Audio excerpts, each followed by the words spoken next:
I clicked the wrong button on my YouTube stream, and that's where I make my TikToks. So, you know,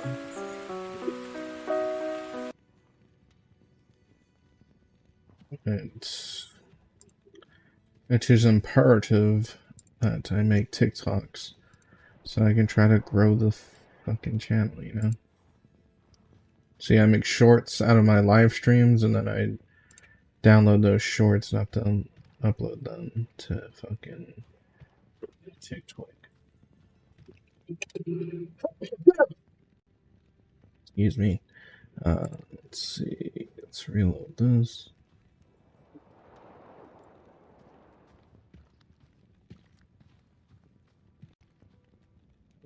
Is YouTube not fucking? A lot. You consider how big the lake.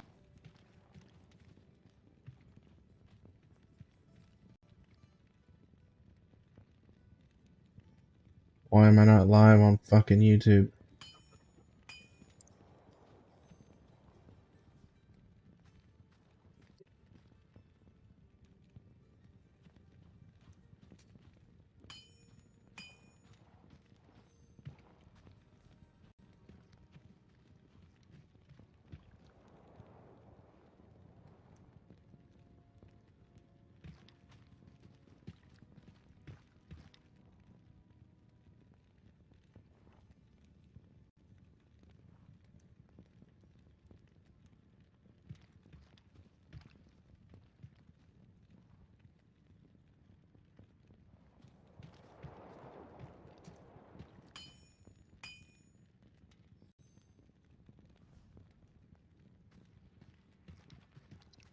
Riveting stream, I know. I'll be on shortly. Just don't know what this shit. Okay, there we go. Finally on shortly. Just don't know what this shit. Okay, there. I'll plead the fifth on that one. it's tough. We're back. Also, it's that gooey, thick, viscous, like warm baby. Why the batter, fuck am I you know? over here? It's tough going down. I can only imagine. I've had it in my mouth, never swallowed, but whoo, it's impressive. You're like, you're a soldier, you're a trooper, lady. And it's like a living thing. There's like organisms swimming around out there. I mean, there's some kind of there's tails involved and there's heads and tails. Yeah, sperm and you know, growing organisms. Yeah, that's a front lines person. They're essential. Yeah, that's nice. It must be weird because, like, I don't know, these frontline workers, they're great and everything, but they still must have, like, the female ones must have husbands or lesbian lovers. They must come home and the partner still needs to get laid, you know? Uh-huh. It must suck to, you know, have the 3 masks on and the rubber gloves and you're on your feet and you're risking your life and then you come home and, like, the fat plumber guy's like, hey, how about you blow me, sweetheart? Yeah, go back to work on my dong. But I don't know. I feel like, does the husband have to please her? Like, is he probably getting on his hands and knees and eating the box? I suppose so. I mean, that's kind of hot to me. I'm a fan of the eating out after an accomplishment. Ah, well, like a late night, you know, what if it's a whatever. marathon? That's going to be a little pungent. Yeah, you'd have to do a little washing and drying. Maybe hit it with a water pick. You're not giving away my water pick. But yeah, you ever worked out with a lady and then banged after? Woo! Everything's gushy and salty and wet and squishy. It's sticky. You get that tummy stick when you lay down. You have to peel yourself off. It's kind of hot, but the scent sometimes is much. A post-workout puss is a pop. Yeah, it pops. But I've heard ladies say that a little BO can go a long way. They love it. They love the BO. I'm offended by the BO. What do you mean? If they have it? A lady BO is not pleasant to me, but a man BO. That's a bag of hammers. A guy BO is like masculine. He's an animal. Woman BO is like she's homeless. Maybe they're reverse engineering. I don't know what that means, but it's a term I've heard. But like a male BO is to attract women. Women are like attracted to it, so they'll want to fuck. But women have been getting raped excessively through the years. So maybe their BO is offensive to be like, hey, don't rape me. You know what I mean? Because like men want to have sex more than the women. So the men are like, I got to have sex. If he smells BO, he might be like, you know what, I'm gonna rape someone else. She stinks like shit. That's not bad. A defense mechanism, like those vaginas that grow teeth. I don't know. I've heard about that. Is that a fish? Vagina dentata. It's a whole thing. Look it up. Give that a goog. It ain't. It's nothing nice. But Well, I've heard about a thing you install that's Yes. like razor blades or whatever. I Whoa, never what the growing fuck is going on here? well, it might be a myth, but I don't know. They made a movie about it, so it might be something. Which one? Piranha? No, I think it's called Teeth. What the fuck? Give that What a was- goog, Shelby. What was the that film we saw with DeRosa in Sacramento? Remember we saw a shark movie with tits? Oh yeah, I think that was Piranha. I think that was Piranha 3D. Yes, and it had huge knobs all over that movie. It was like a B movie from the 50s with jugs and fish. How insane! And then we tried to find a titty bar. Remember, we walked and walked for miles yeah. up the highway because we Right. drove by it on the way. And I was like, I made note, like, we got to go to that titty bar. Yeah. And then we could never find it again. It was like a mirage. Oh yeah, but we never went in.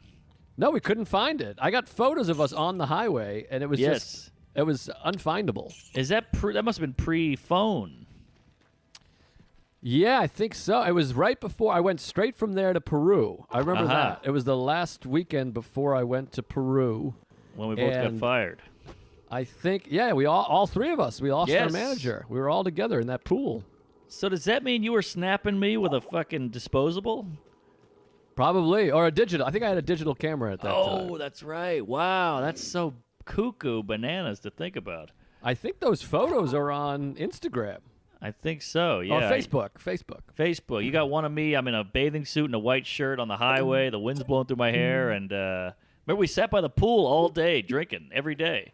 Yeah, it was fun. I was day drinking before every show. Didn't give a fuck. Yeah. That was where you were like, I noticed you never write. And I was like, hey, fuck you, man. I got bits. I was concerned. I don't know. It was a different time. I was nervous. It was like a job interview for me. I was hosting. I'd never done a club. I was terrified. Yeah, I can remember that. And I remember being like, I was to you what Ira was to me. Or I felt that way, Yes. where I was like, we got to do some need Jager a bombs. 10? Before the show, you do a Yeah. couple Jager bombs. And you're like, okay, I guess. I hated every moment of it, but I did it because I wanted to fit in. God, that's so funny. Great club. Yeah, I just was back there last year, or I guess 2 Octobers ago, and it was one of those ones where every photo room, every painting, every green room reminded me of like, oh, I remember sitting here with you guys. Oh yeah. That was a. Remember, I told you I never brushed my teeth twice a day. You were blown away. Yeah.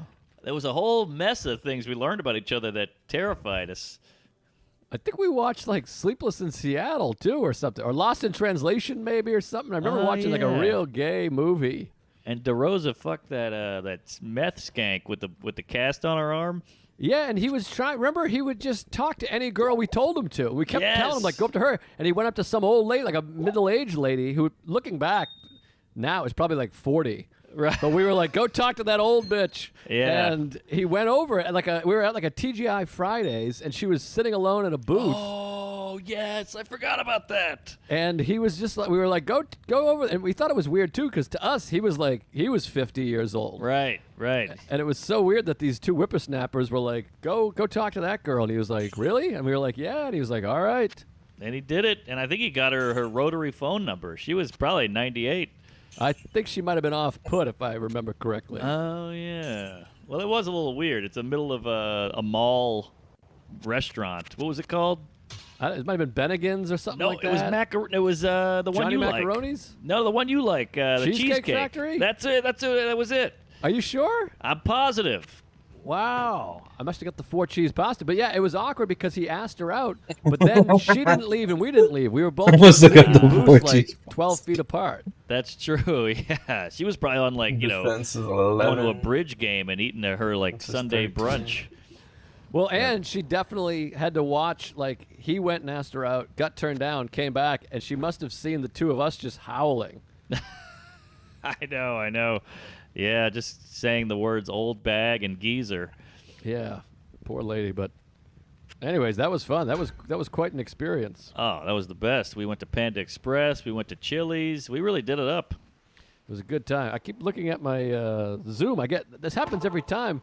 because we're each recording on our own Zoom. So when you're talking, I'll look at it, and there's no movement. So I'm like, I'm not recording. Oh, terrifying! I do it every 8 seconds because you never know when you're gonna miss it. Right. But I think a lot of stuff going on. I hope you're ready for this nugget. Oh, hit me with a nugget. Well, first off, I don't want to toot my own asshole, but we hit the 1 million on the special, so that's nice. So I want to say thanks to all the Jews out there and the queefs and the kooks for watching. Insane. I mean, think about that number. That's fucking insane. Insane. It's all because you guys sharing it, commenting, liking it, thumbs upping it, jizzing on it, swallowing it, the whole thing. I mean, 1 million people in what, a week? A week and a half? About a week and a half, yeah. Not too shabby. Amazing. I mean, think about how insane that number is. I remember watching an interview with Jeff Ament, the bass player from Pearl Jam, and they had the fastest selling album ever versus their second album because they were like huge at the time. And just talking about, he's like, what does that even mean? I can't wrap my head around 1 million people bought our record in a week. Right. And you got that. That's you. You're got Pearl it. Jam. Well, I mean, if the pandemic doesn't hurt, let's not slough that off. But yeah, I'll take it. Hey, I'm excited, and it's my agent got fired and my manager quit, so I'm like all new across the board. So I just signed with a whole new thing, and yeah, a lot of shit been going on here. Wow. And now I'm in Connecticut. So hit me with what's going on there. So you toot your own jizz, but what's going on with your asshole? Well, so I'm going. I got a new manager. She's like, one of these top ladies, asshole. and then I got a new agency. Oh, that's it. I thought there was you made it seem like there was a big crazy story that happened or something. Oh no! Well, I mean, I got some stories later. I'm hungover out of my mind. I'm in Connecticut. Me and the lady, she has some friends. We're in a farmhouse in Connecticut on a bunch of acres. I'm shithoused, or I'm hungover from last night. We really did it up. We got a rental car, drove here. It was great. So you hang with her friends. How's that? Can you talk about this? I mean, are they nearby? It's tough. It's tough. Give me a signal. Give me a sign. Yeah. Oh man, it's a lot of work. I've already said a joke that was over the line, and it got weird. Oh boy. Yeah, we were. I don't want to get too into it. We were talking about Virgin, the airline, and they're like, "Is there a Virgin Cola?" And I was like, "Oh yeah, when you open it, it bleeds." And they were like, That's it? "Oh, dude, I mean, Jesus. these are 9-to-5ers here." Oh my God. That would. I mean, that's like the tamest joke. I mean, have they heard the roast? I My God. know. So it's kooky, but it's beautiful, and we walk to the lake, and they can go kayaking, and there's a pond, and it's stocked full of booze and drugs, and we're having a good time. That's amazing. Wow, man. 1 million. And now you must be making some dough off the YouTubes. A little bit of scratch. YouTube's all topsy-turvy, and we're so dumb with this stuff. I don't know what the hell it means. I look at the analytics. It's going up and down like a Richter jizz, and it says I've made $8,000, but then they just put $100 in my account. So I'm like, does that mean I get 100 out of $8,000, or what are we talking here? That doesn't seem good. I owe you 7,900. There was the way I'm slicing it. Something's up. Something's up. Call in if you know, because this is all above my pay anal. Yeah, I'm excited for mine. I mean, I don't see myself getting 1 million, but man, I'd be happy with 50,000. 1 million is so fucking crazy. That's You're platinum. gonna get it. What's or that? whatever it is. That's platinum or something. I don't know how records yeah. work, but I don't know either. Titanium, something, gold, but you're gonna get it because I think it was all about the build-up, and I'll give you the whole rundown on how to do this. It was all about the build-up, and then you got your Rogans, your Burrs, your Gaffigans, all them, and you got like Gullman and all these guys. It's gonna be big. All the comics, Soder, Big J. yeah, I'm hoping for a Louis and a Norm or something. I mean, I don't know what Louis is gonna do. He doesn't have any social media, but maybe he can drop flyers from an airplane or something. Well, he can put it on the site. He's got that website. He can launch it out. Yeah, we'll see. So I'm excited, but like I think I talked about it on a queef, I had to listen to the album to name the tracks, and I'm listening to it going, God damn, this is pretty goddamn good. There you go. And how great of a feeling is that? The thing you approve of that you wrote is going to go out in the world, and other people get to hear it. Well, I feel like we're reaching a point in our careers, skill-wise, or maybe it's mental because we're Alan or whatever, but I'm like, hey, this is good. Like, the Yes. first 20 years of my career, everything I watch, I'm like, that's dog shit. The Netflix I can't even look at. My Letterman's embarrassing. Conan, I want to hang myself. Live at Gotham, forget it. I don't even know what the hell I'm doing up there. Oh, I'd love to see that. I'm wearing my dad's jeans. I'm blinking. I don't know what's happening. The jokes suck. But this, I'm watching going, hey, this is something else. And now it feels weird because we've taken 9 months off. I haven't thought of a joke since '88. Right. But there is that thing we talked about. You're like, I wonder if I lost all these skills. Oh, dude, that's all I think about is losing my fastball. I'm accepting all these Zoom gigs because I'm just like, I gotta sharpen up. I gotta get the rust off. I don't know if it's gonna help, but it's something. Well, how about this? Tuesday, tonight, if you're listening to the podcast, not for you tonight, but to the audience, tonight, I'm doing a gig. I got a gig. Ah, what are we talking? I'm at the Bel Air Diner, which is where Howard Stern did the Comedians in Cars getting coffee. Oh, this is a real gig. This This is a gig. Oh my God, this is kooky. So they're doing this thing. They're doing drive-in movies where people sit in the car and watch a movie.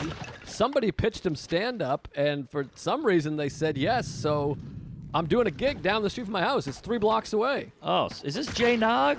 Yeah, no. Yes. I was gonna do it too. I'm in Connecticut though, but that's gonna be fucking awesome. Well, as soon as he said it, I assumed you were on there because it feels like it's right up your asshole. Because I feel like most people are like, we're good, but No, I would love to do it, but yeah. I mean, I need the dough. It's like $100, and it's down the street from my house. Oh yeah, that's gonna be a story too. Just the first gig back, it's gonna be weird in the cars. How you gonna hear the laughs? How's that gonna work?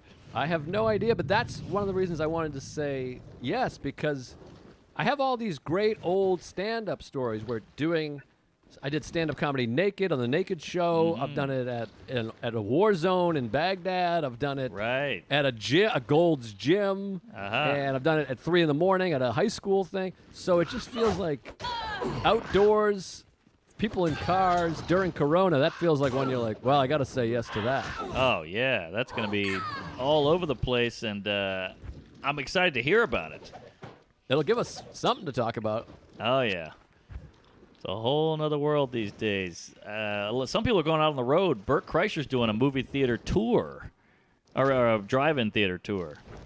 Interesting. That might be the new thing. People in their cars. Well, he's saying it's going to suck, but he's like, I'm doing it all. I don't know if I'm allowed to say this. He's like, I'm doing it all for the social media. He's like, I'm going to film the whole thing and show how weird it is and behind the scenes. And see, that's how he thinks. He's like, you got to do this for this. I just think of the gig. Right. Well, that's the thing is like we're going to have to, and this goes for all of America, all businesses, we're going to have to figure out a way to do other shit. Like, Yeah, get creative. you can drink bars outside on the sidewalk. We can deliver food to whatever. Like, capitalism is going to survive. Like, people are Yes. going to come up with, like, masks will be the new merch. It says, blow me, you queef. Right. It's a mask that we sell. Right. Yeah. Or podcasts get bigger, or whatever it is. People are yeah. going to find a way to get rich or die trying, as Fiddy said. It's gonna happen. I mean, that's what America is. We're a bunch of sewer rats who just go. There's a hole blocked up here. I'll find another hole. I'll make it work. I'll go over it. I'll go under it. That's what we do. And I feel like as stand-ups we do that because hell, we skirted around the whole 9 to 5 thing. We made that work. Yeah, our whole life is based around beating the system. Yes, and So- our wives. But hey, we're doing it. I'm beating this. I don't even know if I'm supposed to be here. There's 10 people in this house. We're boy. living it up. Yeah, you've been on the move. I mean, you've been to where? I mean, upstate New York. You were in Massachusetts. You've been in Connecticut. 3 states. I mean, that's a lot of moving around. Yeah, and the park or the pond in Central Park. I'm riddled with AIDS. I got something by now. Well, we gotta move around. We gotta move about. You can't live like that. And either way, even if they kept the rules and shit in place, people just can't do it. No, you It's can't do it. 75 degrees. It's blue skies. Like Yes. my sister-in-law at the beginning, for the first 6 weeks, she's like, I'm staying in the house. She was washing her own clothes. She would get delivery, have them leave it at the door. Time has passed. We're out walking, no mask. We're having coffees. We're going all over the place. We go to Sunnyside every day. We've been to Long Island City. We walk to Greenpoint. Everywhere. It's just you can start to go. We're human beings. Yes, yeah, and we're animals at the end of the day. Like you go to the Central Park, there's raccoons running rampant. They're getting cocky, but that's how beings work. You go, all right, let me go another inch. Nothing happened. Let me go another inch. Still alive. Let me go, and then before you know it, you're queefing on a cop car, and you're fine. Exactly. Then you're going to jail for rape. But Sure. yeah, so things are gonna happen. I got a date at Side Splitters. I guess I'm going. Ooh. I mean, We'll see if anything changes or whatever. We're gonna have a spike, obviously, but it's the thing. We're not going anywhere. The virus isn't going anywhere. We're gonna have to just Make go it with work. it. I hear you, and the time is zipping by. I mean, think about the Coast to Coast roast. Thanks for the gays for tuning in. But remember when we signed up for that? We're like 3 weeks. This is gonna be 3 whole weeks long, and now it's just over. The days zip by. It feels so strange. Zip, But nip, and gook. It's crazy. It's strange, but it's also been nice in so many ways to take a nice little break. But now I'm starting to get an itchy asshole. I'm ready to go back and do some work. The break was nice. You're not joking there. And I'm sick of Zoom. Like it's fun talking to you because we do the pod anyway. But like the Zoom shows and the weird pods with some guy I don't know, and he's like, your audio's not great, and you got to fix everything. I want to kill myself. Well, the anxiety, it reminds me of when I had a car. I had the 87 Buick Century for a long time, and then I had the Neon, like a 2002 Neon. Oh, I remember the Neon. Yeah, you spent some time in there. Oh, And then I had yeah. a 98 Monte Carlo while I lived here that I was driving around. That used to be my brother-in-law's. But anyways, I drove shitty cars for so long, it just fed into my anxiety, every fiber of my thing. Because you're driving and you're like, this could break down at any second. Yes. And you're in the Bronx, you're in Baltimore, you're in whatever the fuck. You have a gig, and I'm like, I don't get to this gig. So my whole life was that steering wheel. If you get over 50, it's shaking like Fox, and you just.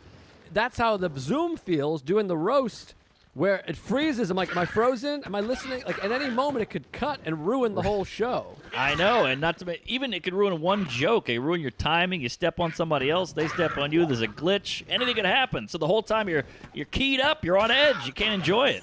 It's no good, but we gotta say, shout out to Helium Comedy Clubs for Here. putting on that Coast to Coast roast. So many Tuesdays came and watched and supported. The comments were just lighting up. Oh yeah, it was farts and queef and praise Allah and I hate myself and did we say this already? Have I talked about this before? It was all the classics. It was so many Tuesdays, and it was so fun. I mean, it came down to the wire. For the folks that weren't watching, which is most of you, I mean, we had 300 people in the room, and there's 80,000 people listening to this podcast. But Right. so many close Nice. battles. We had a Final Four That is last fucking night. loot. And it was, the audience voted, and one of the semifinals was 51% to 49%, a razor's edge, a cunt hair. Yes. Great battle. Yeah, and when you can't have not that I'm a big sporto, but it has its place in the world. I like that it's there, and when you can't have any of that, then to see this and get all worked up, it's fun. It's fun again. So fun. Competing. What was that? A little chloroform? Bear panties. And shout out to Nate Abshire and Brian Miller from Minneapolis. Those guys, 7-0 or 8-0. 8-0. Never got beat. And Team Seattle, Andrew Rivers and Monica Nevi, they were 6-1. They lost in the finals, but they won almost every match by more than 80%. They just dominated. Yeah, killer. Until They they took ran it into- seriously. They wrote a lot, and they really gave it their all. Whereas a lot of other people you could tell were like, all right, let me get this over with. I'll be on for 10 minutes. But they really dug deep That till was the great. end. By the way, you owe me a Finsky. What happened? We bet on it. You bet Seattle, I bet Minneapolis. All right, you got it. Can I Venmo? A hot fiver. When you get a chance, Venmo. I'll give you a hot Ven. Maybe a PayPal.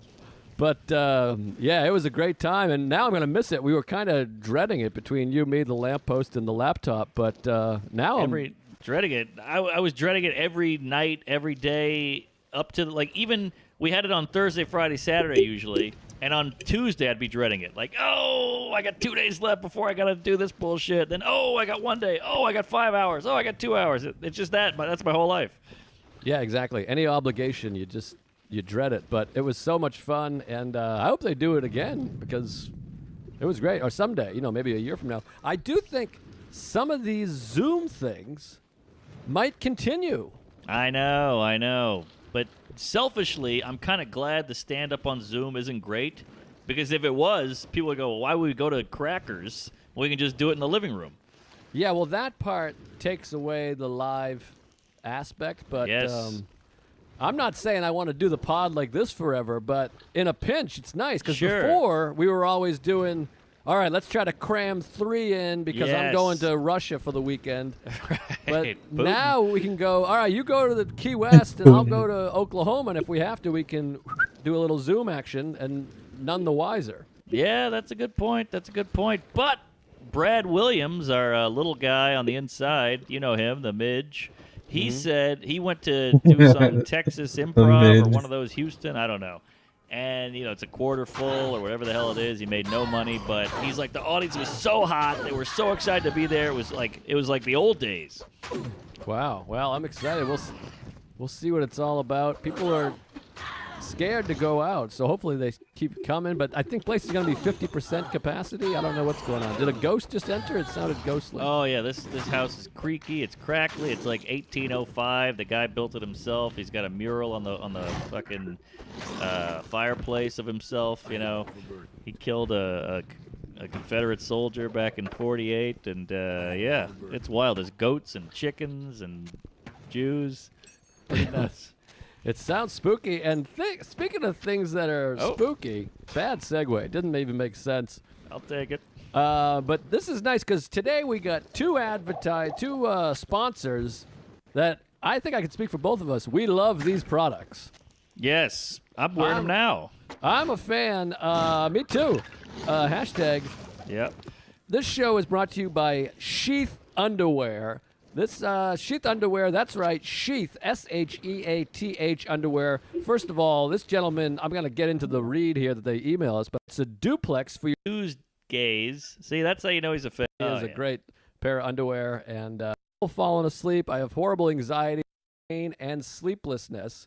I've used it for all those... With free shipping. That's wild. That's /Tuesday. Yes. I'm going to get some because he sent it to us, and I'm about out of it because I'm using it every night. So I'm going to use this 50% off. Fuck yeah. Yeah. All right. And killer. Big And fan. not a full ad this week, but Antoine's Cookies just sent me a ton of shit, I got to say. I got an apron, 2 coffee mugs, and some What? cookies. Oh, yeah. You got an apron? And a sticker. I put it on my mandolin. So thank you, Antoine. Thanks for everyone that's a fan and sending us cool stuff. And thanks for the fans that are just randomly Venmoing us. Like, unbelievable. I know. I'm making a fortune over here off the special and then the Tuesdays. Yeah, some have just been like, hey, thanks for the show. And it really helps because we've already talked about this, but now it's like before I would just buy to go Starbucks, all my habits, but I was making that money back with spots. I'm not making any money, so Right. $10 is like, hey, great, I just got 3 free coffees, like tea, whatever. You said it, sister. I mean, the other day I opened my suitcase for the first time in 5 years, and like 8 Chipotle cards fell out. I was like, hey, that's all you gays helping out. And the card fell out of his bag. This is supposed to be easy. But yeah. What the? And it's also, I don't want to get too into it, but it's nice having sponsors that like us, and we like them. It's like a consensual rape. It's great. We're helping each other's anals. Yeah, a CR, crazy retard. So this morning, I got a little something, I don't know if it's a story, but whatever the fuck, we're in quarantine, so you take what we give you. Lay it on me. Put it in my back and see if it fizzes. So I've been running again, which is nice. I feel reborn because I need to have, we've talked about the gym. You go to the gym, people are working out. I'm working out. I'm here to work out. You lift weights, you get some different things, you move some things around. At home, I struggle. I do Yeah. even on the road in a hotel, you feel so bored Yeah. and stuck that you're like, I'll just do push-ups to get this energy out. Right. Here, I wake up, I do my meditation. The TV's right there. I got Criterion Channel, I got Netflix, I got Amazon, I got Hulu, I got books up the ass. It's tough. You got to push back and do that after your workout. Yeah, so I've been having trouble with the push-ups and stuff. So I started running, because running again, you could just go and you feel the wind whipping. You're outside at least. You're getting that air. Oh, yeah. And I got the little spiky ball, so I'm really working the plantar, doing a lot of stretching because I'm old and gay. But I'm running again, and then Saturdays, Sarah and I have been doing these long runs together, long, slow. We used to call them LSD in high school, long, slow distance, where most of the week you're trying to cook and set personal records and run negative splits, they call it, faster. Each mile's faster than the last. But on Saturdays, we just go, we're taking it easy. We're having a conversation. We're enjoying it. Nice long run. And today, I wake up a little early. I'm trying to get her out of bed. And it's that clammy, cloudy. Oh, I know the clammy cloud. Clammy, cloudy, not quite raining. Forecasted to be rain all day. All you want to do is just shut everything down and lay in bed and rub one out. Right, so I'm looking out the window, and we have a metaphorical window of it's about to be not clammy, cloudy, but wet and wacky. Yes, in the morning. So I go, we got to get out of here while it's cold and clammy, or clammy and cloudy, and we get up, and right as we're putting our sneaks on, it starts to drizzle a little bit. Aha. And the drizzle makes you go, do we need to run? Why don't we just fuck in the ass? Yeah, exactly. You want to give up immediately, but you tried. You can say you still tried. So we go, let's just go. Sometimes the drizzle is nice for a run. You're getting a nice sprinkle, you know? I guess, but then you worry it's going to Katrina on you in 2 seconds. Well, don't get the cat ahead of the dog here. That old saying. So we run all the way down to Long Island City, through the projects there and into the park. And it's gorgeous, and it's drizzling, so it's getting a little drippy-dippy. All of a sudden, we hit that mile mark, and whoosh! God's asshole just opens up, and it's just pouring rain. Like that Woodstock 94 pouring rain. You can't even see. I got glasses. They're covered in water. They're beating. They're steaming. My mask is soaking wet. Oh, the mask. And I wore a jacket that I thought would beat off the rain, but it was just like it's like a Gap $28 jacket. Right. It soaks through. My phone is soaked. Pants, shoes. You know that like you can't get wetter than wet. It was like a pool swim. Oh, yeah.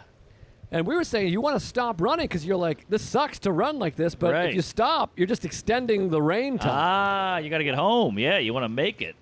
So we're running. I'm blind as a bat, and there's a bunch of other runners out there, and we're kind of like, I'm doing the like, this is crazy. Right. And we were fucking soaked. And you know in New York, the sewers fill, and it smells like the inside of my father's asshole. Yes. And it's like a foot of water, and it's too big to jump over, so you're just going right in it, splishing, splashing. Soaked, Mark. The worst, the squishy shoe. Nothing worse than that wet shoe, the wet sock. Not a dry sock. The pants are wet. The shirt's sticking to you. Your nipples hurt. I hate it. Well, everything was soaked through. I mean, literally it was like jumping in a pool. But then you kind of just accept. You're like, all right, I guess we're soaked. And our times are going down because we're just bombing trying to get out of this rain. Right. And we go to Lots of Bagels. I go there every morning. And I walk in and I'm just like soaked. You could tell they're like, oh, you're too wet. Get the fuck out of here. Mexicans. Know? But I pulled my cash out. It's a $20 bill just drenched. Yeah. And I got it by the corner like this. I just hand her a wet, like the ink is running. She's an Inca. And we get our bagels. We walk back, and it's just pouring rain. The bag is all wet. The bagels just fall out of it. But then I got stripped naked in the kitchen, put some dry clothes on, dry sock after a wet sock, dry panties after a wet panty, put on my favorite sheath underwear, and just enjoyed a nice bagel and being dry after being wet.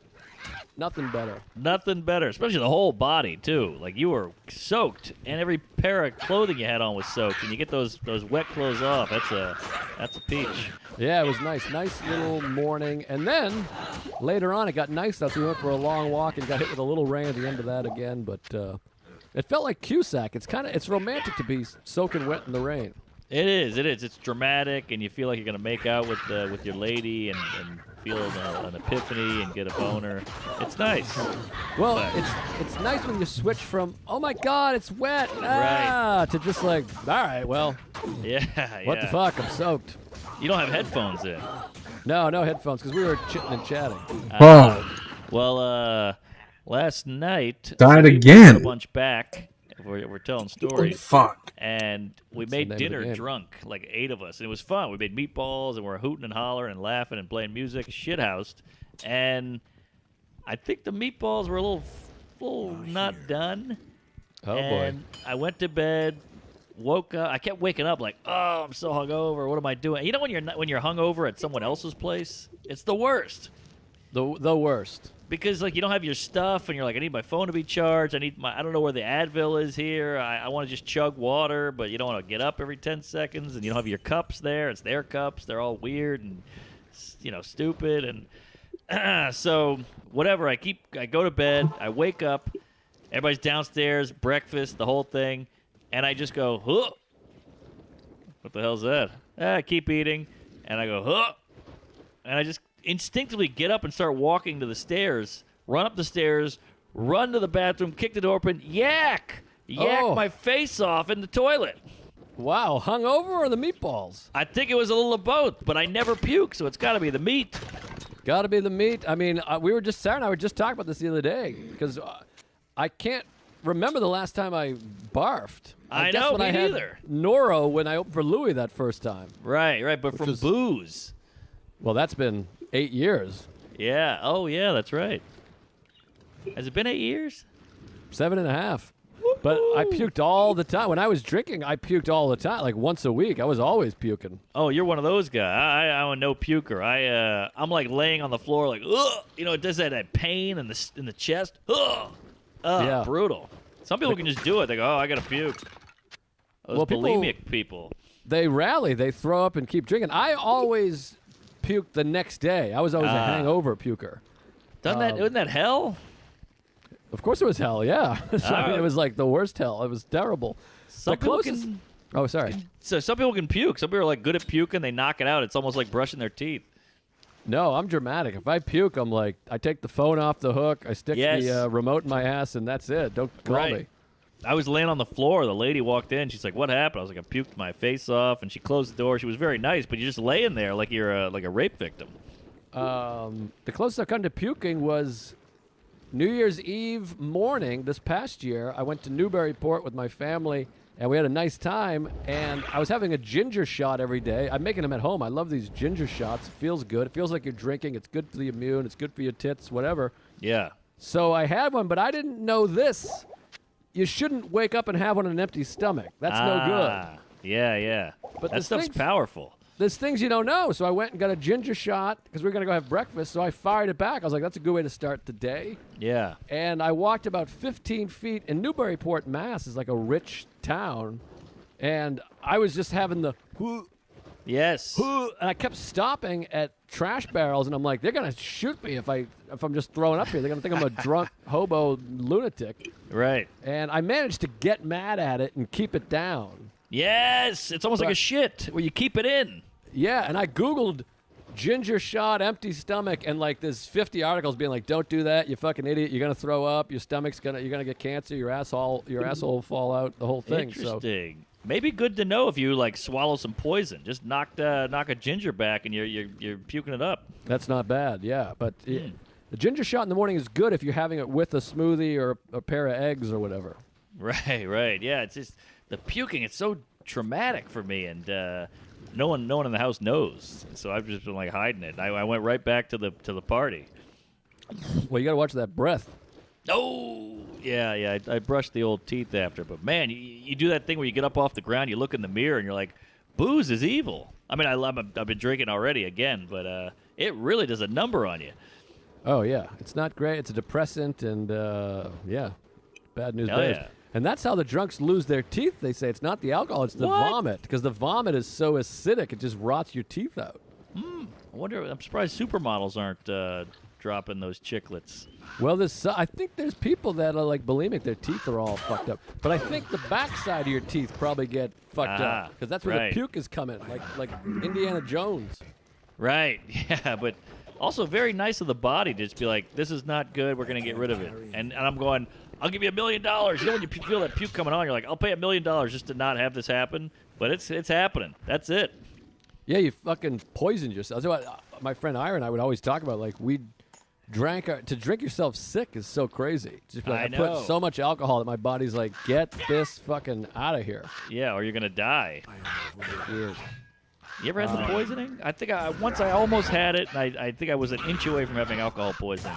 And I laid on the floor of my friend's house for like a day and a half, and I just got over it, but I think I should have been hospitalized. Oh yeah, I had it in Everett, and I had my mother. I think she still hates me. I had my mother drive. She was with my cousin, who was like 10 at the time. I was like, "You gotta come here," and there was nothing she could even do for me. But I was like, I made her drive through the city to Everett because I was puking like every 10 minutes, and it was Busch beer cans. I could never drink another one. I think I drank like a Yes. 30-pack by myself, and I just kept vomiting for like hours and hours, and I thought I was dying. And I was like, "You gotta come here, bring me talent." And like it's like looking back, I just wanted my mommy. Yes, Like I was like, yes, just it's- be here.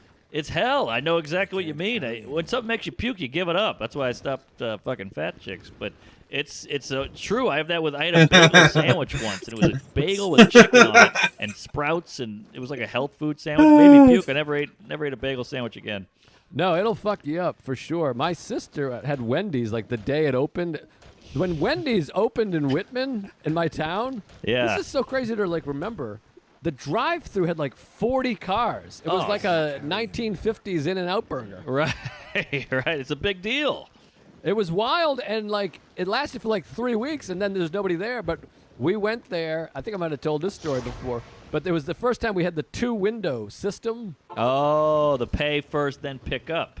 Yeah, so we had never heard of that. We had a Burger King our whole lives in the town, and we went and ordered the food at the little speaker thing, the Babe Ruth business. Oh, yeah. And we drove right past the first window. My dad was like, "What the fuck is that?" And nobody said anything. We just went, got our food, and left. Yeah. And we were driving away being like, we didn't even pay. It was like we were from another planet. Like Right. we're like time travelers that went to the future. We were like, why is there 2 windows? And then we're like, we didn't even pay. We slowly put it together. Like we just did that. We just drove right past the pay guy. Did you get a free meal? They probably talked a little, huh? They were in cahoots. That's what I'm saying. We got a free meal. We drove What? past the pay window, got our food, and took off. And we were like, Oh. what the fuck's going on here? Oh, that's hilarious. You didn't play dumb. You were dumb, and it worked out. Exactly. If we played dumb, we would have got caught. Uh-huh. I think we played it. It was like we were like Daniel Day-Lewis. It was method. Uh-huh. We were actual retards. Wow. Why do they do the two-pay? Is that Well- a two-pay? Trump. But why do they do the two system? Well, Chris Tucker, I think it's Chris Tucker, has one of my favorite bits of all time that I'm sure you and I have talked about. I've never heard that sentence. I think it's Chris Tucker, where he says, God, I don't want to say the N-word. I'll say motherfucker. Just All right. replace it with the N-word. Imagine he's saying the N-word. All right. But he says, he goes to the Burger King and he pays the guy. And the guy goes, you get your food at that meal. He goes, fuck you. I don't know that motherfucker. But I love the distrust is so yes. funny. Oh, that's so It's fun. like- That's so simple. You go get my food. You have my money. Yeah, right. I don't know this fucking guy. Yeah, yeah. Boy, drive-throughs were such a big deal. We used to go to rallies when I was a kid, which is, I guess, Checkers and, for you northern weirdos. We But, never had either. oh, really? It's fucking best fries in the biz, if you ask me. All right. Yeah, but So what I happened just- at rallies? It's still there, but I would just go there with my dad, and we'd get the Big Buford, which is like their Big Mac, and you get 2 Big Bufords for $4 or $5. It was the best deal in town, and I was a kid. I would eat 2 Big Bufords. Big Buford sounds like the guy that rapes you in prison. I mean, my asshole was bleeding after. Don't get me wrong, but You deal it's with- amazing how fast food is so normal. It's like that Gaffigan joke. He's like, fast food's like an old girl used to fuck. You know, you're like, wow, those are crazy times. You look back and like, that was a big mistake. What was I thinking? Well, I mean, I lived off of fast food. Supposedly Jay Leno, I think, still is. He's just been a fast food guy his whole life. Yeah.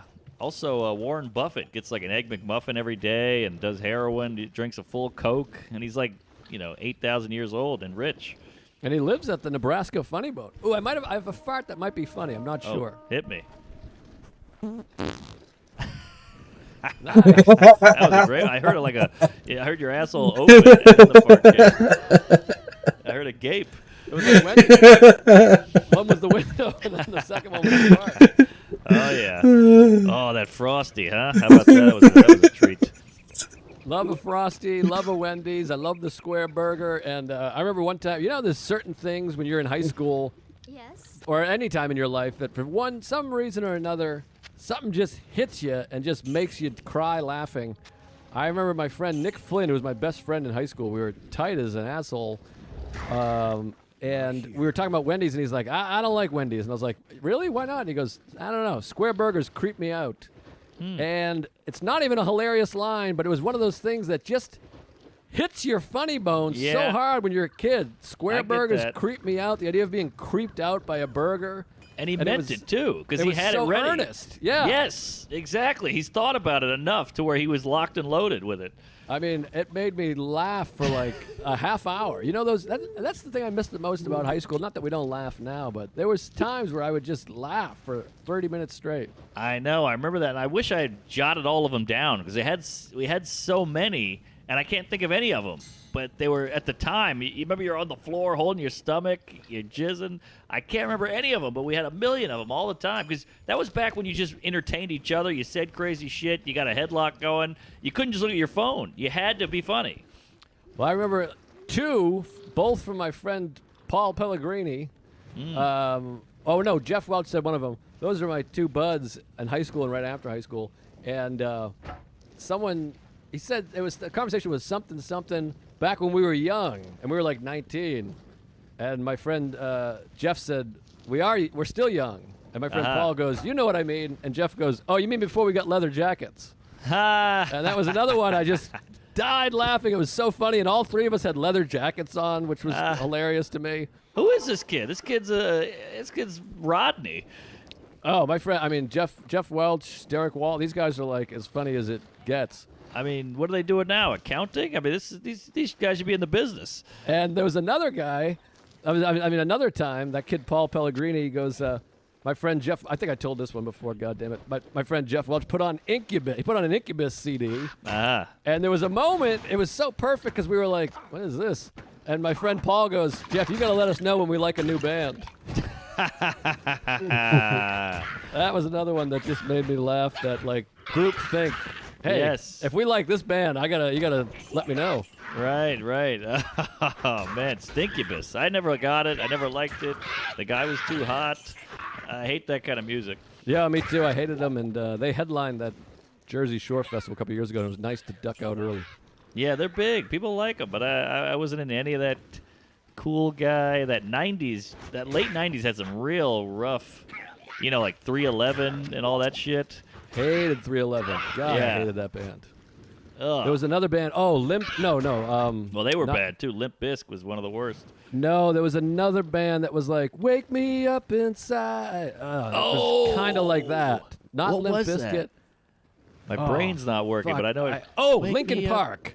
Oh, Linkin Park. I hated that band. How do you not like Linkin Park? That was a What the fuck? miscarriage on a guitar. That was horrific. Hated that. That's I hated crazy. Papa Roach. All that shit. Oof. Yeah. I think Big J liked Papa Roach, or he knows him or something. Oh, I did some festival in Cleveland. I forget. It's like the Rock Fest. You'd know it if you heard it. No lands or no I know that. edges. No holds barred. No means no. I don't know what it was, but Is it Cincinnati? yes, it might have been Cincinnati. I opened for Dice, and Yes. Papa Roach was like the big headliner, and the place was going nuts. I was standing next to Big J. I thought he was seeing the Beatles. It was insane. And the place went, they knew every lyric, the whole, they would do the thing where they put the mic out there and everybody had it down. It was gross. Yeah, there was a lot of that crap. It was so weird because like early mid-90s was so great, and the late 90s had great stuff, but from the early 90s bands. Yeah. Let me but ask yeah. you this. Do you remember when you had a killer line and you said it and it just worked? Let me think. I mean, it's harder. For some reason, it's harder to remember your own. See, I remember my own because it meant the world to me at the time. Yeah, I guess I usually do, but I don't have one off the top of my head. But I mean, I've told this before also, but I remember being in, I think it was high school, maybe freshman year. The one of the words we were learning was indiscreet, and the teacher asked me to use it in a sentence, and I said dancing indiscreet, and that killed. I was That's proud of killer. that one. That's that was quick. pretty good. Yeah. Very good. I had two. One was we were learning expressions. I think I might have said this. It was in a English class. Like what's good for the goose is good for the gander. What goes around comes around. All those shits. And when the teacher goes, "All right, now what do you not do in a glass house?" And I went, "Shower." And that killed. And then another one was in high school, first year of high school, 9th grade, science class. 2 girls were passing notes and giggling and being all like little geishas and horny. And the teacher goes, "Give me that goddamn note." And he opened it up, and the girl starts crying. She just starts weeping. And he's like, "Oh, shit." And he called an audible because he didn't want to embarrass her. She was already crying. And he was trying to be funny. He goes, 1 leather ball gag, 1 whip, 1 gimp mask. And the whole class was like, "What the hell?" And I went, "How'd you get my Christmas list?" And that killed. That's big. Yeah, it was tense in the room, so I had that breaking of tension, and that really sealed it. Oh, those are. I mean, high school was so fun. I looked at high school as like an audience. You had an audience Yes. all the time. It was so Completely. fun. And you were so bored that you was like, I got an hour to try to get a couple zingers in. And I remember after I did that one joke, a girl, Danielle, who would have never talked to me, she goes, "You were funny today. Do that again." And I remember being like, "Oh, shit. Danielle, talk to me." Oh, that's exciting. It was really. You realize the currency of funny. You're like, "Oh, this helps." I loved high school. I loved every minute of it. It was so Really? fun. Me and my friend Jeff Andrews, we used to do really just weird, silly stuff. And one time we snuck into the janitor's closet and stole 3 big orange cones, those like huge ones. Yeah. And then we snuck into a home ec and we stole an egg. And then we had like a big courtyard at our high school, and I just dropped the egg and set up the 3 cones around it. And then we sat all day in the window, and for the entire day, people just walked around it, including all the faculty. Oh, that's killer. They were like, "This must be here for a reason," because there was cones and 1 broken egg, and it wasn't even funny. It was just so fun to us. Right. But did That you we- plan that? We always. That counts. I don't know if you could hear it, but that was Oh, yeah. that's gonna be fun for the folks. But Loud and queer. oh my god, it smells wild. But I smell it. we we would always cut class together because we had like it doesn't matter. We work with the yearbook. We were supposed to be the photography guy, and we were like, we have to go take photos. So we would just cut class and go and do weird shit. Yeah. And that was one of the things we did just for fun. We just kind of improvised it. Oh shit, we gotta wrap up soon. Oh, jeez. Yeah, that's funny. I like stuff like that because you get to sit back and nudge your friend and go, "Hey, look, they're walking around it." Oh, it was amazing. And then another time, my senior year, there was a leap year. And on February 29th, we made picket signs for make leap year every year. And we kept chanting 1 more day equals 1 more day. And we got people to join us in between classes. We picketed for 366 days. Wow. It was real fun and silly. I had a great time. Yeah, see, I had the friend who would do that, and he would go too far, where one time we were at a party in high school, and there was like a kind of a nerdy guy there, and my friend tried to be the cool guy, and he goes, "Hey, Bill, let me fill up your beer." And Bill's like, "Oh, wow, thanks, man." And he's filling up the beer, and my friend nudged me, goes, "Look," and he had his dick in the cup while filling it up, Oh. because he wanted to fuck with Bill. Wow, full circle. Fizz in the jizz. Aha! Yeah, he was a douche. He one time we were at a party, and you know those radiators on the floor? It's like vented, Yeah. not like a stand-up thing, but there's just the floor vents. And he took a shit in that, and they turned the heat on, and it just melted down, and the whole Oh. house was ruined. Oh, melted shit. Oh yeah, he was that guy. He would piss in the washing machine. He would jizz in the fish tank. He did all kinds of stuff. Yeah, we had some fun times. It got wild, it got weird, and they were great times. I miss those guys. I miss that thing of having no real responsibility. Yes. And just being like, we're drinking and getting retarded. Who cares? I know life was. You felt like Ferris Bueller all the time. You know, everything was an adventure. You jump in a car, you turn the music up, you got the wind in your hair, you crack a beer. Everything was fine. You could go to a park and just sit in the park with your friends and just laugh all night. We would just drive. That would be the night for like Yes. 4.5 hours. We'd just cruise around, listening to music and fucking howling, laughing, stopping I to know. steal shit. Yeah, you think they do that in like Bosnia? You know what I mean? Like that feels so American. I think they throw rocks at infidels and blow themselves up and shit. Yeah, they kill women, and yeah, I guess so. It just maybe in Canada, I don't know, but you always wonder, like, you think in Ukraine they get after it? I'm from the Ukraine. You know, say the Ukraine is weak. I guess they booze it up, but I don't know if they're. I hear like a Don Henley song in my head. You know, just fucking tearing it up and doing burnouts and shit. Oh yeah, Boys of Summer. Aha. Exactly. All right, we gotta wrap it up. We're at the hour mark, and I gotta go. Hey, the hour mark. Aha. Half hour Joe, an hour mark. There you go. That sucked. I got a thing to do here, but let's go check out the special, right? I mean, tell them where they can. They already saw it. Everyone saw it. Yeah, it's already. I think it's just gonna hit a wall now. I appreciate getting to 1 million, but I think it's over. And we had a good run. And go check it out. Watch it twice. Tell a friend. Get your family involved. And I'm getting no backlash, which is weird. I got tranny. I got. All right, we're gonna hit the next episode. Jump in the chat, guys. Still got 2 people watching. Hey, Mark, fake banter for the intro. That's all I know how to do. Great. Good to be here. Welcome to Tuesdays with Stories. Hit her in the Story. face with a surfboard. And then the duck fell out of his bag. Surf's up. And she didn't even flush. Knock, knock. Who's there? Mark Norman and Joe List. Yeah! This is Tuesdays with Stories, everybody. Terrible. This is supposed to be cheesy. Radio isn't that man. Hi! It's Joe List. Black as well March. as- Ooh, hey, Mark Norman here. Here we Tree are of in the middle of interviews. COVID, SpaceX, and Black X. It's what do you call this? Tree of Floyd. interviews. It's crazy out here. I mean, it is wild. Yeah, I mean, I don't know if you can hear the helicopter's been going over my house all day. It's like 90s.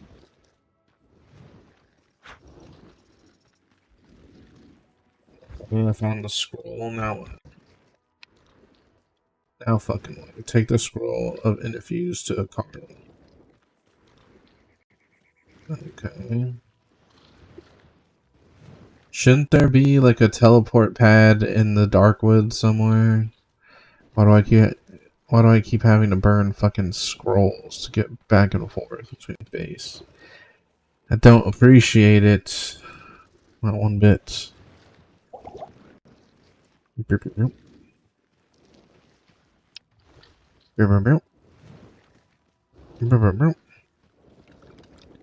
My radio is Rodney King, Compton out here. It's wild. Yeah, tell me about it. Has it gotten violent at all in New York? Because I feel like New York has so far just been pretty tame. Well, I mean, the protests are happening right now. I felt bad. I had to push the lady out. I was like, yeah, you got to get out there. I'm doing a pod. So she's just out in the street going, ah, there's barrel fires and a fucking, baby crying. But, yeah, it's crazy. The cops are out. 70 people got arrested just yesterday. Fort Greene Park is bananas. Harlem is protesting. And I think people are all over the steps of the, what do you call it, City Hall and all that shit. Has there been, what do you call it, violence in New York? Or I don't think so. I mean, looting? I think there's been some violence between the cops and the people, but nothing's burning or anything. I haven't heard from my wife in 9 hours. We hit record and 4 texts. No, Just well, boom, boom, boom. maybe I she never got- hear from her. She might have gotten pistol whipped by a popo or something. 'Cause, I mean, she's driving through Mississippi right now. So well, hey, luckily there's no history there. no Jim Crowbar. But yeah, I feel like I'm a reporter. I'd be the shittiest reporter. I'm like, yeah, they're on the City Hall. A couple of Jews got knocked out, but yeah, it's you can feel it in the air. It's nutty. Tangible. Yes, tangible. That's good. Well, What? palpable. Yes. Wow, Well, it's weird because I went out. I took a trip out here to Louie's house. I'm hanging out with him, and I don't want to disclose his location, but he lives in a nice place. Yeah. And we went boating, and there's police boats driving by, and they wave, "Hey, how do you do?" And you go, Wow. "Hey," and there's it's kayaks and stand-up paddle boards. I swam in the ocean. And Nice. you feel that guilt. You go on Instagram and Twitter, and it's just hell and crazy, and it's a whole scene. And yesterday, I got into it yesterday a bunch on social media, and it's too much. I have to just remove myself from it because some of the hypocrisy from certain people Aha. is appalling and embarrassing, frankly. Right, Um, right. But it gets consumed. And so yesterday, my wife and I have been together every day for 3 months, in quarantining. And In it's there. been delightful. We're watching movies. And we have the 2 floors, of course, 2 floors of whores. And Yes. so you got separate time. She goes downstairs, I go upstairs, we fuck in the ass, whatever it is, it's nice. Sounds but- great. She went to Houston. Her sister, my sister-in-law, is moving. By the way, does your girlfriend have any sisters? Older sister who just had a baby, and I'm getting the side eye. Like, oh, sister had a baby. She got married. When are you gonna pull the trigger? I'm like, well, I might shoot you. Oh, that side eye. I thought you Yeah. meant you want to fuck a mum side eye. No, that's a cross eye. That's a good time. That's a fuck eye. A brown eye. A cock eye. Pink eye. Evil eye. I just noticed there's a huge mirror next to me. It's fucking... Oh God, that was terrifying. Boy, I just had this moment. Sorry, I'm all over the road here, but I just Yeah. had this moment where, Louis got a new camera. He's testing it, and so he's filming me. And then you do the playback. Is there anything worse than looking at yourself? Well, especially with his big dick next to your face. But yeah, it's got to be tough. Especially like an HD, like it's like one of those, like, I just bought the Super X 48.9 zoom in super cam. You see every And- zit, cut, pimple, dimple, every crevice, every zit. Brutal. Well, my hair's all fucked up because I let my wife cut it, so the haircut is it's retard cut. And then, not her, I look retarded. I'm not saying she's retarded, but Worst chain after Supercuts is retard cut. You don't want to go there. It's cheap. You pay in candy, but I got bad cut.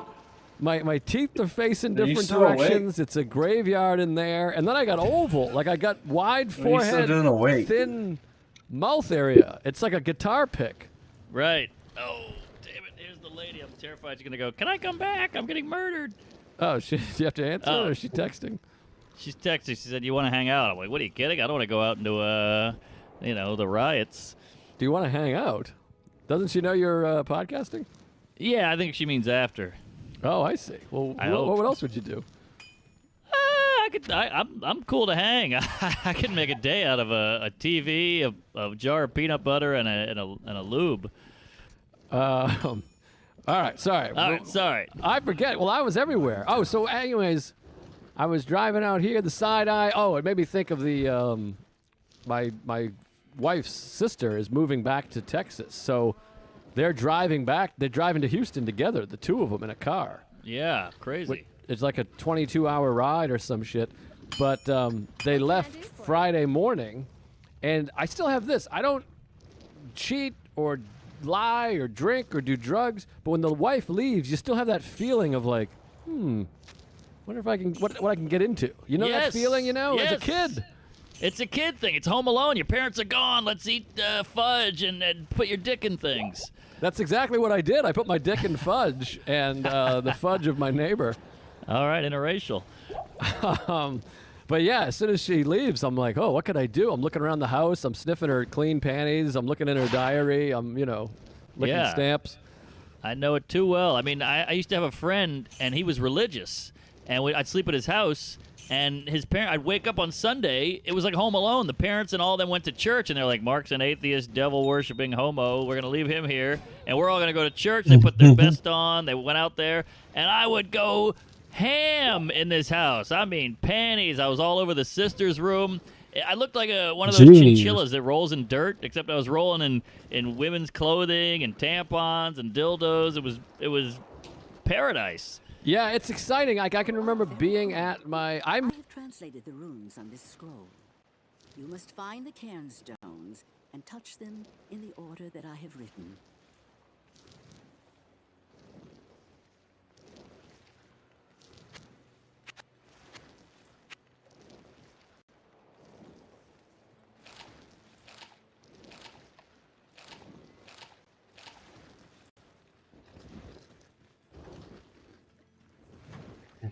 Okay, now I gotta go get some stones. I like it. Let's see. inventory is looking pretty cool. Probably just drop off these gems. Then I can go back. I'm gonna do the black tower, or the fuck it's called. Side quest first. And then we'll go from there.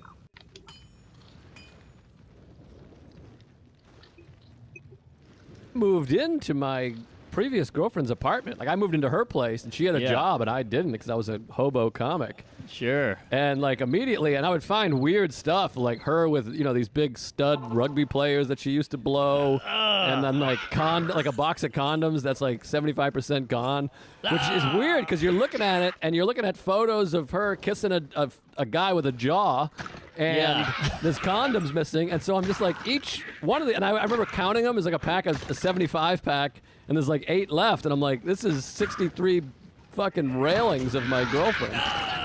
Rugby rails. That's tough. But those, I mean, there's also something kind of spicy about it. You're like, yeah, you whore, you slut, you weirdo. Kind of cuckoldy. Yeah, I used to read my friend's girl's diary. I mean, these gals with the diary, I'm like, you're asking for it. Well, what do you got a book called, like, Naughty Thoughts or something with a picture of a clit on it and a unicorn. Of course I'm going to read it. I'm 13. Well, they have the little fucking lock on them. Oh, that lock. I could take a piss in that lock. It would open. That lock was made of plastic and tears. It was nothing. I know. Even if you open it, you can't Buckle put it back fasten. together. Yeah, I don't know. I think I left it open. I was freewheeling. I was like, I wanted her to That's know. so Then she funny. would come up to me and we'd start, fucking. Well, I mean, famously, I've told the story. I tried it as a bit for years. I was in that G chat right away, and she described me as ugly to her friend. She was like, met this guy. I'm in love with him. He's the best. He's the funniest. He's unattractive, but a great guy. Yeah. And then it went on, by the way. The girl was like, oh, unattractive, that sucks. She's like, yeah, his teeth are fucked up and his dick's weird. And she's like, I'm going to give him a chance. It was Oh, you give me brutally the rugby painful. plus this. How do you live? It was horrible. I mean, and then now I'm cut to 12 years later. That's on my mind. I'm looking at an HD, Louis film, and I want to kill myself. Well, it made you funny. You got to get funny. After reading Yes, that I mean, shit. I was doing fine before that. I was at Caroline's. I was passed. I didn't need a loved one to call me a troll. I guess so. I mean, you got to look at Alan though. I would say something like that to Alan. He would go, "But you were plowing her, so that says something." No, she cared about me and she thought I was a good person, but that's nice. But then, like, I went back in those college G chats because she was fresh out of college, and a lot of them were like, "Oh my God, I'm so hungover. I sucked 9 dicks last night, and I swallowed my sister's ass," and it was pretty like weird. But also, there was something dirty to know the girl you're fucking has been dirty recently. Yeah, I guess. I 9 think to women are a lot 19 is naughtier than pretty good. What they is give this? off. I think they're pretty. They got some fucked up shit going on in that ponytail. Some, but then some you think that, and so Yeah. you've read that, you've read the diaries, you've seen the G chat, and you watched HBO Real Sports or whatever that show was. Right. And then when you're fucking, you're like, yeah, tell me about your uncle, and they're like, what? I'm not that kind of girl, and you're like, oh shit, sorry. That's true. I guess that's just human nature. I mean, men do it. Women do it to men too. They're all creeps. They're all sickos and hornballs and sexual deviants. And then I listen to my girlfriend's friends talk, and they're like, "My boyfriend won't fuck me. He's a pussy. He's asexual. I think he's gay." And I'm like, "Oh, that's all they talk about." And I'm like, "So, which one is it? Are we sex crazed wackos? Or are we fucking asexual?" Yeah, I mean, similarly, like I've told the story, but I fucked the chick in Connecticut. I did the bit about her years ago, where it was at City Steam, and she took me back to her house, and she had like a Mustang, like a souped-up Mustang, and she was like weaving in and out of traffic. She was doing like Yeah. 90, and she was playing Buck Cherry. You're a crazy bitch, but you fuck so good, you're on top of it. Yeah. And then we went back to her house, and she got on top of me and was calling me a nerd, and she was fucking me, like grinding real hard, and was like, "Yeah, you fucking nerd." Oh. And she had Buck Cherry blasting, and she broke my glasses, and she said, "If you don't come, I'm gonna be pissed."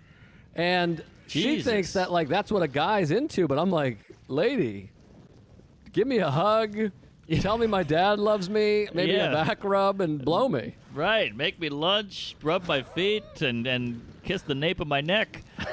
I mean, I'm a sweet boy. Right. Yeah, I guess maybe we stop generalizing and realize everybody's a unique little snowflake. Yeah, which brings us back to the protests. Everybody's whatever. But, that's what I started to say. I feel guilt because, I don't know what to do. Cops killing people sucks, and this person sucks. A lot of things suck, but I had a vacation planned. So what am I supposed to do? It is tough. Like I keep getting mixed. I talked to Fat Chris Al today, which is nice to actually talk to a person of color. Yeah, he's my go-to as well. We've been texting it up. Yeah, you get some insight, and he said I had a lot of great points that I didn't think about. But here's the clinker. I'm scared to ask as a big honky face, blue-eyed devil, brown-eyed devil. But like you don't want to broach it, but you want to know. But I saw a bunch of tweets today like contradicting, like black people going, "Hey, white people, if you're silent, I know you're up to something, or you're part of it, or you're a cop secretly, or you need on my ass one time." But then it's also like, "Hey, white people, stop chiming in. We don't care about you." And I'm like, I don't know what to do. I just want to be a good egg and help Bernie Sanders blow yourself, and I don't know what to do. Yeah, it's tricky, and it's hard to win, I guess, in that way. But that's with certain folks that are upset with you or whatever, and you just got to know we're good people, and we're you got to know what's in your own heart. Yeah, I guess it's just it's a kooky time where you have to decipher. It's tough. Just tell me what to do, I'll do it. Tell me what to feel, and there's all these mixed things, and I'm like, I don't know where to go. So then it makes you just want to step out of it, and you're like, I want to help, I want to do the right thing, I want to be a good person, but I'm scared to involve myself. Yeah, and if you say one thing, people paint you into this huge corner. Everybody paints now. There's Big a lot paint. of corner painting. Yes. I'm like, boy, the rest of the media, we don't want the media getting arrested. People are like, you fucking love CNN, you fucking liberal cuck. I'm like, I hate CNN, I hate the mainstream media, I can't stand it. I think they have their own fucking problems. Right. But they try to paint you into this. You're this. And then both sides say you're this and you're that. And I'm like, I'm kind of that and I'm kind of this. You don't know what the fuck you're talking about. You don't know me. I know. There's all what happened to nuance. It's like men are scum, but then we're all the same. But then, I watched the Epstein doc, which we got to talk about. I'm halfway through it, and like this Jelaine chick is just as bad as Ep. She just doesn't have a dong, basically. Jelaine Bennis. No, she's a piece of shit. So, I don't know. It's all kooky. That's why it's so good to talk to Fat Chris Al, because I'm like, well, this black chick said this. He goes, she's an idiot. I'm like, okay, that's nice to hear, and now I know. Yeah, it's like you said too. Like, if you don't speak, you're in trouble. If you're speaking for that, you're in trouble. I feel that way with like writing. You write a movie, and people are like, hey, there's no people of color in here. And I'm like, I was afraid to write for a person of color. Aren't I assuming? And then if I write the wrong thing, and then this. So I'm like, this is a movie with 4 white people, all based on myself, my aunt, my dad, and my grandma. Yeah, and look, it's a porn. Jimmy cracked corn, and like we're a couple of crackers, and we're scared to do this, but we want to help. But I think black people go through that too, with like, I want to chime in, but I don't want everybody thinking I'm the angry black guy. But I need to say this, but I don't want people to think I'm not saying enough. And then are the black people going to hate me as a self-loathing Uncle Tom and all that? So it's going to be tough for them too. Very tough. And, yeah, I mean, we're fortunate, I guess, our privilege is that whatever we do and say, it's just noise. It's just social media. People being like, hey, you fucking liberal cuck, fucking loser, or hey, you racist asshole, whatever. It's basically just tweets or comments we're worried about. Our friends aren't... people that we're actually friends with know who we are and know how we feel and love us no matter what. That's not up for debate or change. That's changing. Right. And who we are as people is not affected by it either. So a lot of that is just noise. Unless you're out in the street and you're getting fucking hit with a brick in the face, or stepped on, or choked, whatever that is. Yeah. That's not, whatever it is, that's a different situation. Yeah. A dangerous situation. the last thing I'll say, because maybe we're getting too gay here, but I really wanna, and I sound like a douche from the '40s, but I really blame the media here. The media, it puts it out there so much. This guy's neck has been kneeled on. It's a horrific sight. And they keep showing it over and over like we're supposed to jerk it over here. And I'm like, look, we got it. This poor guy's family has to see this over and over, and it's a bit sensational, and I feel like they're profiting from just keep showing sad shit. Instead, we could be showing how we could help. Use the time better. I don't know. It just feels like a lot. Feels heavy. The media is a huge player in this. No question about it. They They never, we talked about this recently, they never circle back on anything. It's all death. If it bleeds, it leads, that kind of stuff. Where, like, for instance, when's the last time you heard about Italy? What's going on in Italy? Yes. For weeks, it was Italy's going to die. We all die. It's crazy. They're stacking bodies 10 high. And I'm like, well, Yep. Is it better? Is it worse? I mean, aren't they still 6 weeks ahead of us? It's old news. They don't care That's anymore. out. And how about this? How about the fucking weirdo who shot up Arizona? What was that? 2 weeks ago? Mass shooting is going on during a pandemic. That just came and went. And also, the guy was Hispanic. So I feel like, this isn't sexy enough. He's Hispanic. He shot a guy. Who cares? I feel like if it's a white guy and he shoots brown people, that's a way better sell for them. Yeah, there's definitely a lot of stories skipped. And Brendan Walsh tweeted, he's like, is there not one story of somebody recovering that's like inspired? Like 1 million people have recovered. There's not any reports on any of it. It's not sexy. No sex. So, Bleeds and it's leads. garbage, Great and it's tampon. all Yeah. capitalism. They're getting paid on the clicks and the views and the business, and they got us. And we're all part of the problem. I mean, I'm part of the problem. I watch the news and I'm like, ooh, a fire. Let me turn it on. Sure, I want to see a fire. I want to see a riot. I want to see a shooting.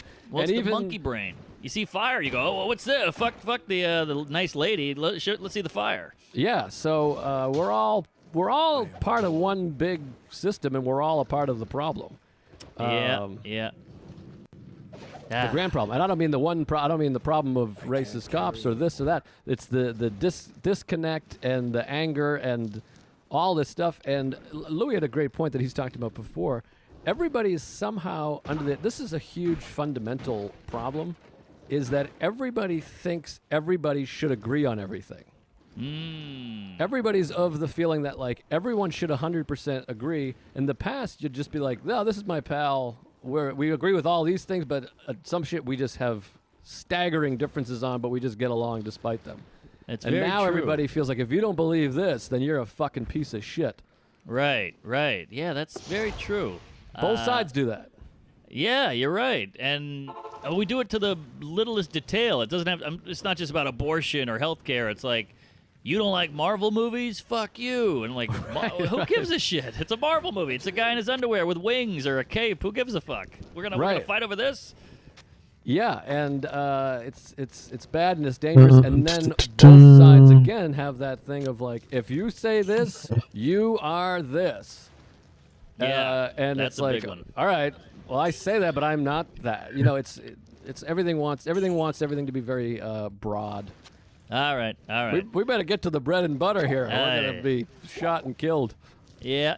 All right. Well, I got a lot to talk about. We spent 18 minutes on that. I got a ton of juice. Ooh, we got to tell them about the thing. Oh, jeez. Get the OnlyFans. Where is it? OnlyFans or fans only? I think it's OnlyFans. Oh, all right. OnlyFans.com. Fuck, I didn't even read the thing. Mark and Hold I are on. going into porn. Yeah. Hold What's on. the porn thing? All right, we'll pull it up. It's Don't worry. OnlyFans. OnlyFans.com/Tuesdays. Check it out. We're going to be doing little videos every week, and it's free. All you got to do is sign up, and we're going to be doing extra content for free. Fun stuff. OnlyFans.com/Tuesdays. Tuesday, plural.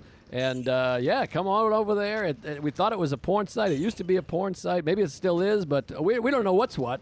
But they came and they wanted us, so we're going to do extra 15-minute things a week. It's similar to the Patreon, but this one's free. And no pressure to buy or own, but go over there. We'll be there. OnlyFans.com/Tuesdays. Go check it out. It can't hurt. Check it out. It's more content. It's fun stuff. It'll probably be porn related, if you know what I mean. You're allowed to get pretty down and dirty on that site. I think that's the whole basis of the site is porn. So we're gonna dive in, and we won't tell you what it is, but you got to sign in to see. That's what I'm thinking. I think we'll make it somehow sexual. Oh 'Cause yeah. I don't think we talk enough sexuality on this program. Nah, sex and race and retard. I think we're missing. Yeah, we leave it out quite a bit. So Yeah, we got to fill that gap in. get in there and yeah, tell me some stories. I haven't seen you, and well, actually, it's so funny. I'm like, I saw you 2 days ago. And before true. that, I hadn't seen you for 4 months. Well, we didn't get to really dice it up and chop it up yesterday. You had a car, and we had a cupcake, and your lady was there, so I couldn't really fuck your asshole. But I know. We had an hour. The whole gang was there. And it's awkward because it's like everyone's first thing, and I don't know who's comfortable with what. If it was up to me, it would all be quadruple kissing, but I don't know what's going on. I get it. I love a good four-way smooch, but I actually did a three-way kiss once in high school, and it's not what it's cracked up to be. Well, But- you're getting too much of somebody. Yeah. Then you got a lip over here, you got a tongue in your eyeball, you got a finger in your nose. It doesn't work. Your mouth doesn't shape three ways. But either way, It would be a good So- scene for a movie. Sorry. If we went for a triple kiss and then the two people just clearly, directly kissed, and the third person's just like, fuck. there was a little funny. of that with me, but I won't get into it. It was in a parking lot. The whole thing was cuckoo. But so I just want to. Finally, I'm alone here, so I can be myself. We zoomed from that Connecticut house when I was there, of Cornwall, Connecticut. Oh, yes. And it was this big mansion on like 12 acres with a lake and a barn and all this. And I got to tell you, it was rough. Really? Well, I mean, I hope nobody hears this and whatever, but like, No one listens to this show. yeah, I mean somebody who was there basically, but like, it was like 12 people, a lot of couples, some gay guys, some ladies, some dudes, straight dudes, and it was drinking every night and listening to music, and we made dinner, we made breakfast, we read books, we went to the lake, we did kayaking. So on paper, you're like, this is gonna be amazing. It's gonna be like summer camp. But man, I mean, when's the last time you spent 5 days or 4 days with strangers who aren't comics? I don't know. In a house. I mean, probably never. I mean, I hang out with Sarah's family, my family, a big group of non-comics. Never. That's what people are like. Don't marry a comic. You don't date someone with a headshot. I'm like, I don't know. We have all the same friends. Yes, and the same passions and lifestyle. Yeah, I mean, you bring a civilian around Ari, and he's leaving a bloody shit in the toilet, and everyone's calling each other horrific things. Yes, People are yes. gonna be like, go back to their bank friends or whatever. But man, it is. I mean, it was 4 days of tiptoe, eggshells, and you know me, I'm a fucking wacko, cum guzzling Nazi. I'm saying all kinds of shit, and I'm trying to fit in, so I'm bringing the heat all day long. And the heat was exactly what they didn't want, and it got wild. I mean, I'm talking. I'm alone in the sink, like, whew, I'm looking at the mirror, I put water on my face, I'm sweating. I'm like Costanza out there, and I'm apologizing to the lady. She's like, what was that? I'm like, I'm sorry, I blew it, I was too me. And, I mean, I gotta tell you, driving away from there was like, I was like getting out of Dachau. I was like, I was looking at the building behind me, like, whoo, the dust was kicking up. I had a tear in my eye. I was so happy to get out. No, you were telling me about that. Sounds like a stage of hell. I mean, like, just hanging out with regular old lady friends? Yuck. Yeah. I mean, Sarah has some friends, but like, she's a comic, so she is that person. She's the irreverent, saying the language and the business. I sound like Cosby. The language and the boobly boops and dippity dips. Right, the sleeping like- pills. They get it. So, and now she's 68 years old, so they're all dead and in retirement homes. So Yeah. it's usually we're hanging out with comics. But why is it so hard? To other people, this is a paradise. It's friends and a house and dinner where they're washing dishes, listening to Rain and Men, and everybody's in an apron, and But I mean, it was.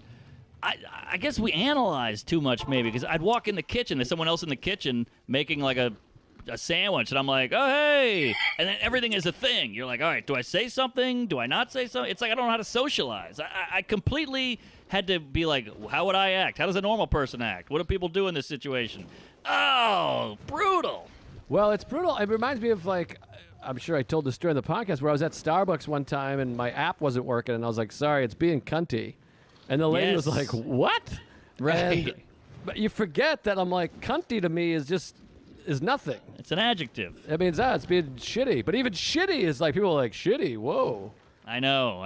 I just, it blew my mind. Throughout the whole process of it, I'm like, why is this so hard? Would this be hard for Joe? Would this be hard for, Soder? Like, why is this hard? This is what people do. This is what normal people do, and I'm fucking floundering. I'm laying in bed at night looking at the ceiling like, all right, tomorrow you gotta talk about the weather. Have something. Bring up something. Have a news story. Look at the news. Have something to go off of. I'm preparing. No, that's what's so special or nice about comics is Seinfeld had that great quote about you go through 10,000 things as a comedian. So you meet someone, you have 10,000 things in common. Right. Where you're like, oh, you could just go into comedy stories or whatever, you speak that language, and you assume, although things have changed, that they have some irreverence to them. Right. Whereas, you're at a green room, you're like, yeah, there's a couple of retards in the audience. Everyone's like, oh, God, I hate retards. But if you do it at a coffee party or whatever they call them, people are going to shit their pants. Whatever they call it. Seaweed at you. Yeah. I got a lot of eye rolls at dinner. I mean, we're at a big mahogany table, like it was the 40s, and we were polygamous. And, people are cutting the meat, and I'm saying, one lady, like, excused herself. I can't remember what I said, but it was tough. And I'm just like, why? Am I weird? Are they weird? And look, you got to take some of the onus. You got to go, look, I'm super insecure. So if I say something and no one reacts, I just shut down. I panic. So that's on me. I got to just realize how to be a human. So it's partly me. Don't get me wrong. I'm aware of that. But it's just strange because you mentioned irreverent. But I think everyone is irreverent. We've just learned how to societally cool it, and keep it tamped down. But maybe I got no tamp. And they all go back to their bedrooms and blow each other and lick assholes and eat vinegar or whatever they do, But then it's just weird to come out and be like, hey, watch your mouth there, young man. I'm like, what? We're the grown-ups. Why am I? We could make the rules. We're in a cabin in the middle of hell. We can do whatever we want. It's Thunderdome. I think times have changed, and they're not all blowing. They might blow each other, but they don't say whatever. Right. I don't know. Right. It's tricky, but no. I mean, I think a lot of people have those problems. I mean, there's plenty of books and studies and shit about it. The thing to remember is nobody's thinking about you as much as you think. Yes. But they are, like, we've talked about this before, too. People are always like, nobody's thinking about it. I remember, like, having hanging out with a guy who was sober. I was newly sober, and he's like, tell me some things you did. And I was like, we can't do it here. There's people. He's like, no one's listening. I'm like, what are you even saying? We're sitting 3 feet from someone. I'm about to tell you about the time, I ate a girl out after throwing up in her ass. Like, of course they're going to listen. I'm going to tell you the craziest shit of my life. And they're sitting next to us. And if I was that guy, I'd be all over this door. I'd be listening I'd be pulling out a fucking one of those big deaf guy ear horns from the 40s, Of course the guy's listening because I would be listening. That's all I ever do is listen. But that's part of it, too. Like, and I talk about this with Alan all the time is, I just realized you can spell anal with Alan. Ah. That's fun. Yeah. It's an acronym or synonym, what are those called when you can mix the letters up? Oh, yeah. Homograph, Palindrome. homophobe, something. I don't know. It's one of those. I can't remember, but yeah. Algorithm? No. Oh, wait, no. Definitely not. Palindrome I don't even know is- if you said it, I think. Yeah. I know It's you're something talking that's about. spelled the same forward and Agoraphobic? back. I can't remember. Well, What is anyways, Call in. fuck, what was I going to say? I don't even remember. Analogy. Anal. Anal is also an analogy. Alan would say... Yeah, it's a jumble. It's a word jumble. Yeah, but I can't remember what I was going to say about the whole fucking thing. Alan would say. I'd ask him about something, social anxiety. Oh, no one's thinking about you more than you're thinking they're thinking. Yeah, that's what you I don't think. know. It's lost. Who cares? I All probably right, had the all thing that right. was going to solve all our problems, but Well, either way, here's the clinker. We went back the last night. Everybody the last morning, everybody's hungover. Everybody leaves. We all do our goodbyes and hug. And one of the guys goes, I think there's a restaurant that's open in Connecticut. And there was like 4 of us left or 5 of us. And we're like, we should do that. So we went to the restaurant. I sat down and ate at the restaurant. nice. I mean, it was so weird. It was like a luxury. I forgot about COVID. Yes. You can't eat at restaurants anymore, but we I did. didn't know what you were talking about. That's why I was like, all right. I guess that's kind of a good thing that it wasn't that shocking to you, but it felt like, like, oh my God, we're going to the White House or something. We're going to a restaurant. Well, it was here's- insane. Here's what's so weird. So I'm out here in the middle of nowhere, and, we went on the boat today. Louis got a boat. We went on the boat. I'm swimming in the ocean. I, for the first time, completely forgot about COVID. Because we don't have a mask on us. We're out in the middle of the fucking water. Sure. Swimming and bullshitting and 69ing, and you'd like, oh, right, I forgot that there's this crazy, horrific virus, allegedly, going around. And it was pretty nice. And it's also the first time I've been in a car. Like, I drove out here, and you feel like I got Tom Petty going, the windows down, I'm doing 110 miles an hour on the highway, and you're Hell like, yeah. you forgot what real freedom feels like. Yes. Yeah, it's nice to forget. I think that's what they're doing in Florida. They go out to the beach and, all the news crew goes, what are you, crazy? And they go, leave me alone. I'm trying to put it out of my mind here. Right. Well, you got to be careful and be safe, but it's pretty nice out here. Yeah, I believe Middle it. of nowhere. I believe it. That's the whole point of these summer homes is a pandemic, I think. Hey, we better give them the goods. Ladies and gentlemen, this episode is brought to you by Feels CBD, which I'm fresh out of, by the way. I got to get some more. I'm going to use Same. this. I'm going to use this code. Feels. That's FEALS CBD, folks. This stuff is the real deal. As you know, I was skeptical for a long time. Started taking it. That's the thing. I miss it. You get this little orange tube in the mail. It comes in a cool little tube. It's a tube inside a tube, and it's delicious. It tastes like orange peels. You drop a couple drops under your tongue, and within a half hour, my eyelids. I can still operate a vehicle, but I'm a little dozy, a little sleepy. Yes. It calms the brain. It just takes you down. You don't get fucked up. You don't get high, but man, you just feel better, and it allows you to doze off. Because we were a bunch of analytical brain squirrels. Or Die, just bitch. chasing a nut, and you can't sleep. So it just kind of relaxes you. I already feel better. Puts you in a nice ease. It's nice. It's easy to take. You place a few drops right under your tongue. Feel the difference. I put it in my chamomile tea. I don't know if you're supposed to. Look at all do this that or not, but I like it. gold. And you feel better naturally. Feels works naturally to help you feel better. There's no high, no hangover, no addiction. You can join the Feels community to get Feels delivered to your door every month. You'll save money on every order, and you can pause or cancel at any time. Feels has me feeling my best every day, and it can help you too. Yes, become a member today by going to feels.com/Tuesdays, and you'll get 50% off your first order with free shipping. FEALS.com/Tuesdays for 50% off automatically of your first order with free shipping. Feels.com/ We could all use a little more of human contact. and it's not on her chest and This stuff is for Alice. Woo, like my ex. First shipment. Get on it, folks. Third trip yet. I'm glad you're. All right. Well, I'm glad you're back safe at Manhattan. Yeah, this is my third trip yet, and I think I might go on one more. I want to plug this next week or this weekend. I will be at the Addison Improv Friday, Saturday, Sunday doing gigs. Fuck it. That's wild. I'm interested to see how that goes because I've talked to a couple people working, and some places are 25%, some are 50%, and the waitresses have masks, and you have to have sex with your father. So I'm wondering what it's going to be like. I think there's all those things, and I mean the whole process. I'm nervous going to Dallas, so come out, folks. I mean, if I don't sell this out, I'm going to kill myself because they allow 8 people in the room plus the cook. So I'm just crazy, like getting on a plane, getting in the seat, going through security, landing. Then you got to get in an Uber. Then you get to the hotel. You check in. I mean, all those things. It's been so long. It's I'm rusty. You're not just rusty in comedy. You're rusty in travel and getting around. No, and the longer you go without doing it, the less you want to do it. Right.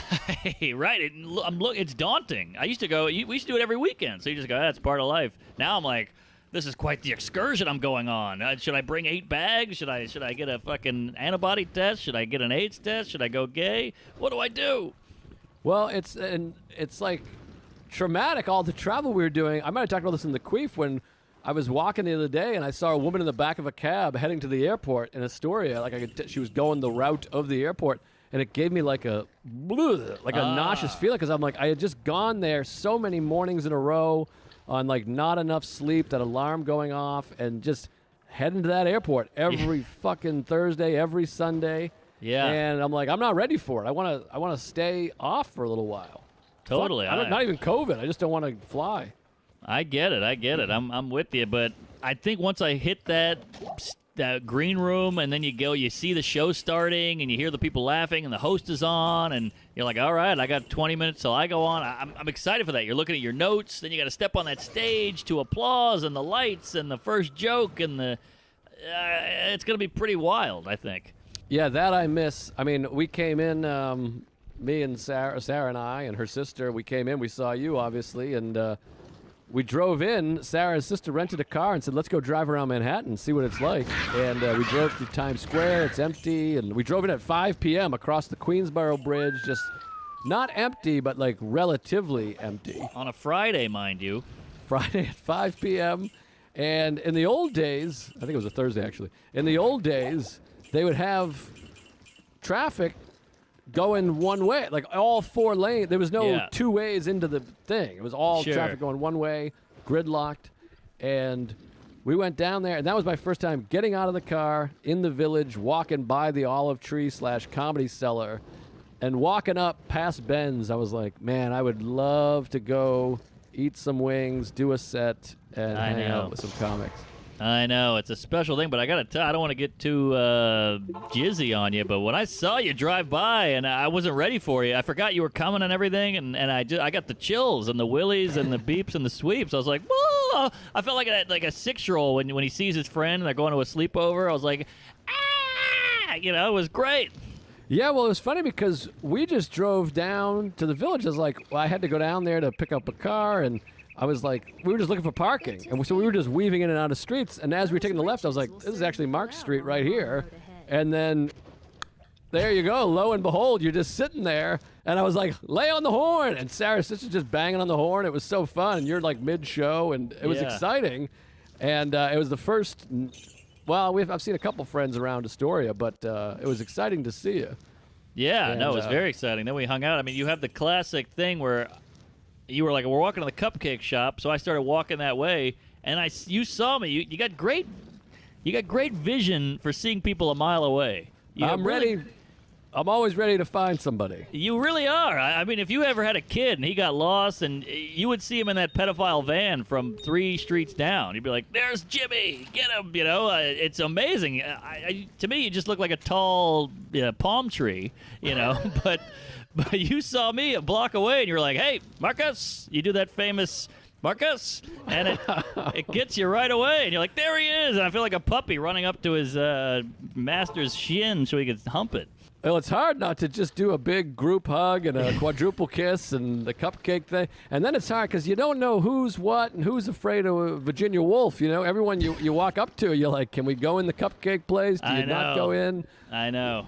And the whole time I'm going mask up, mask down, mask up, because you just want to be courteous to people. Right. It's about being fucking courteous, you fucking idiots. But anyways, getting those cupcakes was really something. And you and Sarah just left your cream cheese. It was so hard not to lift cream cheese off your balls. You should have licked it, fatty. I don't care. Lick it up. It's just too much. I'm not too big of a sweet cunt.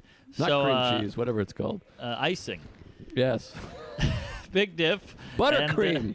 Buttercream. Boy, that's a porno title right there. But just fat chicks getting jizzed on. Buttercream. But, yeah, then did we tell them about the car, or should we hide that? Well, I guess we could talk about the car. Well, so I came out. Maybe not. I don't know. Maybe I'll get canceled. I don't know what the fuck. Oh, that's right. That's right. Fuck Well, it. I came out here to see Louis. Let me borrow his car. Went and picked up the car, and it was very exciting. It's a nice car. Porsche.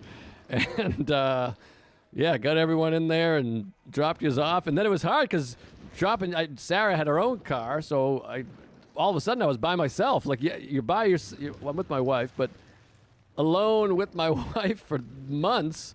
And then you meet up with some friends. You have a group hang going. We're eating cupcakes. We're sitting in the sun. We're checking out dames. And it was all like 45 minutes just gone. And then I'm back in the car by myself whipping up 3rd Avenue. But Yeah. I have to say, the car was on 70s at 7, Sirius Radio, and like CCR was on. And I haven't had a random song come on in years. Right. Where you're just listening to the radio and CCR comes on. I got the thing full blast, and 3rd Avenue, I got it to myself, and I drove up on the sidewalk for a couple minutes. It was just great. You feel free. Yes. You feel like an American. You're in a fucking muscle car, basically, booming some classic rock with the window down, and it's summertime. You got the wind in your stubble. It's great. It was really something. Driving over the Queensboro Bridge and then parked that car, and then I drove out here the next Go day. to Today it's like Karen Stones 75 in the stony clouds. field. I mean, I feel Touch horrible the stones guilt in that the world's order on found fire, on and the I'm scroll of influence. doing backflips with a Into big, the portal, beautiful dog into and Tristan. sitting by a campfire. Yeah, But you're beware, on a boat, danger, you're in a barca I lounger, say. you got a great tan, the whole thing's topsy-turvy. All right, so I got some big news, but I don't know. I don't know if it's bragging or if I'm supposed to say it. No, hit me with big, Interesting. throw it in my ass, see if I come. We All need right, big. We're dying out here. 2 things. So, I put the special out, and it's doing well, and yours is coming out, so everybody, keep an eye out for that kumquat. But Just gonna take a picture put the of special this. out. It did well, and I got a ton of So I have traction that. from it. I got a ton of like agencies and networks and stuff like hitting me up like, now that we've seen you can get some numbers, let's talk. And I'm like, well, I'm the same guy, you chooch. Remember I me know. from knocking on your door a year ago? But whatever. You got to prove it, I guess. So I got a little TV thing cooking. I'm not going to say what it is, but I got a ton of money for it, and I bought an apartment. You bought an apartment? I thought you already bought an apartment. What do you mean? You bought another apartment? Well, I'm gonna rent this one out and live in that one. Wow. So I I'd like to took the- say I had this idea about 4 years ago. Oh, really? We talked about it in the pod.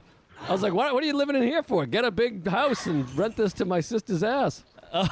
Well, maybe I took your advice, but yeah, I'm gonna rent this out. I mean, this is the size of a dollhouse over here. That's and no way to live.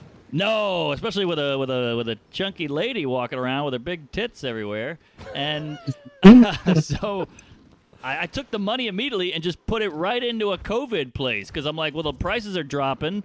I'll never have this much money again, so I'm back to broke, but I got a place out of it, and I'll rent this one out, so hopefully the rent from this can pay for that. So where's the place? Can you text me or can you show me on your body where he touched you?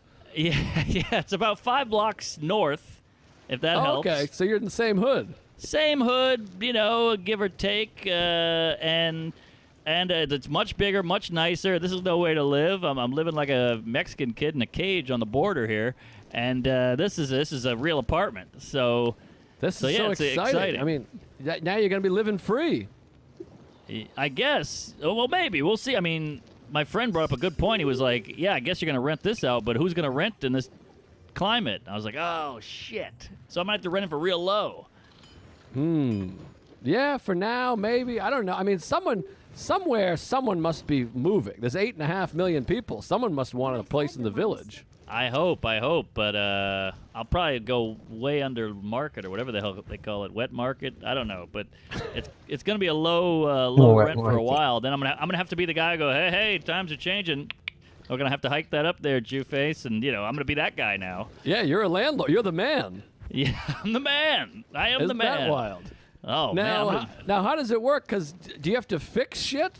Because I rent, I call up my Greek guy and say, hey, my toilet's overflowing. get over here and fix it. Are you I that don't guy? know. That's a good question. I hope. I mean, I'd probably hire your Greek fuck and try to get him in here because I don't know how to fix it sink.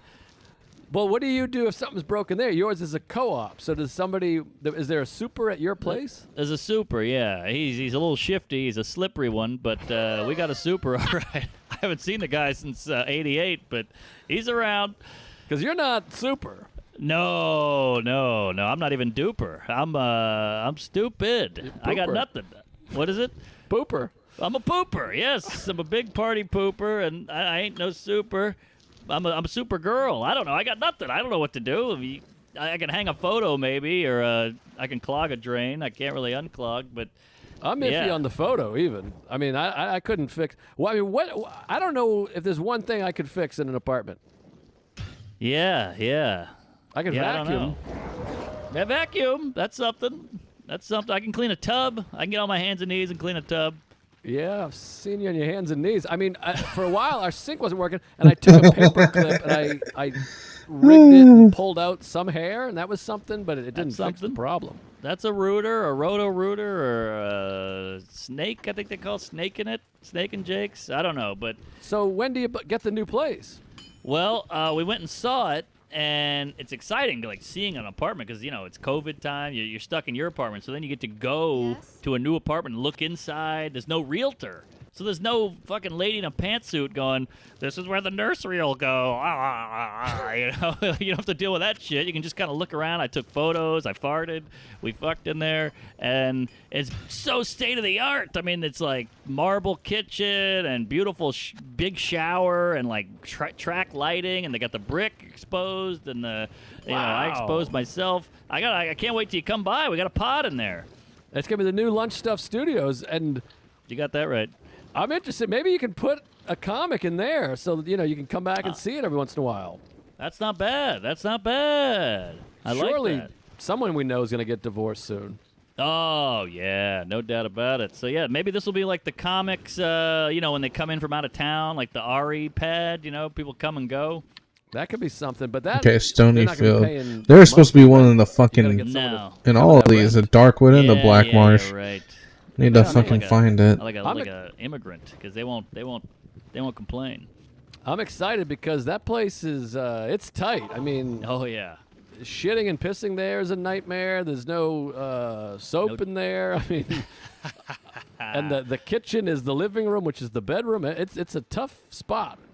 It's tough, all right. I mean, even the doors, they collapse, and they're like, what do you call it, vented? So, my mom took a shit in here. I could taste it. It was right there, So, yeah, it's exciting. I mean, moving is going to be a cunt hair in my teeth. But, you do that part, you get it over with, now you got a great new place. Well, moving's the worst, but it seems like you're going to be moving close. So Yeah. And there's no deadline to get out of here, so I can leave a big turkey in the fridge and then, come back later for it. that's big. That's exciting, man. Congrats. I'm looking Thank- forward to it. Thank you. It's funny to have a bunch of money and then just buy something huge immediately and have no money again. Yeah, but you have things. We were just talking about that. It's like that's more valuable. Yeah, assets. Exactly. It's the same as having money, basically. It's like instead of the stock market, you got a thing, and then you're actually physically living in it. Yes, you're really getting the stock is just Greek to me. It's numbers whizzing by on a ticker, and everybody's yelling, and I can't pork bellies and orange juice. I can't keep up. But doesn't that make you really want to go back to work, though? I know. I want to furnish this place with nice stuff. I want to pay for it. I want to make a nut. I got to get some nut again. I want to parlay it. I want to make a big score. Oh, so you made me want to lose it. Well, That might speaking have of been work, our first reference. oh, sorry. What did you say? That might have been our first reference today. Nah, I think maybe. I I'm don't sure know. there was something. I'm sure there was a small one in there somewhere. We didn't even realize. Vinyl, maybe. Yeah, maybe. I suppose you can swivel. Woo! But, so speaking of work, and I talked about this on the Patreon. If you're not on the Patreon, you got to get on it so Oh, Mark yeah. can have a home. And we just queefed it up. There's all new stuff on there. Ton of new stuff, a lot of queefs, a lot of weird shit, a lot of live episodes, a lot of good stuff in there. I mean, you can join for $4, for Christ's sake. But anyway, so I did a gig. I did the the first live show in New York City, and I was right in there, and it was quite a situation. Let me bring you back to that gig. Honk. That's all I heard. It was just car honks. It was pretty crazy. So we did a gig, the Bel Air Diner, which is like my diner, my walking distance diner, classic New York Greek diner. You can see it in Comedians in Cars, Howard Stern episode. They're there. That's right. And they've been doing these drive-in movies. They're playing movies, and I guess they had a DJ too. Like you could go, I don't know, dance in your car, whatever you do with a fucking DJ. Hate a DJ. Boy, the DJs are getting away with murder. They don't do anything. They get $1 million. I never think they need the ear cup thing either. They always got this thing going. I don't get it. We got to call them like DJ Domino Face or whatever. I'm like, you put on an iTunes. What are we doing here? Yeah, I don't get it. I didn't want to get one for our wedding. I wanted to just do a playlist and hit play, and they're like, you can't do that. That's not going to work. Exactly. They're grandfathered in. They're like a union. You can't fuck around. You can't have a wedding. You can't have a party without a DJ now. Now every comedy show has got a fucking DJ. He's on the stage. I'm like, what are you doing? DJ Queefy? Little Queefy over here is spinning the ones and twos. It's silly, and I mean, I don't know. Maybe it's a profession, whatever. I mean, there's the ones that make balloon animals, and they have like a silly hat, and they throw things at kids. I mean, a balloon animal, I'm down. That's something tangible, palpable. But the phone, I'm like, I feel like I'm a better DJ. I get a tune going, I wait for it to end, I press play. Yeah, and they always say, hey, they mend the song when one song ends and it slides right. I don't need a mend. I'm good. I've just let one end, one play. That's it. Start, finish. Finish, start. You know what's better than an end? I like the end of the song. It ends on its own volition and then starts up a new tune. Now I'm going, hey, here comes the best part. Oh, it mended. Fuck me, it's over. Yeah, it's Michael Jackson now. Fifth Amendment. But anyways, so they were like, we're going to have comedy. So I get a text from Jay Nog, who's a comedian, New York guy. Hey, and Nog. he says, do you want to do the show, Bel Air? And at first, I was thinking it was 4 months ago. I was going to be like, show in a parking lot. Get real, pal. And then I had like a 10-minute thing of like, this is it. I mean, what else am I doing? It's 3 blocks away. It'll be fun and weird. And I got nothing else to do. And it paid pretty well, actually. Oh, really? Yeah, so I think they're going weekly. So let me know when you're booked on this thing. Although I think they're going PG-13. It got a little rough. But so Sarah and I went for our nightly walk. We walked down there, and they had about 50 cars. It was sold out. Wow. 50 cars. And you could probably get 3 people in a car. Yeah, exactly. There was a bunch of people in the cars, and they had them all like fanned out, like 3 in the front row, 6 in the next row, 10 in the next row, and it was like seated well, if you can say that. Sure. And the stage was the bed of a pickup truck. They just had like the gate down. Yeah. And it was weird. I mean, it's not ideal. And Jay All right, here we go. Found you it. can't see you Nice. laughing, so if you want to applaud, just honk your horn. Oh, God, what a mistake that is. So he does a couple jokes. He's got some good bits, and all of a sudden he goes, yeah, so yada, yada, yada. And all of a sudden it's just bah, bah, bah, bah, bah, and some fucking old asshole called the cops. Like the police came, like, woo woo. There's a van, and like riot police show up. And they're like, you can't be honking in this neighborhood. So we had to switch from honks to headlight flashes. All right, that's quiet. Which is better. It was weird because it's a 6 p.m. show. It's like broad daylight. Ah. And we all did 15 minutes. Every single comic either went short or went, how much time is that? Right, of course. We're all rusty and there's no laughs. So I literally 8 minutes in, I was like, did I miss the light? They're like, you're at 7:40. And I'm like, fuck me. What were you doing, 10? 15. Oh, Jesus. So it felt like a lifetime up there. But I have to say, it felt fun. Like you're up there, you're on stage, you have the mic, you can see the people. There was some Tuesdays there. Yes. And, they're waving and clapping. They're it felt like doing shows for the troops. They were so grateful. Right, yes, that's nice. And it felt fun. It's weird because there's like civilians walking by and I'm talking about anal and whatever, but it was really fun. And the cops hung out, they stayed, they were over there and they were laughing and It was great. It felt good to like you leave and you're like, I'm gonna go get an ice cream or something. You want to treat yourself because you did something. You did something.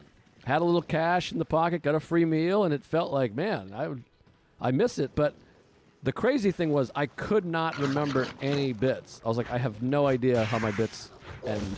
Isn't that disheartening? Because that's your bread and anal. I mean, that's what you got is your bits, and they're gone. It's like you can't even dribble as a LeBron anymore. It's weird, but I think it comes back. You're just a little rusty, but it is weird. Like you're mid joke, and you're like, I guess this joke is over now. Sorry. Right. I guess so, but you look like such a chooch up there because you're like, oh, all right. You know, it's worse than never starting the bit, you know?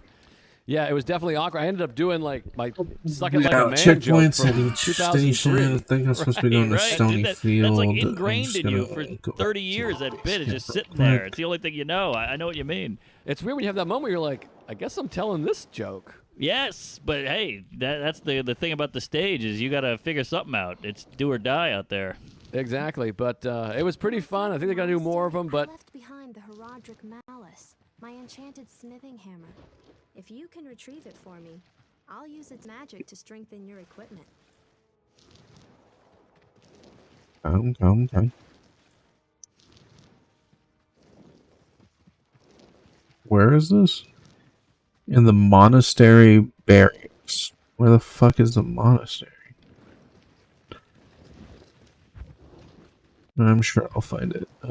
It's somewhere. So let's go back to quest log. This is go to Carrion Stone to the Carrion Stone Stony Field. Okay. Fuck it.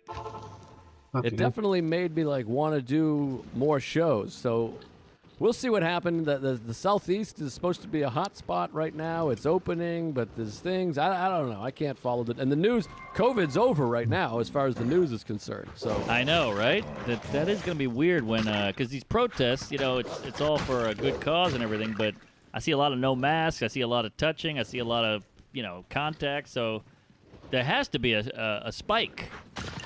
I It's think gonna be a inevitable. huge spike, yeah. And it's weird because you're like, hey, can we wrap up? Oh, Jesus, you scared me. Louis just in here like a fucking ghost, like 3 Men and a Baby. Wow, I've heard that before. Well, it's like you want to be like, can we wrap up this protest so I can find out what's going on with COVID? Yeah, I know. The news stopped covering it. Can't we report two things? I don't get it. We got 38 crawls, 8 people on the screen. Can't we report both? Yeah, scroll it up. Hold on, I might be in trouble here. What's going on? Oh, all right. I got nervous. Oh, okay. Yeah, come on in. We got to wrap up anyway here. Can't hear him, unfortunately, because we got this mic going. Uh-huh. Sorry, yeah, I guess we got to wrap up. We're over time anyways, but no, we're at the end of our podcast rope. Career. Well, you got stuff to plug. You got shows. Oh, yeah, next week I'm going to be doing the Dallas Improv, so come by, come out, and I think we'll squeeze you in. Don't feel weird if it's sold out. I think we can. Hey, Mark, fake banter for the intro. That's all I know how to do. Great. Good to be here. Welcome to Tuesdays with Stories. Hit her in Alright. the face with a surfboard. And then the duck fell out of his bag. Surf's up. And she didn't even flush. Knock, knock. Who's there? Mark Norman and Joe List. Yeah! This is Tuesdays with Stories, everybody. Nah, that's terrible. This is supposed to be cheesy. My radio is spitting at me. Ah! Hey, here we are, folks. We're here, we're queer, and I need a beer. I'm hungover. It's been a while. I'm back on the road. I know, it's so crazy. What's it like? Tell me about it. Take us through it. Well, a lot to talk about. I don't want to dive right in because I'm going to do a full diatribe here, I think. All right. Well, What is- I mean, What is that? a diatribe? Yeah. Is that a Native American thing? Yeah, it's a Diatribe? there are Native Americans that are laying off carbs.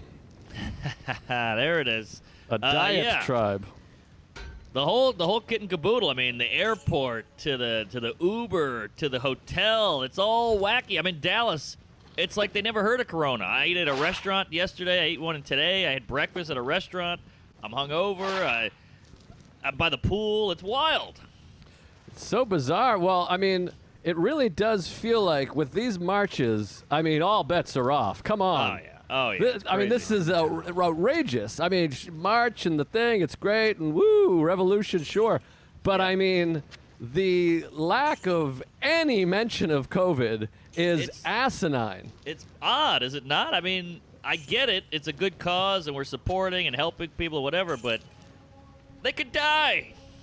It's insane that every single second of news coverage for 3 straight months, every minute, not a murder, not a rape, not a fucking trans bathroom, not a law, anything. No. 100% COVID.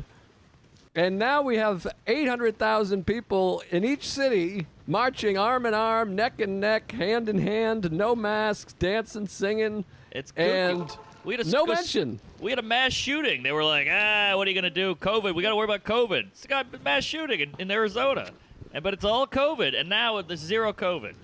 I mean, I'm not equating a civil rights, basic freedoms march Sure. with baseball. But hey, can I go to a baseball game now?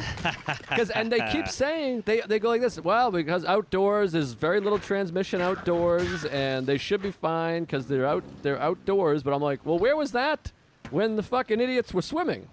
Yes, yeah, the Ozarks. They trashed the Ozarks, but it's almost like it's a horror movie plot where the disease or the virus knows if you're doing something progressive or fun. If you're having fun, you're gonna die. If you're doing something for the good of the mankind, you're all right. No, COVID's a liberal. It's nice. Yeah, It's exactly. great. I'll show COVID my voting record. I'll be great. No There you problems go. here.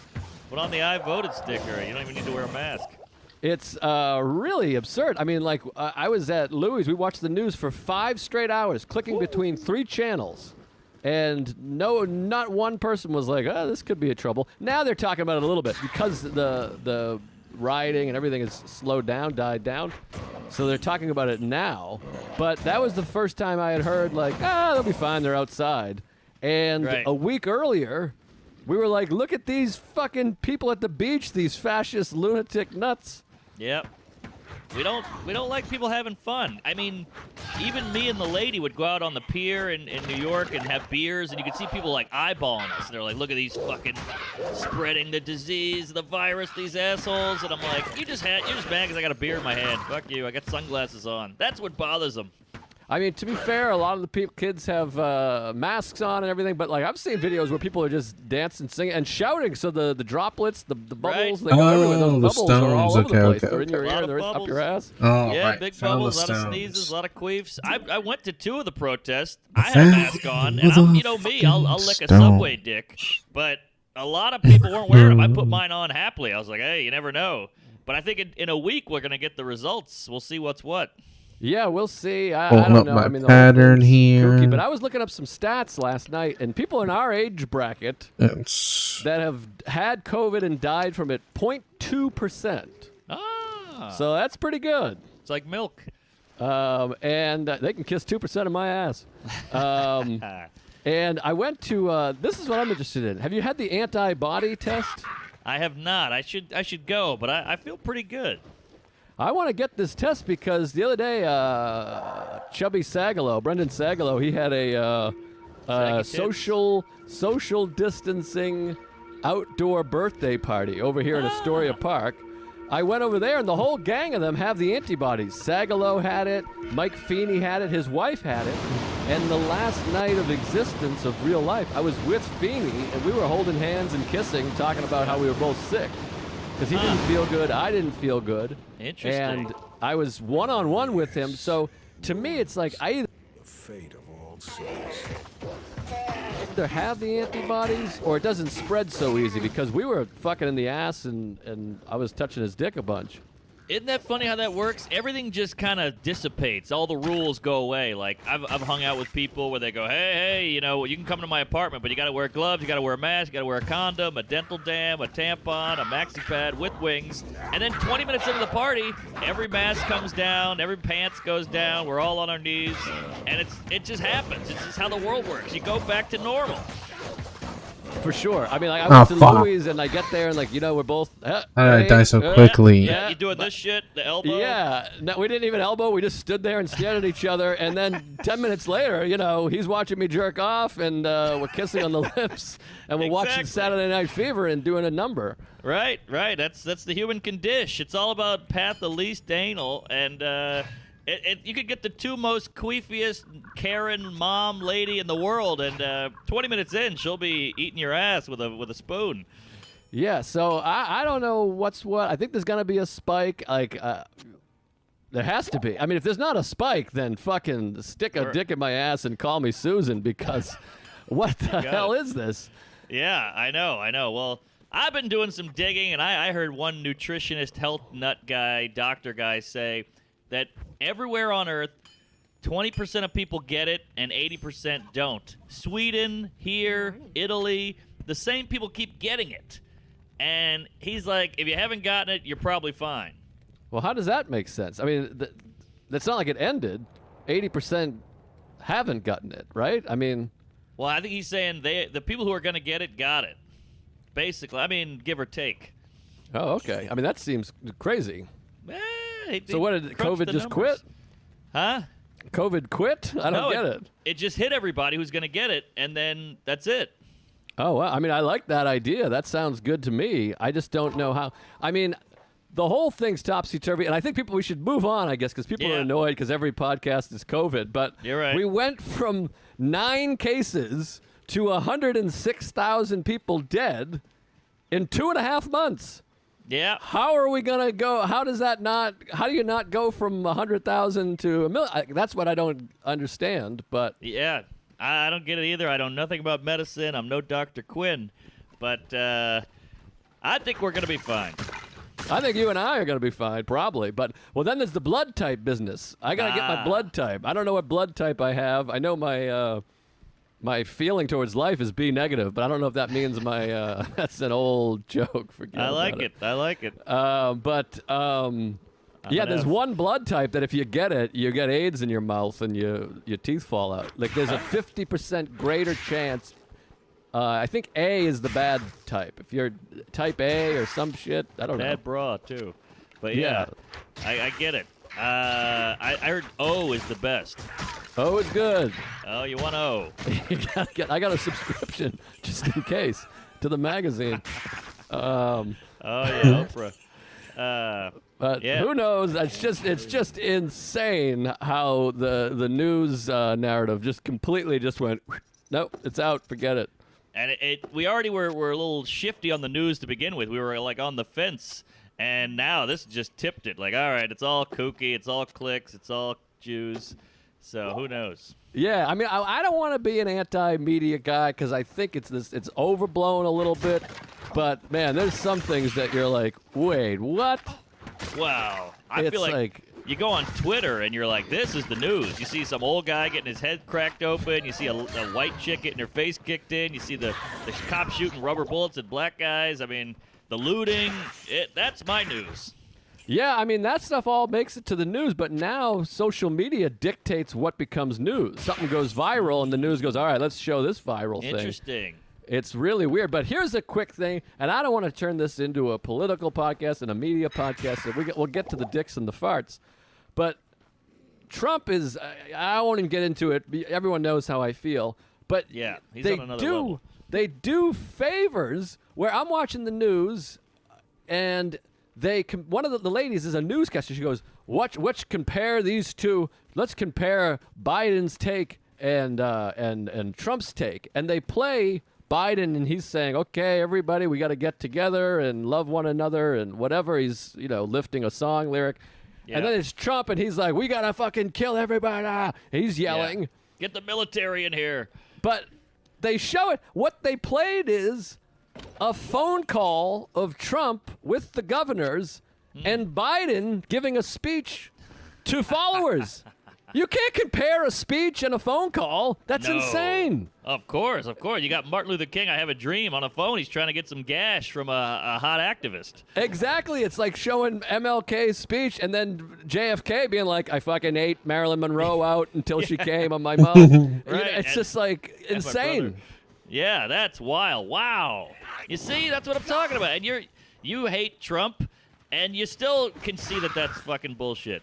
Yeah, I see the bullshit on all sides. That's what's annoying is people try to paint you into a thing and go, what the fuck? I'm like, Yeah. yeah, this is stupid, and that is stupid. Yes, which I wish more people could do. I don't know why the fuck nobody can do that. They're so blind to the other side that they pick a side and they just can't even accept it. They won't even discuss. Don't discuss. No, yeah, and you're a bad person if you want to discuss.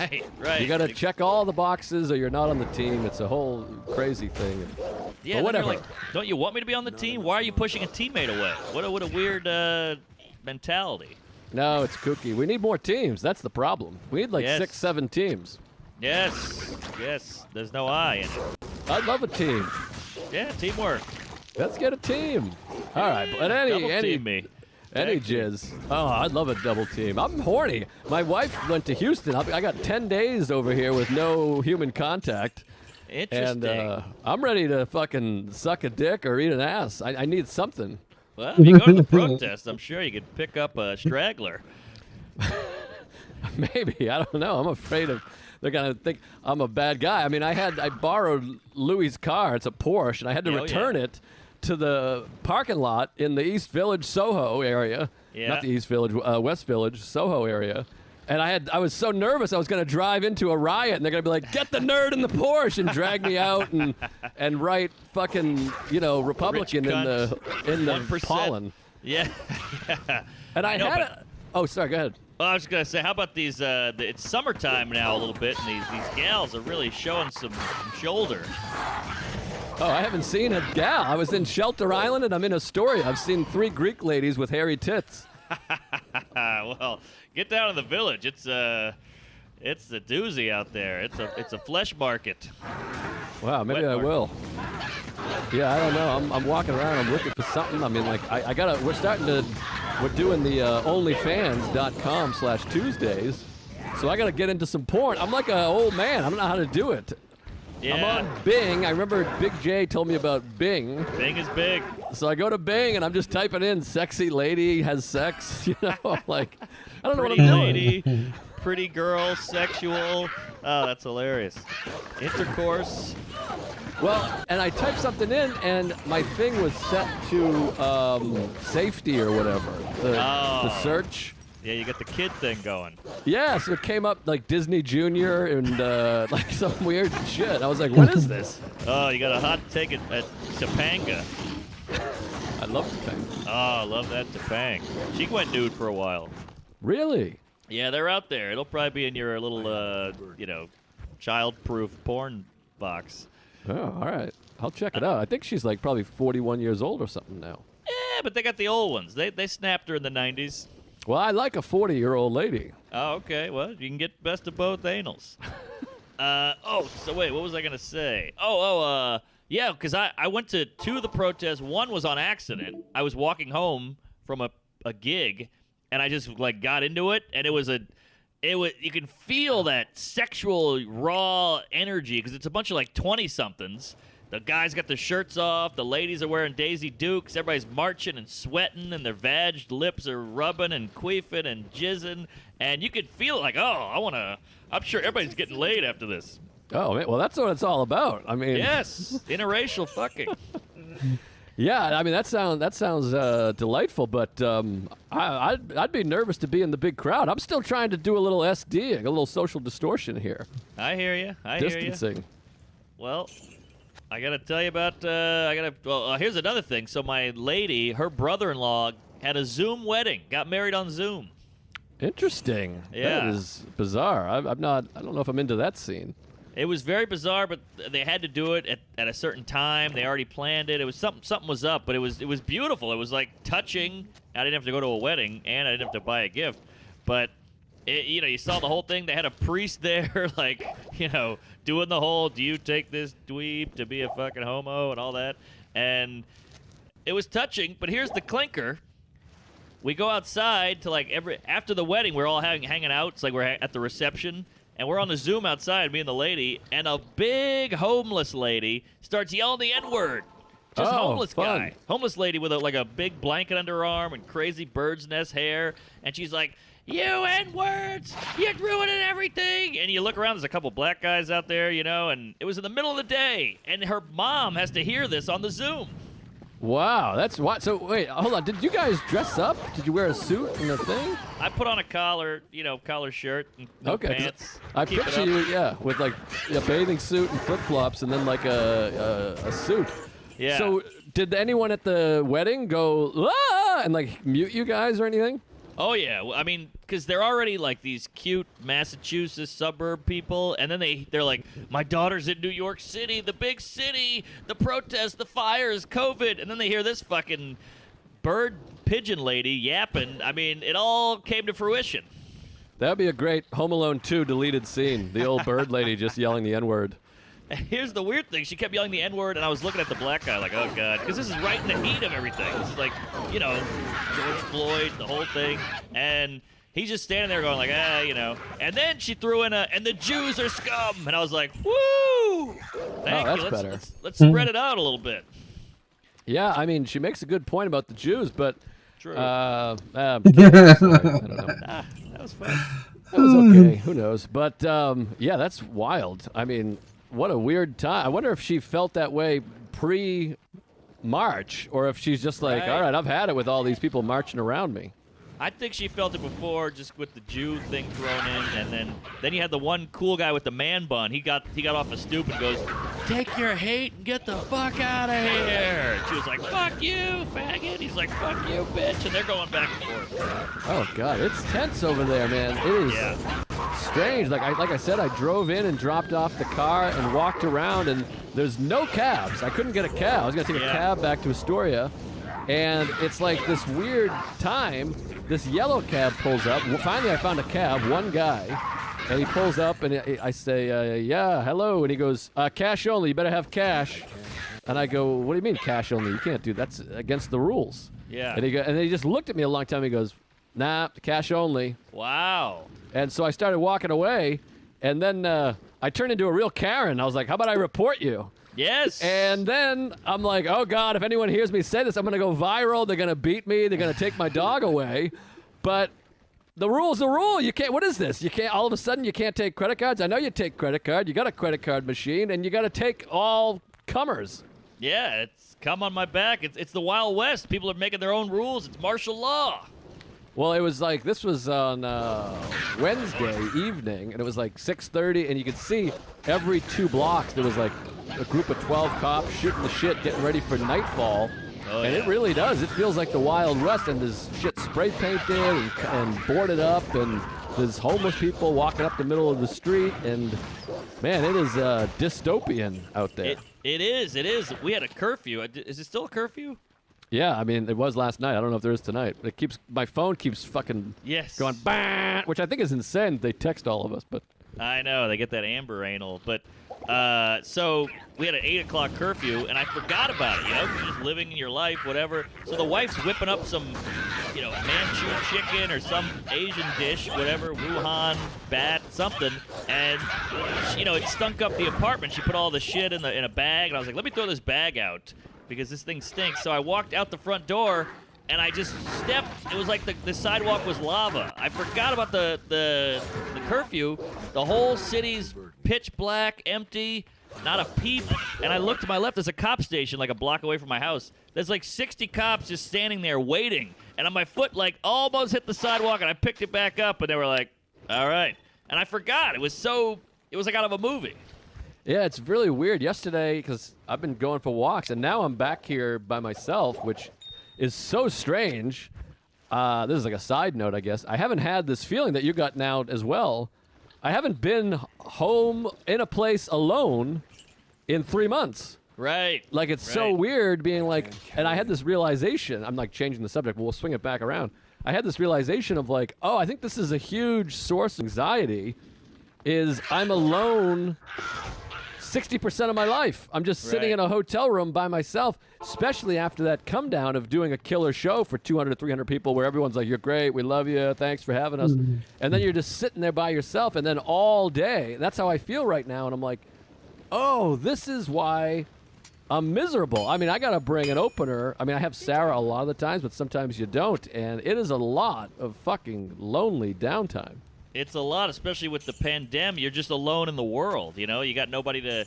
You can't hang out with your friends, and you got to stay inside and social distance. So then without her, you're just double alone. It's tough. I mean, but that's what it was like before, even with pandemic, is that you think, like, I'll go to the bookstore, I'll walk around the mall, but that's not any connection either, because it just makes you feel more alone. You're just walking around looking at people having fun. Right. And then you try to start something up with the bookkeeper guy, and it just gets weird. You know, you're like, hey, cold out. He's like, yeah. And you're like, oh, shit, I don't know how to react with people. Yeah, it's tricky. So I don't know. I might make some life changes here going forward. I think I'm gonna quit comedy and become a bookmaker.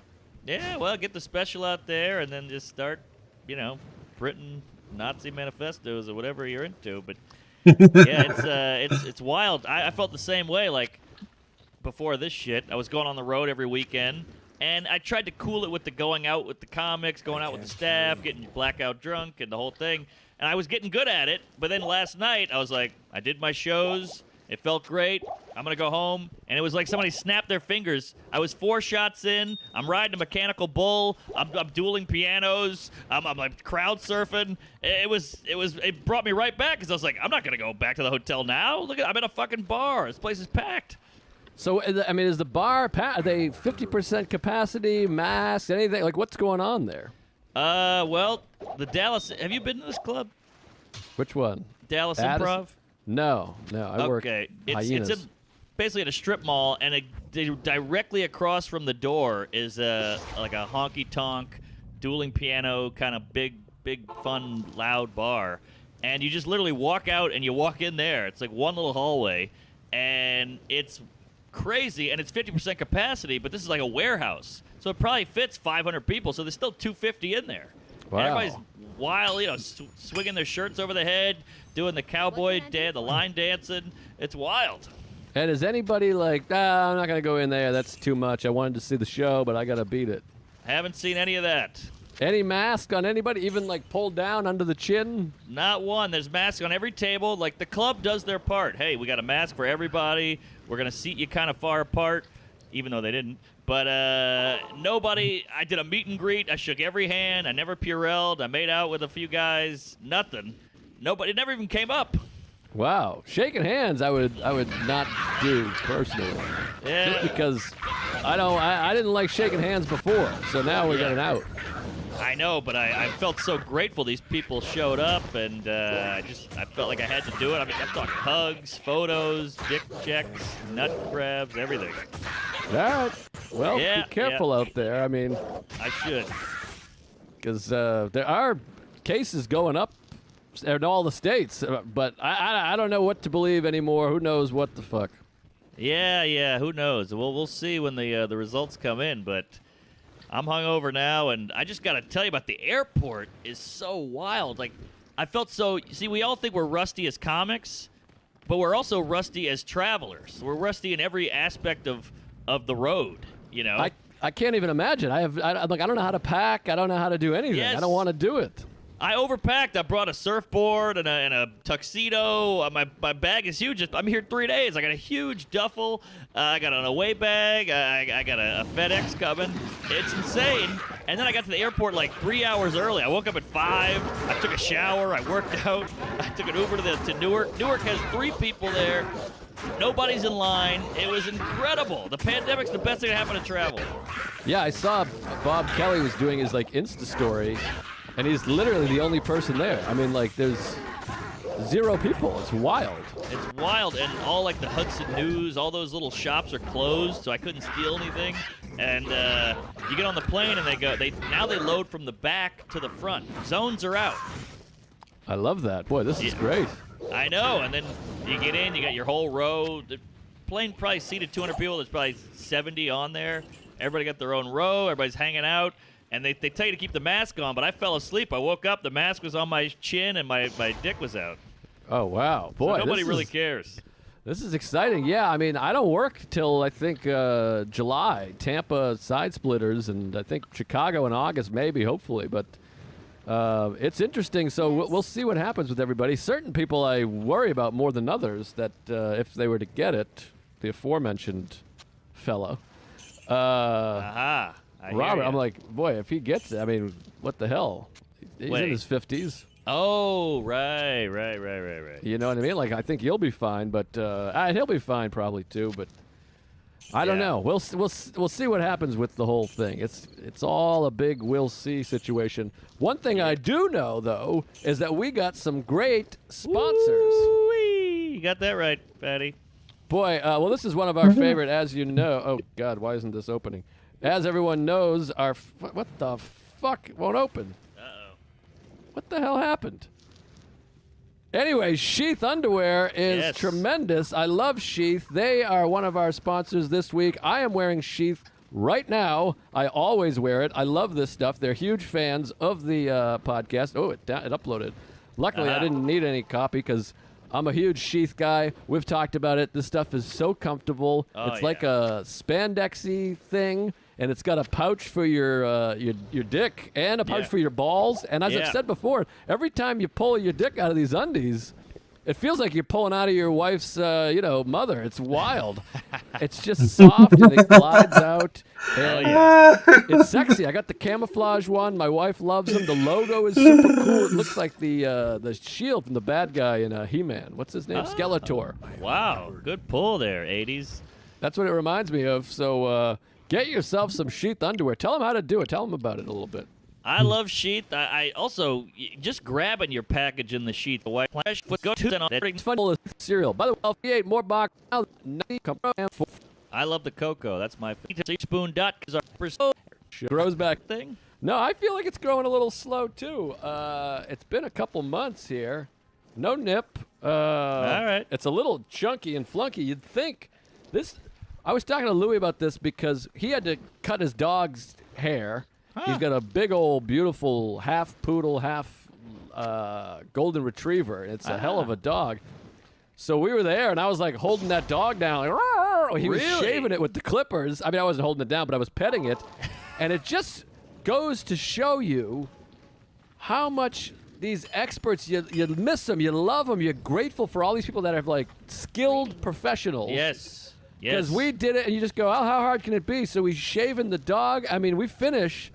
The dog looks like a train wreck. It looks like a cartoon dog that got in a dust-up with another dog. Oh, really? You got patches missing. You got fur everywhere, scars, blood. Well, he went down to like the meat. It was like dog meat. It was like black Korean. head, like just a weird dog skull you could see. Ah. And his eyebrows look like Martin Scorsese's, and they're uneven, and he's got furry footprint. His tail's all backwards, and his left shoe's on the right foot, and the whole thing. I mean, it's like- wacky looking. It's like a Dr. Seuss character, you know? It looked insane. It's like a different dog, and you could feel the dog's sadness after. You could feel the dog being like, "Brr, I'm stupid. And Yeah. we were talking about it. You're like, and he was making me laugh because he's like, if I dropped my dog off at a groomer and got it back like this, I would sue them for all the money they had. Like you would be like, I'm taking you to court. Right. And what's crazy is that probably costs like $40, $50. Oh, yeah. Like a haircut is like $18 here at my barber shop anyways. I mean, I know Manhattan it's like $400 for a haircut, and ladies Yeah. you have to sell your house for a haircut, but Totally. I pay $18 for a haircut. Maybe it's 16. The people in the middle of the country are shitting their pants. Really find out what you need in life. You try to paint your own toenails, you try to clip your own dick hole, and it comes out all wacky. Yeah, you know, I just watched that, speaking of dick hole and wacky, I just watched this, I think it's called Spellbound. Have you heard of this? The film? It's a documentary about Indian kids kicking ass at spelling bees. Oh, I have not seen it. I keep seeing it on Netflix or one of those things. It's pretty good, and you know, you're always like, why do Indian kids kill it everywhere? Indian people are smart. They got doctors. They got accountants. They're like brown Jews, kind of. You know, you're like everything they do is nailing it. Like Sammy There's- Davis is Indian.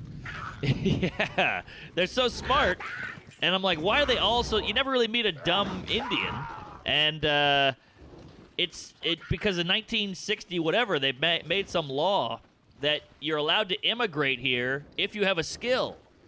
So they only let the smart people in who knew how to do shit, like coding or math or, whatever, tossing salad. And that's why they're all in here and they're all smart. Interesting. Yeah, fun stuff. It's a good doc. It's kind of like Schindler's List. You had to prove that you were a skilled laborer to Right. not get whacked. Yeah. And then if you're born here, you're allowed to be a piece of garbage and because you're already in.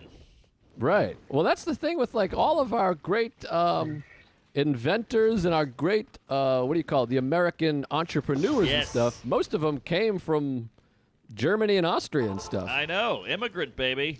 The pure-blooded, born here Americans are garbage. Well, we take it for granted. We're like, yeah, land of the free, blow me. Where's my check? Where's my McDonald's, Popeyes, talk to me. Where's my Pornhub? But if you come here, you got to prove it. Yeah, that's interesting. Well, good for the Indians. I mean, I don't know how Yeah. that makes kids good at spelling, though. Well, they got the smart parents who beat their children until they get the word cacophony right. That's their skill. They good child beaters. yeah. But hey, no, we're nothing to sneeze at. We got the Henry Fords, anti-Semite. We got the Steve Jobses. We got some hot numbers here. A couple people. We got a few. Yeah, we're doing all right. Edison, he stole stuff. Yeah, I think that those guys were all from other places. Von Braun, weren't they all from somewhere? Yeah. I think Tesla. He didn't look like a Bob, Joe, or Harry. I don't know if these people came up in the American public school system. Yeah, good point. Obama did. Yeah, that's something. I thought he lived in Kenya for about 35 years. Well, I got to see the birth certificate. Woo! Anyways, so I want to hear about the shows. Can we talk about the shows? You got it. I didn't want to gush too much, but yeah, you got it, Fatty. This is so much to talk about. First of all, we're so out to lunch on just reality in the world, just living in that New York bubble. Right when I got in the hotel, I felt rejuvenated because you're like going back into that old rhythm of doing the road every weekend, unpacking, looking at your notes, writing, knowing about, okay, 5 hours till the show, 4 hours, 3 hours, okay, show's coming. What am I going to open with? Do I do some jokes on the city? And you're already in it. Your brain just clicks back on, and you forget the beauty of it. You forget about COVID, the riots, all this shit. You forgot about it for a second because you're doing something again. You have a purpose. Right. And I show up to the club early. You meet everybody. Hey, how you doing, manager? Hey, who's your waiter? How you doing? Where's the green room? The whole thing. And you're back in it. And I was terrified. I'm talking to Paul Varghese is the feature. Oh, I like that guy. Great guy, killer comic, by the way. And so it's already nice knowing a dude. We're in the green room. We're talking comedy again. You go to the mini fridge. You have a water. It's all right back where we left it, baby. And the lights go down. They hear that, hey, everybody, welcome to the Edison Improv. Thanks for coming out. Woo! You're like, oh, shit, this is it. It's happening again. And, the host goes up. He's fucking around. Paul kills it. And the interesting thing was I was terrified. I was shaking like a leaf. And I noticed that talking about everything was doing the best. People want to laugh at how the world is. They want to feel that, like, all right, yeah, we can joke about this. This is all fucking horrible. It's sad. The imagery is bananas. But it was cathartic to just, I'd go into like a joke about Uber, and they're like, that's fun. But then when you talk about fucking COVID and all that shit, that was really where you connected. And you're like, comedy is important. I forget. Comedy is necessary. It's essential, goddammit. Certainly. Well, they need the release, and also, the basic principle of comedy, you need everyone to be on board, to agree, and be like, oh, yeah, that not necessarily agree, but they've experienced what you're talking about. Yes. I mean, those are the best jokes of, like, that's so true. So talking about COVID, everybody is living that. Right. Whereas if you're talking about fucking a fat chick, only depressed people have experienced that. Right, Whereas right. you're like, how crazy is this COVID? Like, everybody's been through it for 3 months. It's a good point, yeah, because we're very splintered now. Everybody watches their own show. They got their own podcast. They got their own job that's weird and specific. But COVID and the riots and the whole thing is all it's like the Beatles going on Ed Sullivan. We're all on board. Yes. I always talk about with comedy and like the audience all getting it. And maybe I've said this before, but Jeff Ross used to do the joke where he's like, I'm going to read a poem. Can we dim the lights? And then the lights don't change, of course. And he says, perfect. And it would just kill because it's like 100% of the people experience that. He asked for the lights to be off. They didn't turn off. He said perfect. Boom. It's like, I just think of like, it's such a simple joke. Yes. But every single person gets it. Right. We just experienced that. That's a great point. I also love a one-word punchline. That's a beauty. Always fun. But yeah, that's a great way to put it. And I'll tell you, you're shaky up there, but you go. Eventually, you're like 20 minutes in, you notice, oh, I'm loose, I'm normal. I'm not. It's not just a bunch of eyes on me. I'm doing stand-up again. I'm a pro. I have a voice. I have a rhythm. I have my own style. Whatever the hell it is, and they can feel it. You can feel it, and the world just fluffed off. All the sad shit fluffed off, and that's why I get. And I don't want to get too cunty here. But a lot of the preachy bullshit comedy, I know that you're trying to save the world, but it's not what's good for the people. The people want to laugh it up and yuck it up about the sadness. You know what I'm saying? Like the preachy, hey, we got to help everybody and all that. I get it. It's a good message, but it's not comedy. These people want to laugh at dark shit and feel better, and you just preaching isn't helping anybody. Yeah, 100%. You're giving a speech. It's like a politician. It's ridiculous. Yeah. Go put that shit on a soapbox in the Union Square, But that's why you gotta be silly. You gotta be funny, and I don't know. It bums me out that people get offended or want to take that away because that's the important shit. Ironically, that's why men hunt and women nest. No, I completely agree. I mean, I can't stand that shit. And that's why most of those people aren't on the road. They're writing for shows that are usually not great. Yeah, but even that annoys me because I'm like, well, why are you writing on even though it's a shit sitcom, it bums me out you get to be in this comedy world when you're not even doing comedy. A shitcom. Yes. But so last night, you went Thursday? Is it one Thursday, 2 Friday, 2 Saturday, like that kind of deal? No, I fucked up. I showed up on Friday, and I was like, all right, we got 1 show Friday, 2 Saturday, 1 Sunday. So Friday's show comes and goes. I was like, that was great. Oh, man, that crowd was hot. 1 show a night is always the best feeling. I go back in the room, I order some ice cream, and the guy's like, all right, we're going to start letting people in. I'm like, what do you mean? And he's like, there's 2 shows tonight. I was like, what? I had no idea, so I had to, click. I was in done mode. I had to click back into oh shit, what am I going to talk about now? Am I going to do the same set? And it threw me for a loop. I almost left and went and did a bunch of shots and made out with a trans person. But luckily he came in. I hate a click off, click on. Nothing worse than a click off, click on. It's the toughest move in the business. You're out. My feet are up. My socks are off. I'm jerking it. And then he just said, hey, you got to tighten up that tie, fatty, and get back out there. It's amazing how much any obligation affects you mentally. I know. It's so true. And I will say this, I forgot how much work stand-up is. Like, you get off and you're like, whoo, that was an hour of me shucking and jiving, and you're sweating a little bit, and your asshole's gaping, but it's work. Yeah, no question about it, because, and we've talked about this before, it's like you're so hyper-aware the whole time, because you have to be listening, and you have to have that. The whole time, your brain is going, okay, what's the next joke? Yes. What's the next bit? If I do this, have I done this already? And it's quite a magic act that we're talking, being in the moment, responding to the audience and things going on, while also monitoring, that guy's a little drunk over there. I can hear him chirping. These ladies are talking over there. That guy's dumb. This guy wants to heckle. Right. I haven't done that bit. I can't think of how this bit ends. It really is. And then the meet and greet. My God, the meet and greet. Wow, and that'll take it out of you.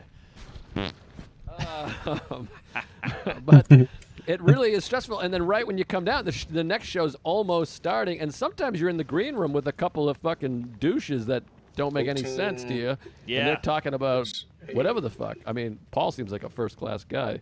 Yeah, good egg. Good egg, good comment. But yeah, you're so right. That meet and greet, and you get that meet and greet right when you come off stage. So it's like, you ran a marathon, now go talk to people.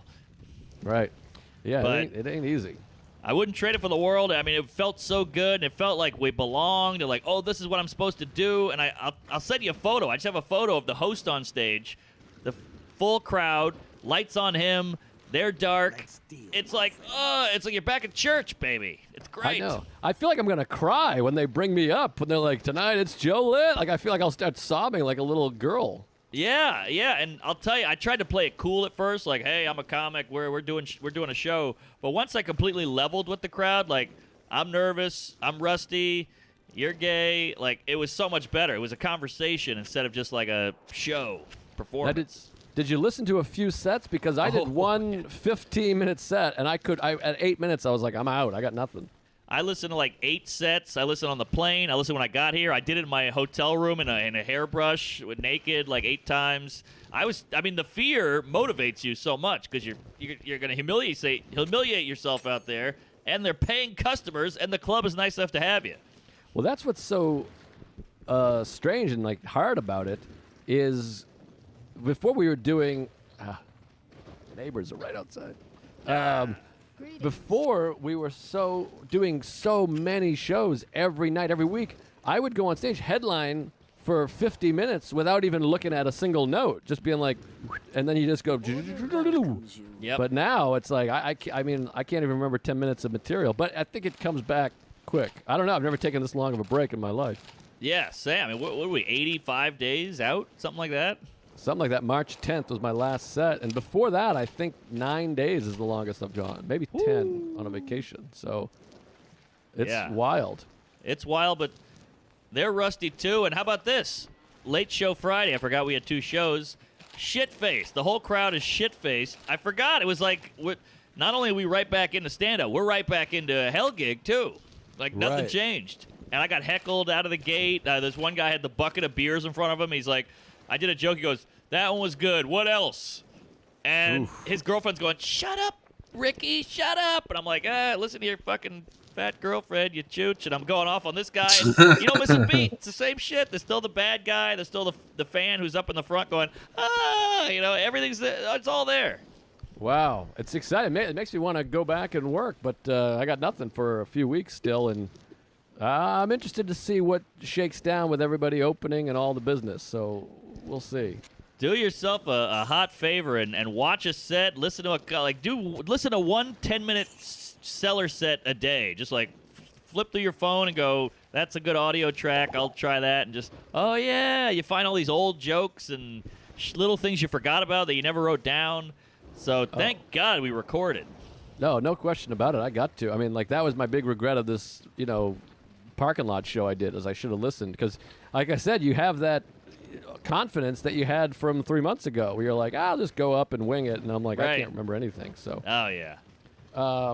I got to tell you a little bit about being out at Louie's place. Please. Yeah, I want to hear about fucking. That was fun. So I go out there, and we'll bleep that out. So I go out there. I want to hear about Westchester. I go up to Westchester there. You know how all the celebrities have houses in Westchester. Sure, the beautiful beaches. Yeah, we're up in Yorkville, and is that that's not a town. Yorkville's in Manhattan. Yonkers. I was thinking of like above Hartsdale. That's a place. All right, Hartford. Kevin Hart. Oh shit! I just spilled tea all over my bed like an asshole. That's tea. So I go up there, and it's a little strange because it's just the 2 of us in a house. It's a big house. Sure. And it's weird because I'm like, when's the last time you just shared a place with a dude? Right. Yeah, that's kooky. I mean, I haven't done that since, Tom Dustin and I went to Key West in 1978. I mean, like, it's been a minute since I was sharing a home with a man. Yeah.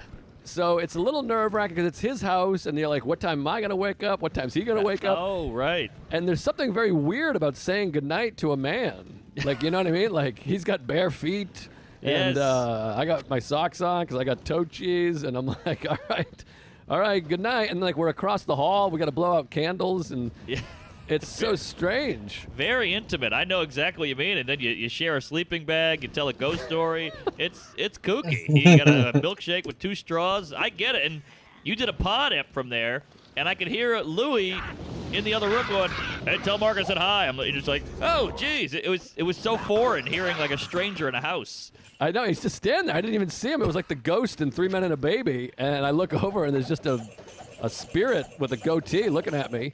Yeah. And I'm used to control, too. Like, I'm usually on the road. I got the remote here. Sarah's on TikTok, so she's like, put on whatever. I don't care. Right. And this guy with the remote, he's a tyrant with the remote. Oh, I could see that. We're watching 10 minutes of From Here to Eternity. Then that skips over to Shane. We watch Shane for a minute. Then we're watching... He's a skipper. Yeah, it's 10 minutes of... And every movie's from 1936. It's...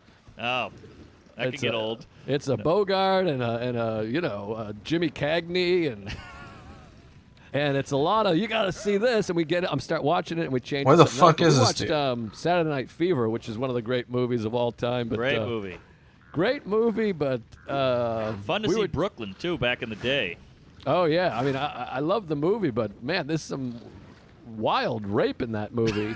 There is. you forget. Is there conservative rape? I don't know. I mean, you forget that there's just a gang rape happening in a vehicle. But anyways, we had a good time with that, with watching the movie. I thank you, friend, for coming to my aid.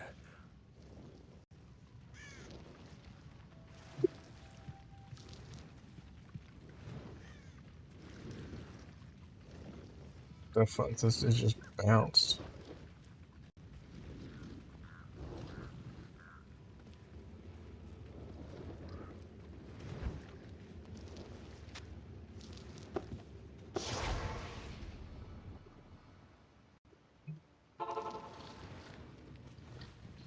Good day. As a token of my gratitude, I will identify items for you at no charge. Regrettably, I could do nothing to prevent the disaster which devastated Tristram. It would appear that our greatest fears have come to pass. Diablo, the Lord of Terror, has once again been set loose upon the world. As you know, some time ago, Diablo was slain beneath Tristram, and when our hero emerged triumphant from the labyrinth beneath town, we held a grand celebration that lasted several days. Yet, as the weeks passed, our hero became increasingly aloof. He kept his distance from the rest of the townsfolk and seemed to lapse into a dark, brooding depression. I thought that perhaps his ordeal had been so disturbing that he simply could not put it out of his mind. The hero seemed more tormented every passing day. I remember he awoke many times, screaming in the night, always something about the East. One day he simply left, and shortly thereafter Tristram was attacked by legions of foul demons. Many were slain, and the demons left me to die in that cursed cage. I believe now that Tristram's hero was that dark wanderer who passed this way before the monastery fell. I fear even worse, my friend. I fear that Diablo has taken possession of the hero who sought to slay him. If true, Diablo will become more powerful than ever before. You must stop him, or all will be lost.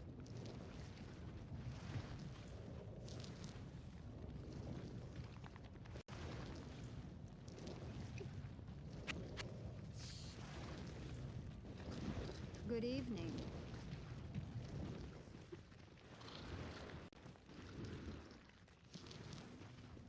Okay, but where the fuck is he?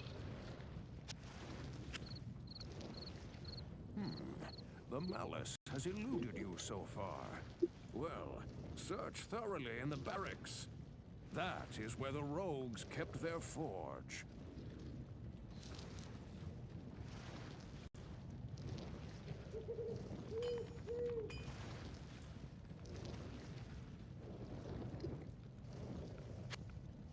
As a token of my gratitude, long ago, Diablo and his brothers were cast out of hell by the lesser evils. It seems that hell's balance has shifted, as Andariel is now aligned with the Lord of Terror. Her presence here in the mortal realm does not bode well for us.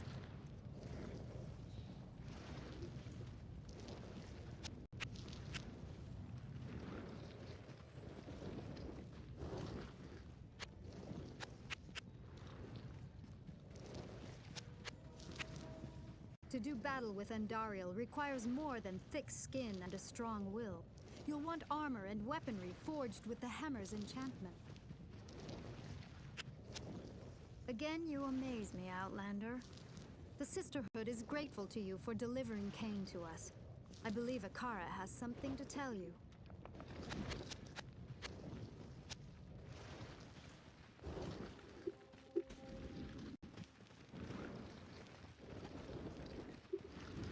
You have risked your life to rescue Cain. For that we thank you. You must seek his counsel immediately.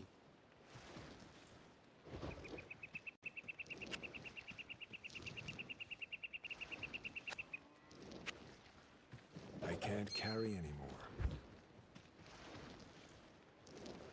Look at this.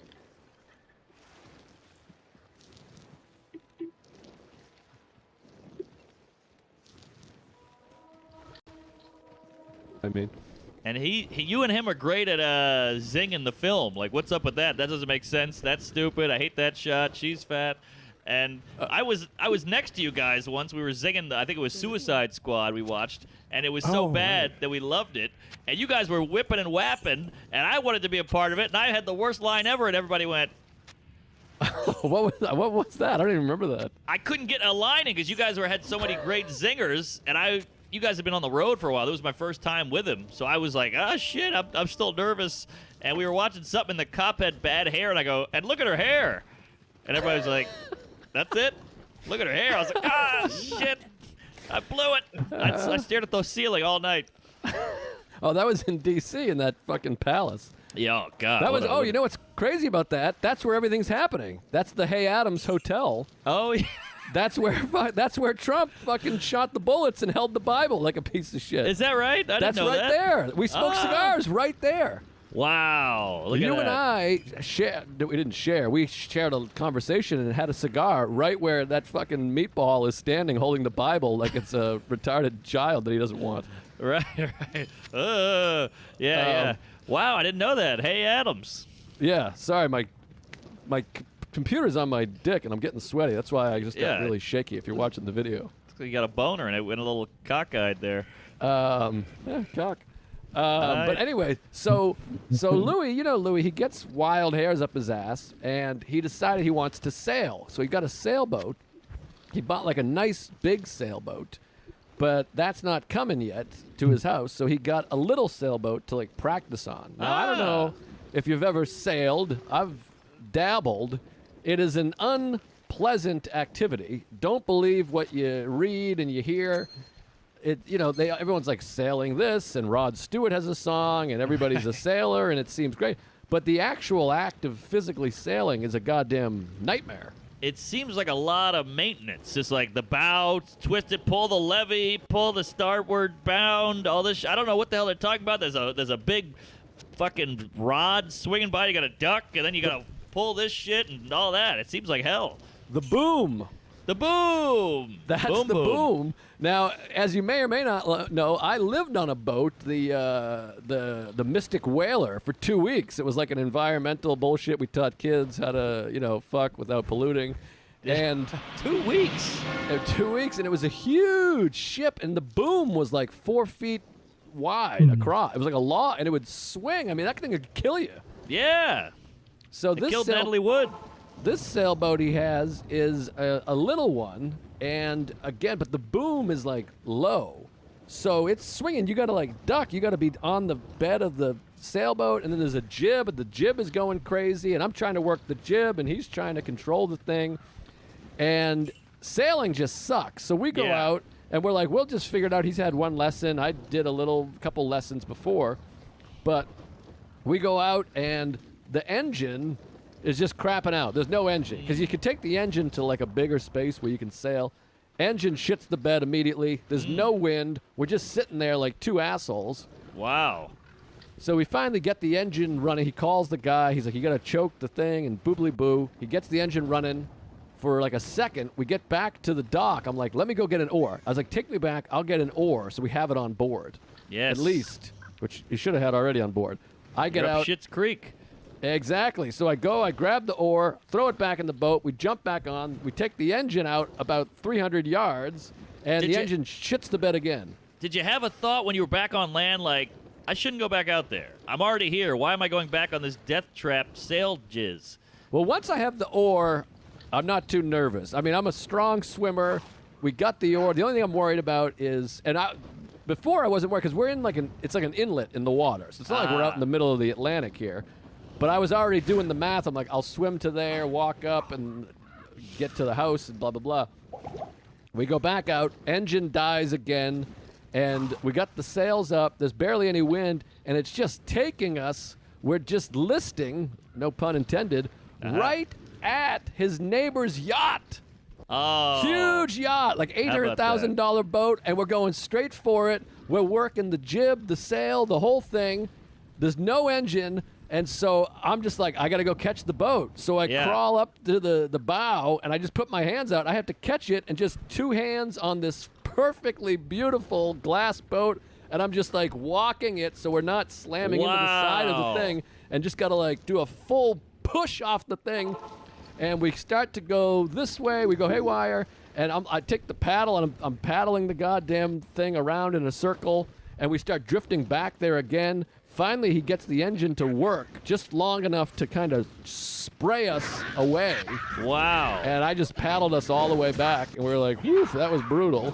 That sounds like hell, but maybe a bonding experience. You guys are like a couple of Cub Scouts out there. It was bonding. We were laughing. We had a good time. So then he had his engine guy come back, work on the engine, and he goes, all right, I fixed the engine. Should be no problem. So the next day we go, all right, today we're sailing. Today we're going to do it. We watch a YouTube video. We go out there, and now we get to this opened up area, and it's windy as fuck. We get the sail up, and it just takes us, and what do you call it? Keeling? You know when the boat is keeling? That's when you see a sailboat that turns completely on its side, when it's like Kegel. turning like this. Yes, Kegel exercises. Oh, yeah, I've seen that.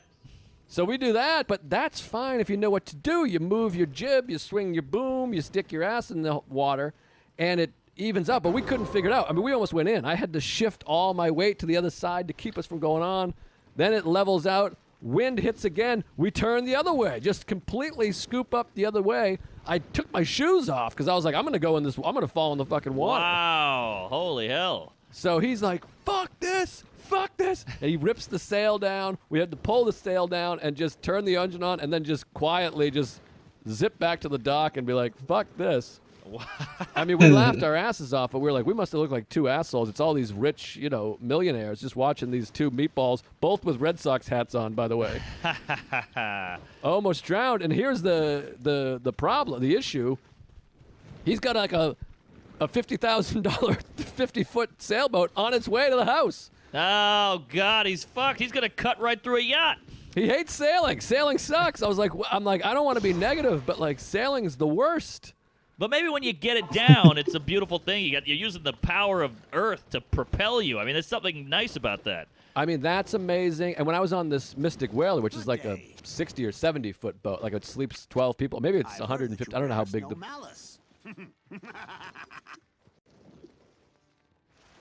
What a douche. Where the fuck is it then? You're giving me no details about where the fuck this thing is. When I fled the monastery, I left behind the Herodric Malice, my enchanted The smithing hammer. monastery. If you can retrieve it for me, I'll use its magic to strengthen your equipment.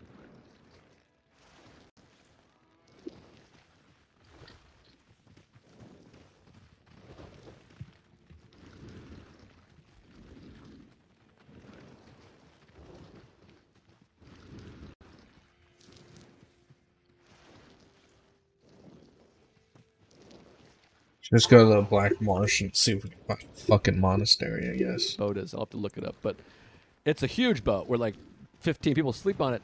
But when that boat is on sale, they say, it's spectacular. You're just cruising and you're like this, whatever, 800-pound, 2-ton boat. I don't know what things weigh. You're like, this is incredible that we're just moving with wind in our sails, the whole thing. but it's fucking work. Like, there's never a point where you're just like, this is Right. nice. Where we took his speedboat out and we're just whipping around and hitting Yeah. wakes, and we stopped, we dropped anchor and we swam. The water was freezing, which was Wow. nice. As I was saying, I'm like, I'm not going to summer without getting in the ocean. So Yes. we anchored up and swam, and it was beautiful and refreshing and nice. So that was great. But yeah, he's got a big old sailboat coming in, and we got to figure out how to sail. I'm so blown away because you see every Nautica commercial. They got a champagne bottle out there. They're sipping wine. They're fucking trannies. They got big pimping, spending G's on these sailboats. Sounds like it's work. It's work, it's brutal, and what blows my mind is how the pilgrims and the pirates and all the shit, they came across the Atlantic It's a good on a point. sailboat. I mean, how Unbelievable. insane is that? They lived on those things for years. I mean, the Columbus and Magellan and Copernicus, crazy. Unbelievable. So, great time. I think I'm going to go back out there next week, and it was delightful. wow. I got some other stories, but we got to wrap up here. But yeah, it was something else. But great trip, and it's beautiful out there, and nice, cool swim, and some fun boating. And again, you probably forget a little bit about the world. I mean, you put the news back on, you're right back in it. But when you're on that sailboat, pushing off a yacht, I feel like you're probably in a good space. Oh, forget it. I mean, there's no COVID there. People, I Right. mean, like, it's a small town, I'll just say, and there's like 60 people there. They're all worth $800 million, and I felt bad. It's like revolution in the streets and COVID and bombs and riots, and I'm like, I got my feet up next to a fireplace with, I'm eating duck. This is pretty good. Wow. Man, that's exciting. You're going back out, too. It's like a routine. Yeah, it's pretty nice. So, but any jizz, we got to wrap this thing up here. Yeah, let's do it. You got anything? You want to plug those dates? Are those going to happen? Yeah, I guess. I don't know. I hope. Side Splitters Tampa, they keep promoting it. It's the last weekend of July. I think July 30, 31, and August 1st, something like that. Side All Splitters right. Tampa. And Zanies in Chicago, I think, is the second week of August. I don't know what's going on there in Chicago, but we'll see. And tentatively, the Uncle Dale Firehouse benefit happens the day after Thanksgiving, the Friday, the 28th, I think that is. So they're all tentative, but we'll see. And the special, I don't know. I got to call my manager after this. Hopefully it'll be out soon. Subscribe to my YouTube if you can. Joe List on YouTube. Go subscribe. Yes.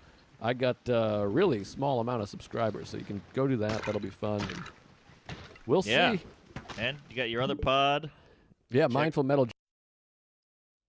Hey, Mark, fake banter for the intro. All right, That's all I know new how to do. episode, Great. folks. Good to be here. Welcome to Tuesday. Sorry to get right button. Stories. Hit her in the face with a surfboard. And then I the did duck this for you fell out guys, his you know. bag. Surf's up. And she didn't even flush. Knock, knock. Who's there? What? Mark Norman and Joe List. Yeah! This is Tuesdays with Stories, everybody. Nah, that's terrible. This is supposed to be cheesy. Hey, everybody. Welcome to Tuesdays with Stories. I'm Joe List. Hey, That's, Mark Norman here. Yeah, that's Runs with Ladies. Mark Norman. Got the runs right now. Do you? A little bit. I had too much to drink this weekend, and that gives me the runs. Oh, that could be COVID, Doc. Oh well, I'm nervous. I got to tell you, there, Fatty. The numbers are in. Texas is up. Florida's up. It's all places I'm going.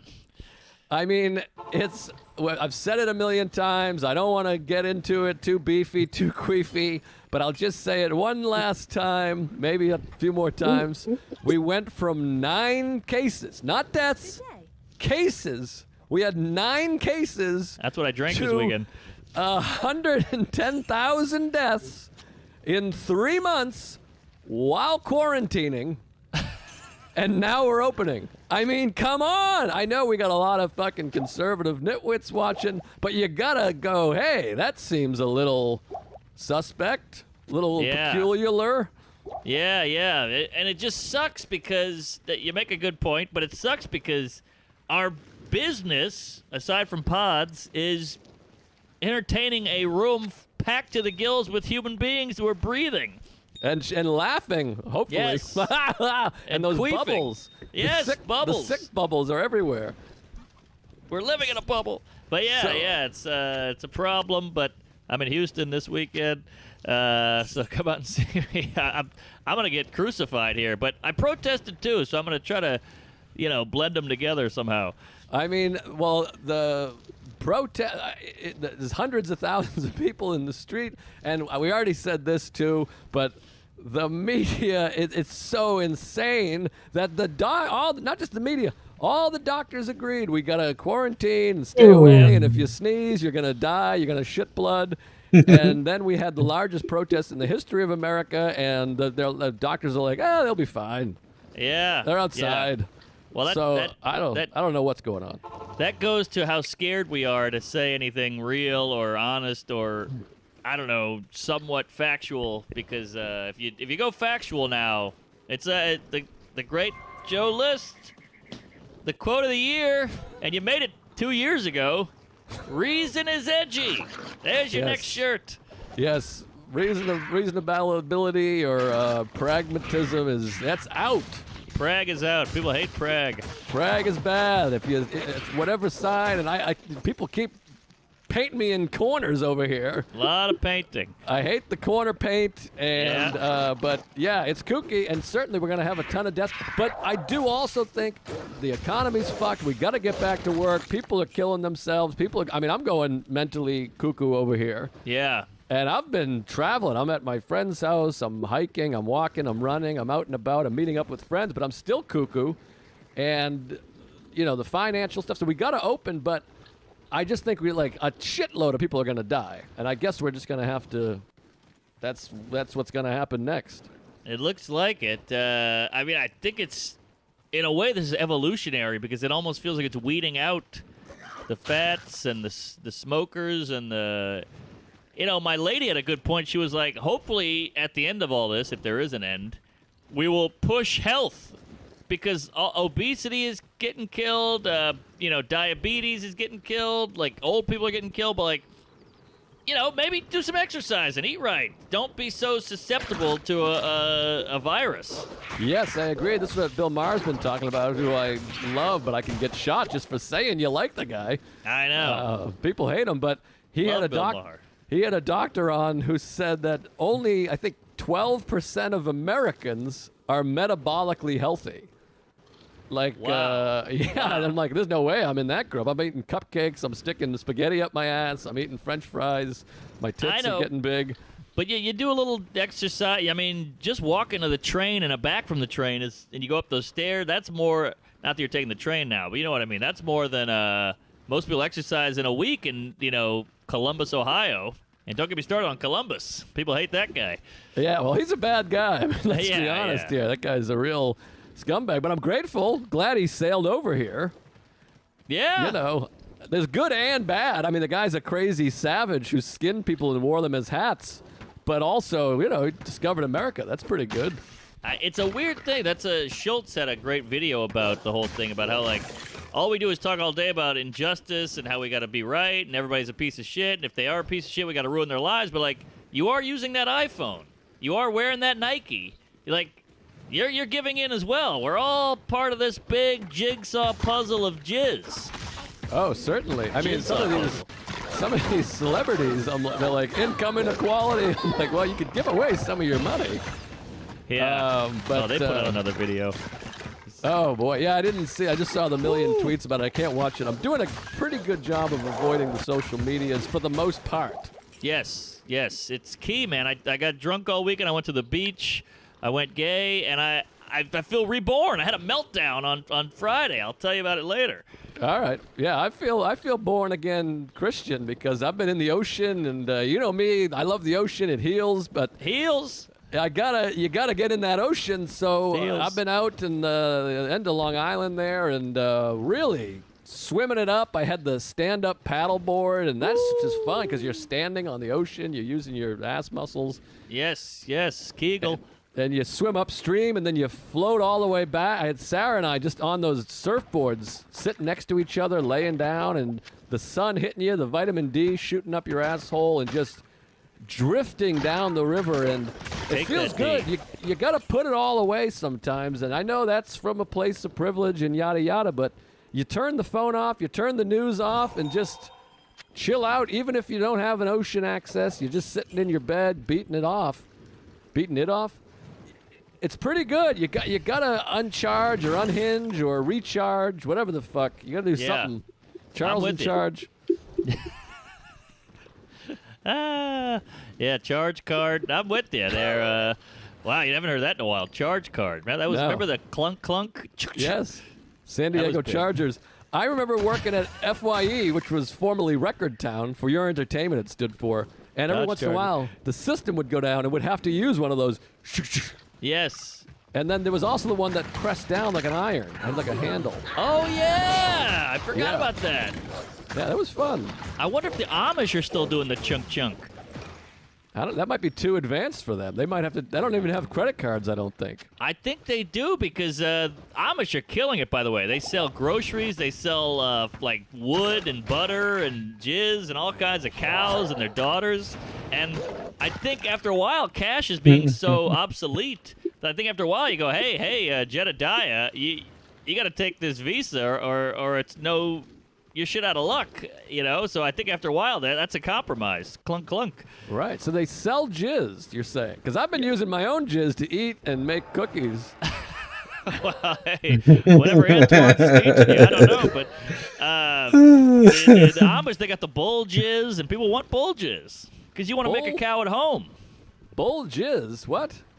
Yeah, bull semen, because it's good to make it. You can put it in your cow. So you buy a bowl of semen. What did they put it in a dish, a cup? What are we talking? I think you put it in like a turkey baster, and then you put that right up the cooter of Mildred, the moo cow, and you squeeze it, and it inseminates. Let me ask you this, because I was dog sitting this past week, and I mean, picture me as a dog sitter. Forget about it. But Oh God. the dog is a golden doodle, which is half golden retriever and half whatever the fuck, Yankee Doodle. What's it called? A poodle. It's half poodle, half golden retriever. And so evidently poodles are like one of the smartest dogs. They're just smart as a whip. But golden retrievers are the dumbest dogs. So it's like smart dumb. Like us. Interesting. Yes. Wow. I like that stuff. It's a cool dog, but it's a rich people dog, but she's a beauty and just sweet as pie, and she's been trained professionally, the whole thing. And so I'm hanging out with her. I really fell in love with this thing. I'm rubbing her nipples and scratching her head, and, you know, we're making out. And How about that? Yeah, the whole thing. But I started to wonder, because this dog loved me. I mean, it would run up in the morning and sniff my feet, and, you know. And I was thinking, I wonder if I could... No, I'm not going to do this, but I wonder if I could fuck this dog. I'm sure you could. I mean, is it a lady or a dude? Oh, what It's a the lady. I mean, I don't mean physically. Like, I think she might be kind of into it. Yeah. Well, you know, you put the tip in, and it won't get pregnant. I'm sure it's been neutered or spayed or clipped or snipped. So I think you're fine. And you jizz in that. You jizz on her, and it'll go right in the poodle hair. Well, here's the thing. It's not socially acceptable, and it would be damn near impossible to get consent. So I'm not going to do it because it feels a little illegal on multiple levels. But Yeah. I'm just curious if the dog is so sweet, if I just laid her on her back, pet her for a while, spit on her cooch, and Jeez. got in there, would she be receptive? Yeah, well, you got to think. You know, you don't get laid for 5 days. You kind of get a little jonesy. You kind of get a little pent up. And this dog's probably never been laid in its life, so I'm sure it's thinking about it. Yeah, it's thinking about it, and I'm a nice creature. I'm feeding her. I'm petting her. Yeah. And then I just a missionary, you know, kind of rest my balls in the tail so it doesn't flip up, and then hold those hind legs and see what comes of it. I like it. I'm on board. What comes of it? Yeah, do you give her a treat after, I guess? I think the sex is a treat, but I could give her another treat. I mean, I don't know. Well, in a way, because when you put it that way, the dog's kind of a gold digger. It's kind of taking advantage of you by you're feeding it, you're housing it, you know, you're petting it, you're giving it warmth and entertainment, and yet you're getting no sex. You're feeding it. You're housing Yeah, it. it's you know, weird. you're And then I petting it, don't you're giving it understand dog. I've never been a dog guy. I'm like, does she? I know they sniff. They have a good smell, and they can Big hear smell. things. Not in town. Yeah, big But I hair. think their vision. Don't you wish you could take a pill or whatever for 5 minutes, hear, smell, and see like a dog? Wouldn't that be interesting just to kind of get in their heads? Yeah, it would. I know they're colorblind. They don't see color, so they're very progressive. But I think that they said the smell is 10,000 times ours. So they can smell a snatch from, Jersey. And Wow. they, of course, the hearing is great. So, yeah, I think that would be amazing. But you'd also be like, God, this is brutal. Because, you live in Queens. You'd smell a bunch of Greeks. True. Well, so here's the thing. I was thinking about because I was playing fetch, and this dog will play fetch twice. It'll go get a stick, bring it back, and then maybe a second time. But after that, she moves on. Perfect But- fetch amount. But she's also she's kind of a dum-dum. So I'll throw the stick. She looks away. She loses sight of it. But then we'll sniff and sniff and sniff and find it. And I was wondering, I'm like, is she smelling my hand on the stick? Is that how she does that? Interesting. Or does she know what the stick smells like? It's confusing. I think the Hey, I found the fucking So she's not- 'cause monastery. the 10,000 times I thought maybe my finger smells are just a nibble is on the stick. It could happen. It could happen. That's why the dog can smell cancer. Really? Oh yeah, like a cancer sniffing dog. Nate Bargatze used to have a great joke about it. It's like it's kind of awkward after the dog's like sniffing you, and the doctor's like, "You have cancer." Good boy, good boy. I think I do remember that. Oh yeah, but yeah, they can sniff, man. They're on another level. Yeah, it was fun. So I had a bit of an incident though with the dog sitting. Ooh. This is quite a dog tale here.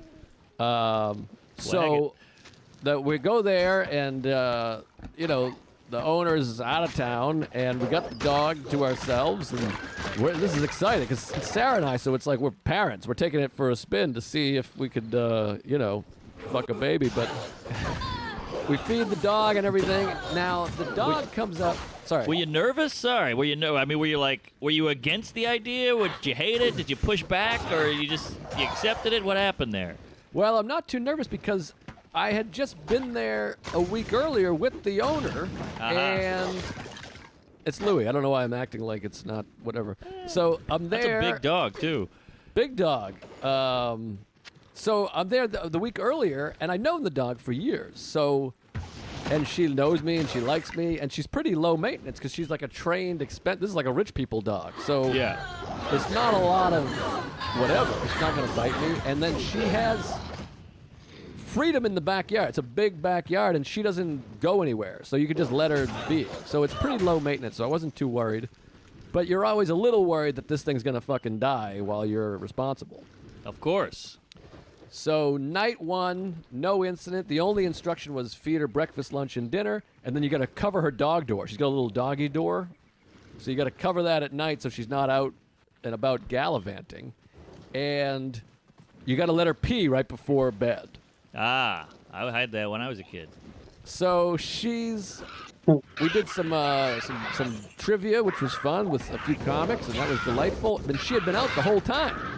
So it was time for bed. She had just been outside. So I'm like, I don't need to let her out. She just came back in 5 seconds ago. So I close the doggy door. We say goodnight. Fuck you. We go to bed. And about 20 minutes into sleep, you hear the whimper. The whimper outside the door. So Hate a I go whimper. out. And so Sarah wakes me up. I'm conked. I'm out. She wakes me up. She's like, the dog is crying. I go, I'll let her in because I was told that maybe she might want to sleep in our room. Sorry, this is a long tale. I'll get to the punches. Wagon. Let her in. I let the dog in. She's still whining, crying next to the bed. And now at this point, I'm half asleep. I took a Tylenol PM. I'm out. Yeah. But the dog is just standing there crying. So I pet her. And finally I go, all right, she must need to go out again.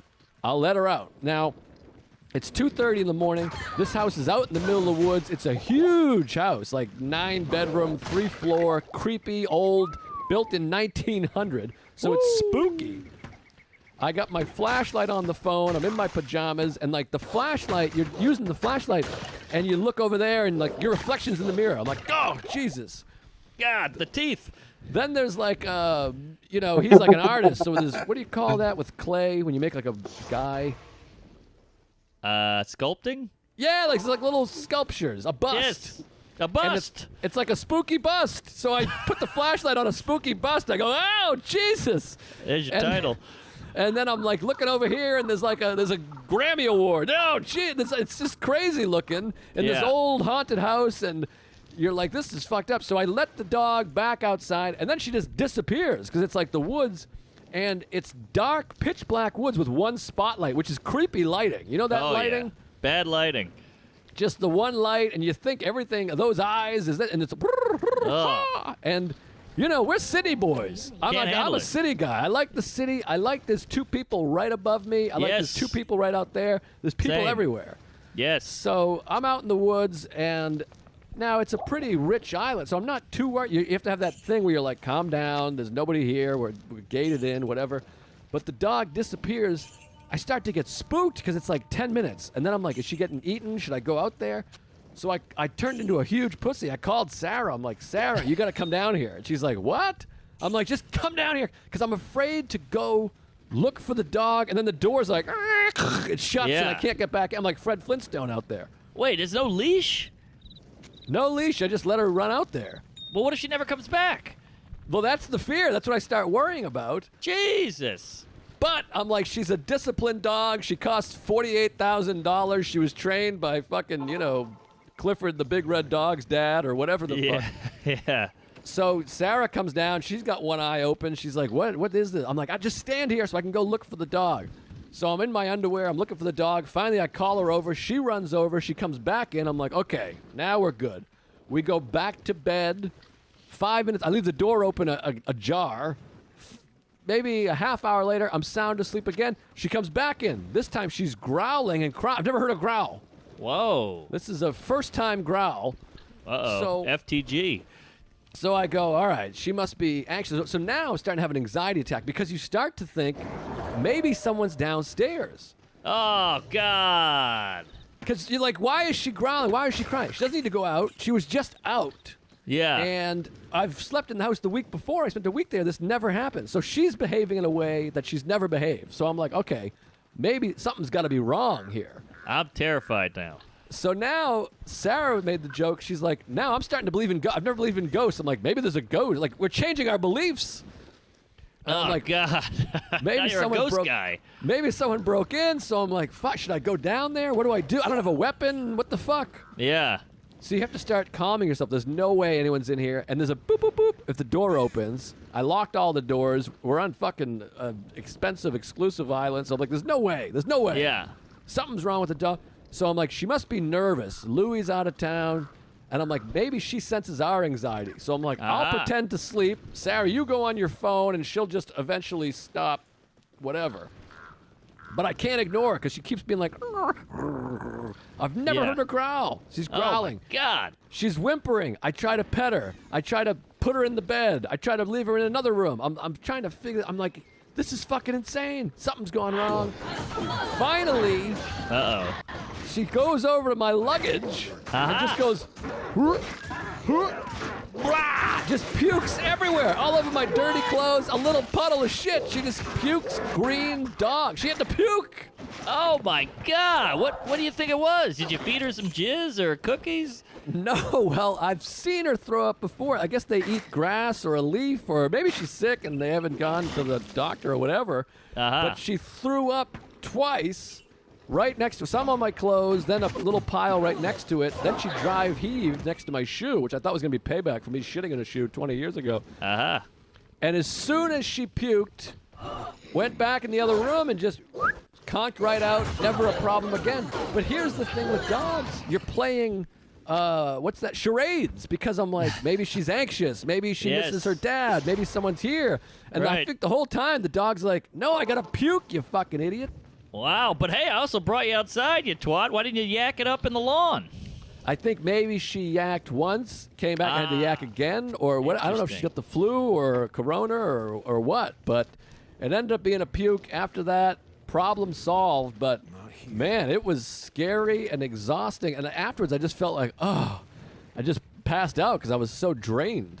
Yeah, I think we're in a similar boat because everybody wants to be a mom and a dad and a parent. And we kind of were like, do I want kids? I don't know. And this is why, because we analyze. We get deep in. We try to figure everything out. We're emotionally invested. That was a dog puking. That's nothing. That's a blip on the chart. And you're freaking out. I feel that way completely, and I kept saying that we were dog sitting because every time the dog disappears for 5 minutes, I'm like, where's the dog? I got to go find the dog. Yes, And yes. Imagine you as a dad. I know. I feel that way all the time. When I'm at the beach, I see a little kid. I would be the worst anxiety shit dad, and I would put all of it on the kid. The kid would grow up to be a big fucking nerd loser. Same here. And maybe I want kids one day, but it's more me problems that I'm worried about fucking this kid up than I am about having a kid. I feel like I could have a kid, but I was just with my girlfriend's family. They just had a baby, and they'd be like, you want to hold the baby? I'm like, get that thing away from me. I hate it. I'll drop it. I'll eat it. I'll bite it. I'll kick it. Get it away from me. Yeah, see, a baby somehow is a little easier because you just hug it, you hold it close, you lick its forehead, whatever. But these little kids, and what's funny is, like, I don't have those fears so much for myself. Like, we're on the boat, I'm diving, we're going full speed, I'm jumping into that whale tail, and, we're paddle boarding, the whole thing. Yeah. Because I know my alleys. I know what I'm doing. But with the kid, you feel so helpless. And what about the idea of your kid getting bullied? Can you imagine? Yeah. Imagine your kid comes home with his, underwear ripped and a pile of dog shit in his hair, and he's like, Tommy did it. I'd kill myself. Oh, of course. I mean, I get sad from a guy in a movie getting fucked with, and that would just ruin me. And I feel like I'd go hunt the kid down and fight him or kill him or blow his mom or something. I feel the same way. I'm like, that's the only time I can fathom doing physical, like true physical damage to somebody. Yes. The idea of them, like, hurting somebody. Right. Yeah, I see my girlfriend get kicked, and I'm go, how about that? Her vagina's bleeding. But if my kid got kicked, I would lose it. I've told the story before, maybe, but when I was like 9 years old, I was hanging out at this friend's house, Drew, and his dad. It was a bit of an artsy, poor family, and they were a little kooky, and the son had some issues. But one time we were playing football or something in the front lawn, and this other kid got into it with Drew, and they're going at it, and they start fighting. And the kid punched Drew, and he had glasses, and the glasses went flying. And the dad, we didn't know, was watching from the porch. And he goes, that's it. Your ass is grass. And he ran over and, like, tackled the little kid. We had to pull. We were like, Mr. Johnson, stop. Like, he was going to kill this kid. Yeah, I get it. And that's why, I mean, obviously, like, and we joke a lot, but, like, crimes and abuse against children is just the worst thing in the fucking world because they're so innocent and helpless and brutal. But anyways, we got through it. Dog was fine and all good. But man, it was scary. Like, I was having anxiety like I haven't had in a long time. And also, the dog's anxiety and Sarah's anxiety, it all escalates. You're picking up everyone else's anxiety. Right. Yeah, and it's nighttime. You're in a weird area you don't know about. It's woods. You're not a dog guy. Yeah, you're on PMs. And those huge houses, mark my words, if I ever get wealthy, I will not buy a big home. I like to feel nestled. Those 2 floors, 3 floors, the idea of a human being, and I don't have any ghost spirit thing, a human being could hide in your home is the most fucked up, terrifying thing to me. Okay. We're back. We had some testicle difficulty. All right, so Mark, when you froze, and you might have caught some of this on your recording, but I didn't hear it. You were just going into a rant about something. Shit. Yeah, sorry. Testicle diff. What the hell was I talking about? Shit. What was I talking about? Do you remember? We talked about the dog. Well, we talked about the dog, and then the big houses. Yes. If I was rich, I wouldn't buy a big house. Yes, same. I don't like it. I had a big house as a kid. I'll tell you, it was so scary living in that house when I was a kid because we had a huge alarm system that would go woo, woo, woo, woo, woo, and it would go off at like 2 a.m. So you're just like, well, there's somebody downstairs. That's that. There's a guy, like, you just picture some big guy with a boot kicking the door in or breaking the window and, like, going through your mom's jewelry box and her panties. And, my dad had to go downstairs with a bat. And, I'm 8. The whole thing was horrific, and it's kind of scarred me, I think. Yeah, it's terrifying. We had woods just in our backyard. Like, it was a backyard, and then there was woods there. And it was always so creepy that someone could come from the woods and sneak right up and come right in the backyard. And, you know, it was a small house, but, yeah, it was frightening. And I remember one time there was an episode of Webster where he had, like, he was watching TV, and there was, like, two, like, schoolmates snuck in and razzled him or something, but it freaked me the fuck out. Oh my God, that's terrifying. Yeah. The woods, I even at your house now, I see those woods when I've slept at your place, and I look out that little window in the back, and I'm freaking out. Yeah, the woods are spooky, and it's so funny because people are like, the city's scary, or I could never live in the city, and I'm like, the city? Like, if I started screaming right now, I mean, there's probably, even just talking at this level, there's about 48 neighbors that can hear me, and they're like, this guy's a piece of shit psycho. But that, to me, is comforting. I completely agree, and I'm with you. I like the city. People go, there's 800 people on top of you. I'm like, good. I like seeing a bunch of people I don't have to talk to walking around. Yes, I agree. And I'll tell you something else I like. Hit me, fatty. I like Blue Chew. I love sex. You guys know how much I'm ready whenever an opportunity. Hell yeah. And we also want to talk about /Tuesdays and the blowback. Who knows what these folks are mad about? I'm COVID 101, patient zero confidence. But I'm going to Houston this weekend. But this weekend, starting to open after a couple of White Claws and a hand job. And I started being like, so what do you think of all this? Just so they're just on in her. They're just starting to open. Makes sense. Once every 10 minutes. It's like Oprah. Beautiful place. And new niece and Cod. Saw the ladies. Again, the one that just went by. I went to Cape Cod. Saw the ladies. New niece. And, just such a beautiful place. And Cape Cod, it's like a shitty, it's like Oprah, where it only looks good like once every 10 minutes a year. Oh, I see. Does that make sense? It does. Well, what was it like there? Was it because they're just starting to open a little bit? Was it crowded? Was it not crowded? Well, I was hanging out with her old friends and her, I guess you'd say her sister's husband's friends, and it's a bunch of cops and firefighters from Boston and surrounding areas. So they're just on the beach, freewheeling. And I got to tell you, after a couple of White Claws and a hand job, I started talking to these cops. You know, you're with them for 8 hours on a beach just soaking in the rays. And I started being like, so what do you think of all this protest? And they were incredibly mature and like, hey, I get it. People are angry. You know, they got families. They're upset. They're allowed to protest. They can do whatever they want. I hate bad cops. I hate the Chauvin guy, the knee on the neck. But I got a family too, and I got to support them. And my dad was a cop, and I'm not a bad guy, and I wish they knew that. And it was very mature. I was shocked. It was almost like he had a little press release ready. Yeah, I mean, that's the thing. One of my best friends, Anna Tuesday, is a state trooper in Massachusetts, and he's one of the best people I've ever met in my life. He's smart as a whip. He's got stinky farts and a huge head physically, but great guy, and he's like a progressive liberal and very smart, and he has a law degree, and he wants to be of service.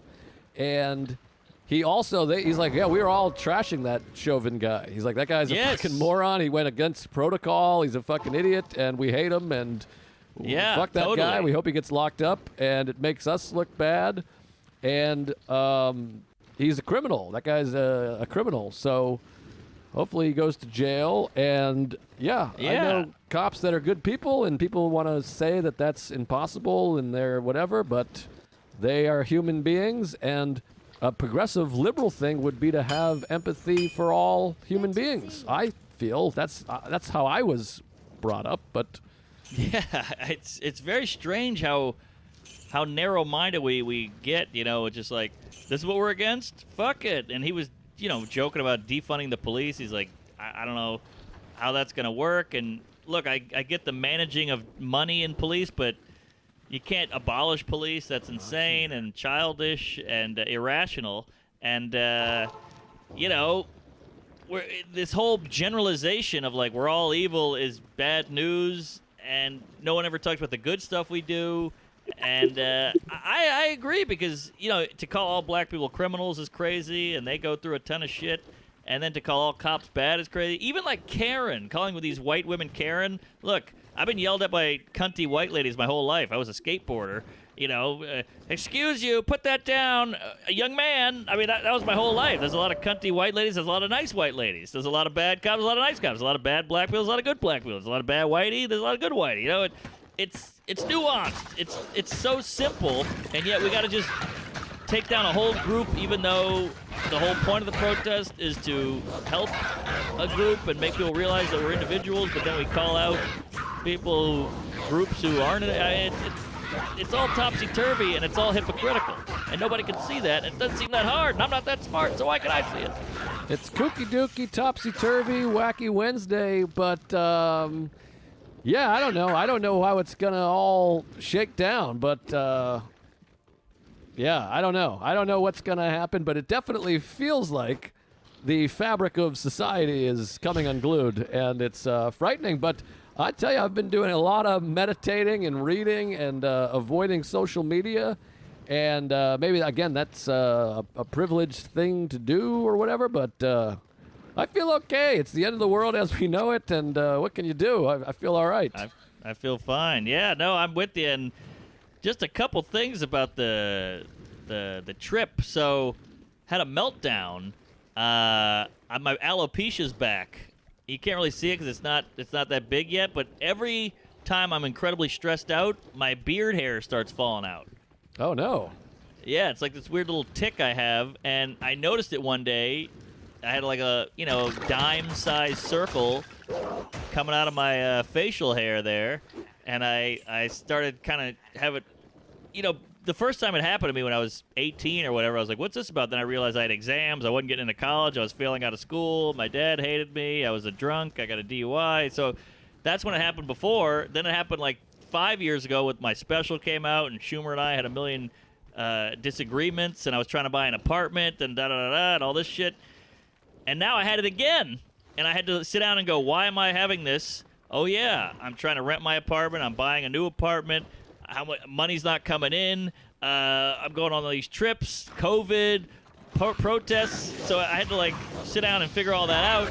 And I had a huge meltdown because I went on this trip, and I'm like, why am I going on this trip? I have to get my financial shit in order. I got to, figure out how to rent this apartment. I got to figure out what am I going to do? How am I going to pay this nut I have in mortgage?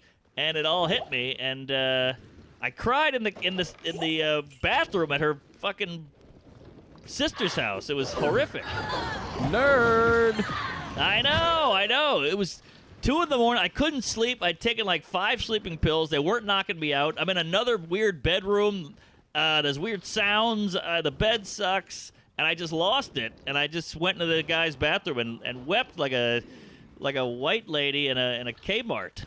Well, a good weep is very healthy. It's good for you. It means you're connected to something. I mean, that's healthy. I love a good weep. It really, I feel like I'm on the precipice of, I don't know what that word is, crying all the time, and I can't get in there. So if you can get it triggered and get it going, that's good. But I've said it to you a million times for 10 years. I mean, you've got to say no and unplug some of this shit. I know. It's all pressure and stress from yourself. You do it to yourself. You have this idea of what a comedian's supposed to be, of what a man is supposed to be, and it's the wrong idea on both things, and you gotta just fucking chill out. I would recommend a dose of 24 hours, no social media. You feel like you're supposed to tweet 4 times a day. Right. Get rid of that. Throw that out. You won. You got 175,000 followers. Take the foot off the gas. You can put it back on the gas. That's the thing about gas. You can press the gas, then you put the brake on. The gas still works. Right. You take That's your foot a off the fear. gas. The gas is still there. It's not about winning. I'm not trying to win anything. It's a fear of, are they going to forget about me? Is it, what if I tweet this and I one more person finds out about me and I sell another ticket and now, whatever. I'm just doing I'm ticking away at more success or more exposure or whatever the fuck it is.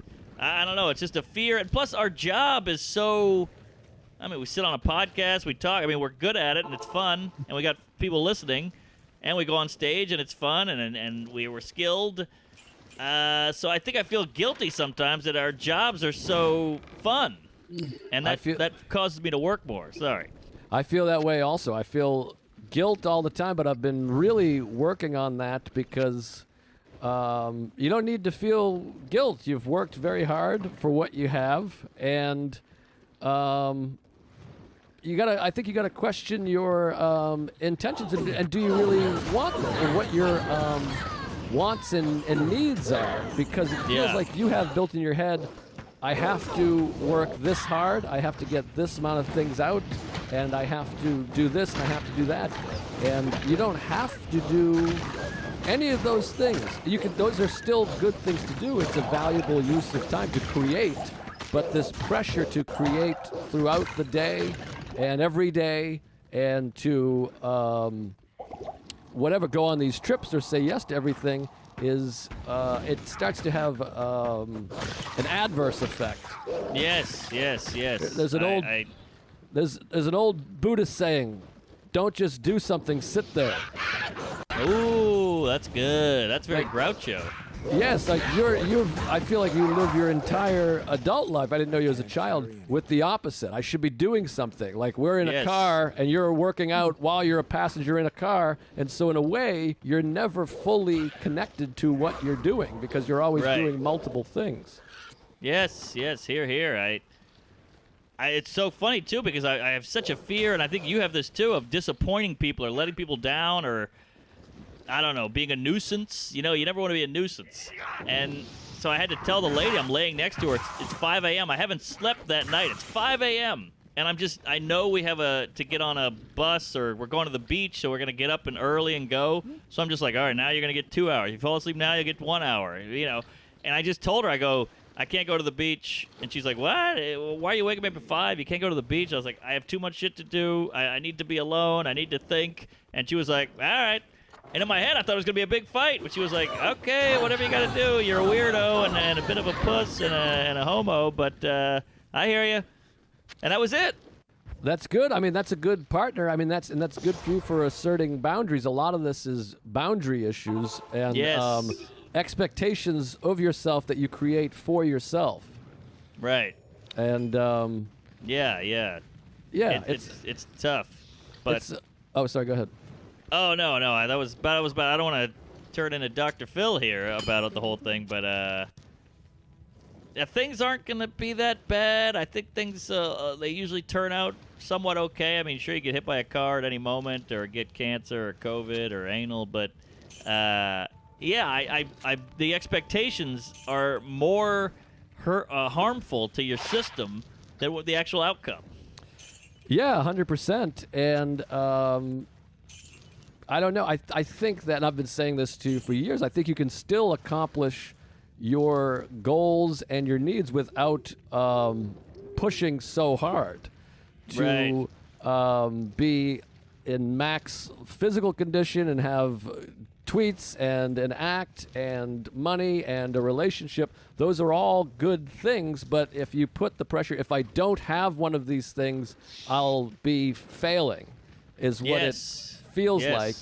And then your self-esteem is based on these things that in the end don't matter as much as you're thinking they do, I think, as opposed to your relationships and in your enjoyment of all of those things, which not to say you don't have great relationships and enjoyment, but I think you could get more out of those things if you just relax your expectations of yourself. Because it's only you putting this pressure on yourself. Nobody else. No. Nobody else is like, hey, where the fuck is Mark's tweets today? I know, you're right. People are grateful for them. Nobody else is like, hey, what the I think I see an ounce of fat on Mark. Right. Nobody else is like, why isn't Mark, eating his wife's pussy well, or whatever else there is. She's saying that, but yeah. Yeah, just her. I don't care how you eat her pussy. Yeah. All right. Yeah, no, you're right. And I got to work on it. And actually, one of the good things about COVID is you can take a minute and try to fix some shit in your own life. And you have a loud break. Yeah, completely. I mean, this has changed my approach to life. That's why I feel so good, because it allowed me. I mean, I'm basically talking to myself with all of this stuff. We have very similar things. It's all for me, and it took me a long time to realize that all of this is my expectations of what I think someone is supposed to be, of being the most zen and creating the most material and making as much money as I can do. And we create this for ourselves. And I think for me personally, and I think also you, there's this idea that if I can get all these things and get to these places, then I'll have the approval of my parents and these kids from high school and those people and this comic. And you end up creating all these things for other people's perception of you, instead of just being okay with who we are as people. If we never accomplish anything, if we never have another special or another late night, we're valuable just as the nature of us being who we are, human beings, and special as individuals that are different than any other human being. And that goes for everybody. Good to see Here, you. here. Wow, well said. Boy, somebody snip it. That was a great little run you had there. Well, if you enjoy this, check out Mindful Metal Jacket, everybody, because that's the whole show. It was like we did a little preview, but Is that wow? That's good stuff. yeah, well, I get it, and I have the same issue. It's like you spot it, you got it, as we say. I'm like, Right. it's easy for me to recognize that because I have the same problems and issues, and I have to stop. This is the great thing about mindfulness, is to stop and realize, oh, I'm doing this because of that. I'm behaving this way because I'm trying to create this thing that I think a person is supposed to be, Right. or a comedian is supposed to be, or whatever. And, you know, put that on top of being in a house with your lady's family that you don't know and don't really gel with, and you know the whole weekend is you kind of just making it work and trying to come up with things to say, and you know, not be yourself too much. So that's another part, and that was another thing I had to tell her, like, look, she can't eat dairy, and so, you know, we're always working on that. I can't be around people all the time and be normal, so you got to deal with that. That's part of the package here. Yeah, that's what being in a relationship is sort of accepting people's thing, what they are, and then creating boundaries and I just burped into the microphone, and creating things that I need you to change. Some things you're like, I need you to be able to change this, or else this isn't going to work. Right. And then you have to kind of have the wisdom to know the difference in those things. Like, obviously, you can't be like, I need you to consume dairy. That would be ridiculous. But you might be like, I need you to give me space, or tell me I love me, or I need you to touch my balls on Wednesday, or whatever it is. Yeah, I'm a Thursday guy, but I get it.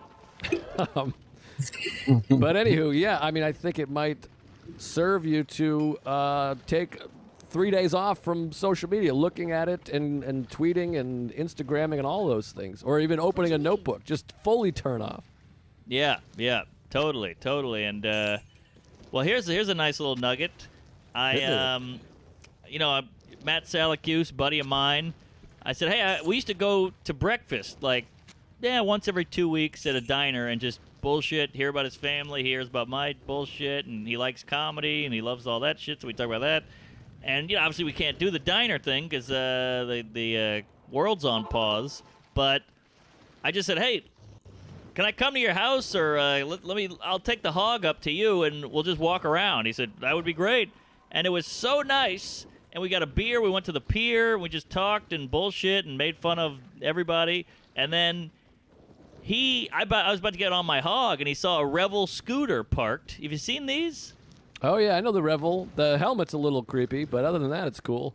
Yeah, he didn't put the helmet on, much like myself. But Revel, for those of you who don't know, it's much like a city bike where you can rent, with your phone, you can rent a parked moped and just drive around the city, park it, and then some other chooch who has a Revel app can just pick it up and use it.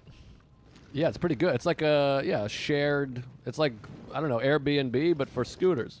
Yeah, it's like a zip car kind of thing, and this guy didn't know how to ride a scooter really, but he got on it and we rode together like a couple wild hogs, and it was adorable. We're going down to Hell's Kitchen, you know, two douchebags just putting down 8th Avenue. Yeah, I think, well, that's a beautiful thing, and that's part of what's gone on with all this quarantine thing is less relationships with people, like physically. Being Yeah. with somebody is meaningful. So, I mean, I especially feel bad for all the gays out there, the twos gays, that are alone during this, or have been alone during this thing. Here, here. Brutal. So true. Brutal. Yeah, that was a nice, queefy moment, and just riding next to a friend. It's a weird bonding experience. You know, the wind is in both of your thinning hair, and we're farting, and it was nice. Yeah, that's a beautiful. Those are those special moments. It's nice when there's moments in life that you can recognize as they're happening. Where you're like, hey, this Yes. is something. I got something going Yes. right here. Completely. And then you have those moments where you go home and you feel better. Like you're like, oh man, that it's almost like when you go to the gym and you're like, I'm glad I went. That was hell, but I'm glad I did it. And you kind of have a relief feeling. I had that after that bike ride, and I had that after this weekend. Yeah, it's good for the soul. I mean, this is the thing. The soul needs nourishment as well. You need food for your Yes. body, of course. You're like, let me get some spinach and cram that in my ass. Let me drink a naked juice, whatever. I need that. But your soul needs nourishment. You need these relationships, physical touch, and all of those things to feel valued. You need time away, meditation, all this stuff. You need to nourish your soul, your cockles. Here, yeah. And I had my cockles on my lady's chin the other day, and we took the Amtrak back from to and back from Beantown. Boy, you're really putting it out there. You're flying, you're on the train, you're meeting and greeting. Oh shit! You're right. Forget it. No Amtrak. But I think you got the immune system. I mean, eventually, this is what we've been talking about. Eventually, we're going to have to let our immune systems play a role in this fucking thing to get back to it. Yeah, And- we can't live indoors for the next 10 years. Yeah, the old bags are going to have to hide out and have a pillowcase on their heads, and us young whippersnappers are going to have to just risk it. Yeah, I think you're right. Oh boy. Weird Uh, time. God, I hate this. We just need a goddamn cure or whatever. What do you call it? A vaccine. Yeah, it's a bummer, or the mass herd tits, whatever the fuck that is, but The who? I don't know. The herd immunity. Oh, Heard. Amber Heard. Yeah. Yeah, I don't know, but we'll see. But I think it's all just going to be personal risk, what you're willing to risk and everything, I guess. But I don't know. But it's willing, by me going here, am I risking someone else's life? And, that's when you start freaking out. Like, oh, shit, I'll take a kick in the nuts, but I don't want to kick someone else in the nuts. Yeah, exactly. That's where it gets a little tricky. But I don't know. Sarah flew last week back from Houston, and we've been having anal, and she's been pegging me, and so far we're fine. But I don't know. I got no answers anymore. It's so fucking confusing. It's the whole thing's been so mucked up. But yeah, and everybody's got to stop acting like they have answers. The CDC changes and flip flops every 10 minutes. So what the fuck do you know, Susie Joe? yeah, Susie Joe sucks. Yeah. But yeah, we'll be all right, and or we won't be, and that'll be fine too. Yeah, just deal with it. yeah. Either way, though, whatever happens, I cherish the little things again. Just getting on that beach, you're like, wow, the fucking beach. Look at this, and this ice cream shop's open. Holy shit! Oh my god, look at that ice cream cone dripping down my chin. It tastes so good, and it's like you're Amish. You're like, oh wow, look at this. Everything's exciting and new and weird. Yeah, you need it. I was out in Long Island. We went to ice cream every day. Me, Louie, Sarah. We took the Jeeps, and there's no, the air is just flipping around everywhere. There's no roof or whatever the fuck. There's no doors. Yeah, It's it's got like those roller coaster doors. Just like a black bar that clinks in. The clink. Ooh, I love a clink. We got the roller coaster clink. The dog's in the back seat. Her tongue's going. By the way, a dog tongue, not a bad tongue. Great tongue. Like, I felt if I lost my tongue and we replaced it with the dog tongue, I'd do fine. Oh, you'd be a killer with the oral. You could. You ever watch? Do yourself a favor. Watch a dog tongue scoop up some water in slow motion. Unbelievable. I'll get right on that, but I was watching it in fast motion and I was enjoying it. But we were going for ice creams every day. And you ever have this where, like, every day I was getting a medium chocolate I'll be right chip, back, folks. and then, One like, second. day 5, I was like, you know what, make it a large. Yeah. And I'm just eating ice cream for like 25 minutes, and I'm a fat fuck. I don't know if it comes up in the camera. I got home, I got a smart scale. I weighed myself, plus 2.4 since the last time I weighed myself. Wow, that's 2.5 pounds. That's a heft. Wow. It's like, are you showing? I'm fat. I mean, I have that thing right now where it goes from pelvis to it goes like this, like a 40-degree angle. It's bad news bears, and I was pretty ripped up like before quarantine because I was going to the gym and doing this and that, and now I'm a chubster. But I feel like I'm in an area where I can get it back pretty quick. That's the thing about, like, a chubster is fine and squeezable and husky and all that's good stuff. But to me, it's getting back to normal, and then not just getting back, you got to go back to zero, and then you got to get ripped up again. So it's, to me, it's the journey back is almost not worth the plump. Well, it's not because that ice cream is just, it's so fun, and it's all science in the brain. Your brain triggers the thing. Like, you're like, oh, we're going to go get that ice cream. I love it.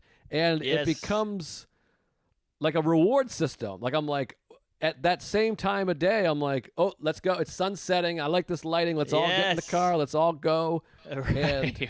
You're all having it together. But anyways, it was a great time. We went out on the boat. I swam in the ocean. We dropped anchor. Sarah and I got a great photo of us from behind, where we're jumping into the water together. It looked like that, whatever that production company is where the guys jumping in the water. Yeah, off the dock. Yes, it's just beautiful. And yeah, life is good if you want to make it good for yourself. And again, maybe that's a place of privilege, I'm saying, but whatever the fuck. No, you gotta choose. These queefs out there, they all bitch and moan, and as do I. I'm crying in a stranger's fucking lavatory. But I think you got to choose to be happy. You got to make it a choice, and the right to choose, and women's abortions. But you got to really just suck it up and go, this is how I'm going to live, and this is what I'm going to think. And you got to stop worrying about outside shit and worry about your own shit. Yeah, we'll be okay, and love is the answer, and my tits are nice, and my pubes are gray. I don't know. I don't have all the answers, but as the dude said, take her easy. There it is. I like it. The dude abides. But we gotta wrap this thing up. I mean, this is an epic episode. This is an epic episode. Epic-isode. I like it. I like it. Spooky House. What was it? Spooky Clink? I can't remember what it was, but that was a hell of a title, Shelbo. Sorry about the jizz on the lens there with the Wi-Fi, but I got to get out of this shoebox. Yeah, we had a little testicle difficulty. I don't know how you have Wi-Fi is an issue Wi-Fi issues in a house that size. I feel like the Wi-Fi would be coursing through your veins. I think I'm blaming, what do you call it, Con Ed, those cunts over there at Cunt Ed. But, yeah, I don't know. I think it goes out like 8 times a day. You got to unplug it. It's like a Nintendo. I'm blowing on it. I'm eating it out. It's brutal.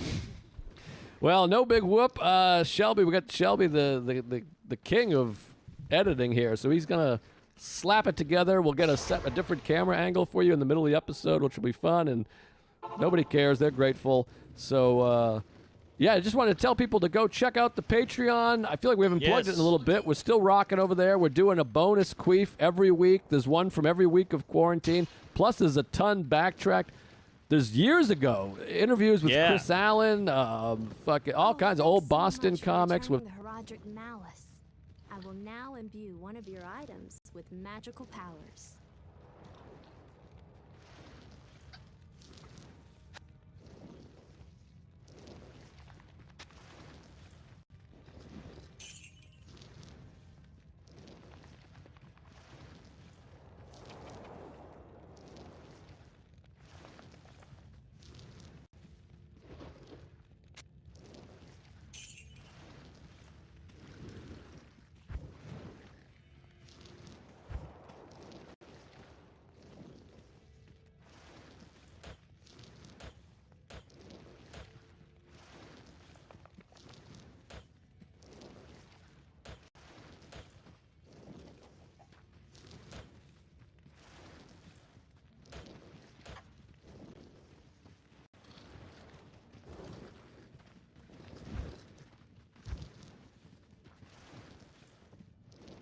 greetings.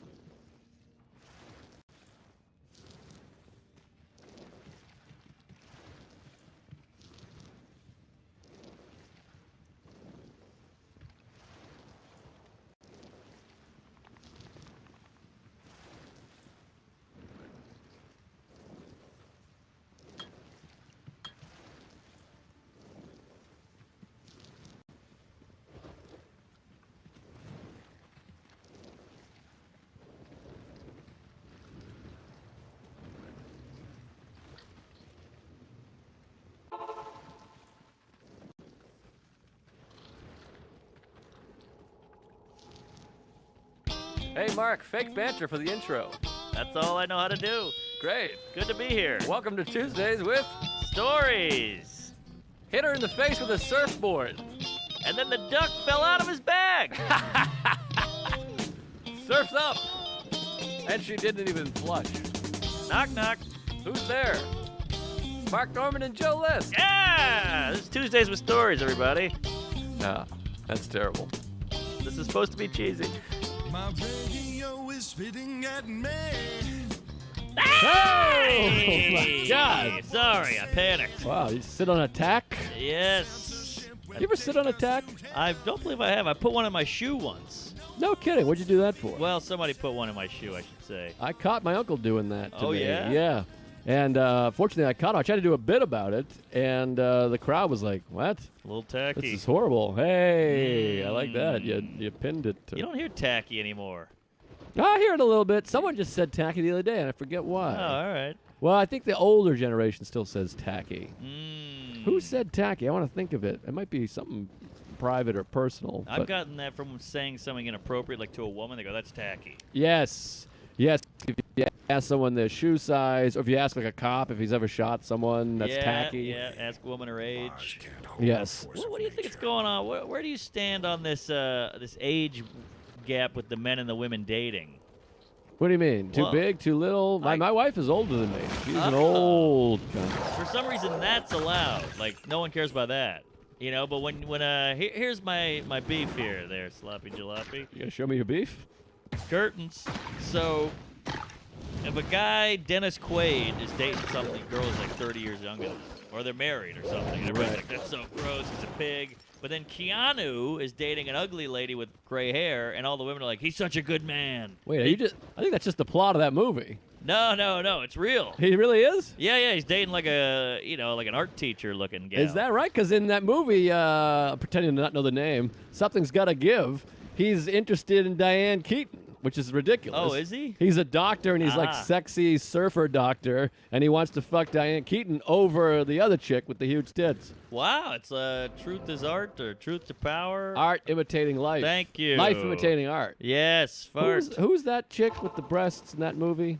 With the breasts. She's hot. She was in the whole 10 yards or the whole 9 yards. Aniston? No, Amanda Peet. Amanda Peet. Oh, she's a looker. In the film, he meets Amanda Peet and he meets Diane Keaton, who I'm into also, but from the 70s. Sure. And he's yeah. all like, I gotta bang Keaton, Ugh. which is the beginning, not the beginning, but right in the early stages of this like wokeness in the movies. Aha. Of like, Keanu, why wouldn't Keanu want to fuck Right. Diane Keaton over Amanda Peet? Yes, yeah, I like. Give me a Pete. But it sounds like he's fucking a Keaton in real life. He is. She's worse than Keaton. She looks like the pigeon lady in Home Alone or something. But to each his anal. You can love whoever you want and bang whoever you want.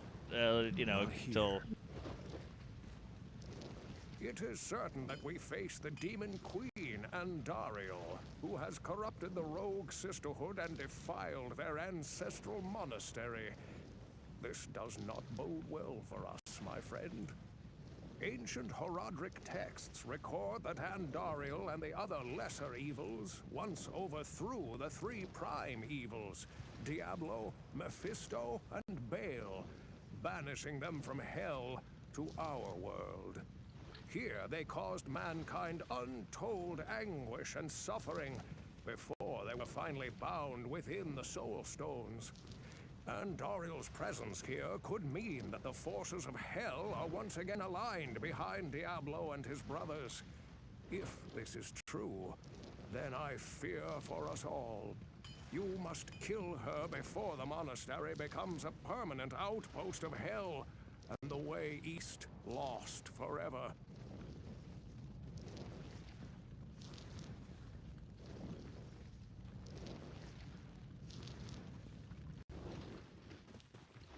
She turns 18. But my point is, the gals, I think a lot of them on Twitter, this is where I'm getting all this, they all go like, oh, he's a good guy. I'm like, well, can't he be in love with a woman who's also hot and young? Right. But just because she's young, you hate her? But she could still be a great person. It depends on the young. I think 50 and 30 is okay, but 30 and 10 is I get that's you. borderline. 30 you know? and 10 is tough.